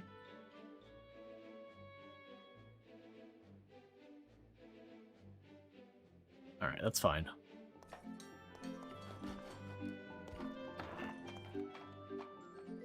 That's just a guard barracks.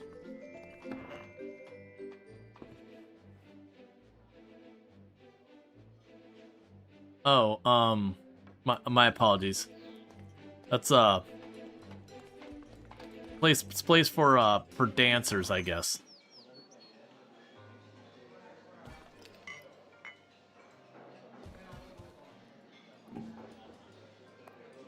Okay, let's talk to you. Show me your wares. It's all alcohol, no shocker. They are a bartender.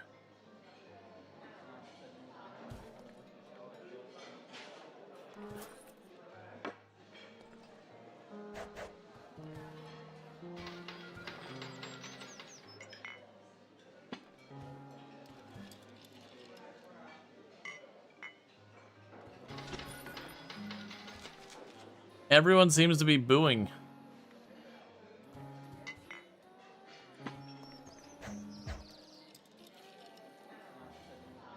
What was that?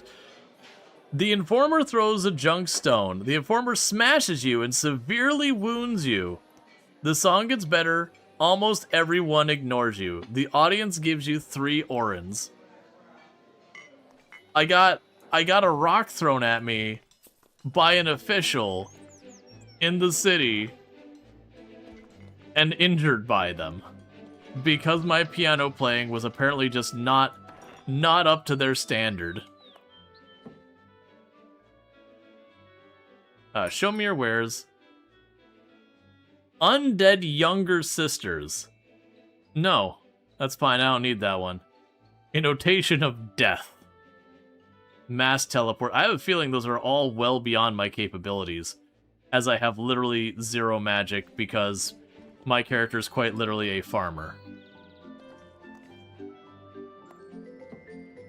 Show me your wares. Yeah, I have no idea why I would want... Oh, those are probably the tourist items. A fortune bell? The heck is a fortune bell? I unfortunately don't think we're going to be finding that out today, because unfortunately I do have to be wrapping up here in just a couple minutes, where we'll be raiding into the next person, which is Periapsis. And so we'll be doing that. This is all for the Streamvestor event that we got going on that's hosted by Salford Sal and all that. If you're watching over on YouTube, the stream will be ending abruptly for all of you, and I do, apologize about not having a host over there, but I don't do a good job of that. So don't forget to like and subscribe over there. For all of you over here on Twitch, I am quickly trying to pull up the PDF that tells me, to make sure I typed the name in correctly.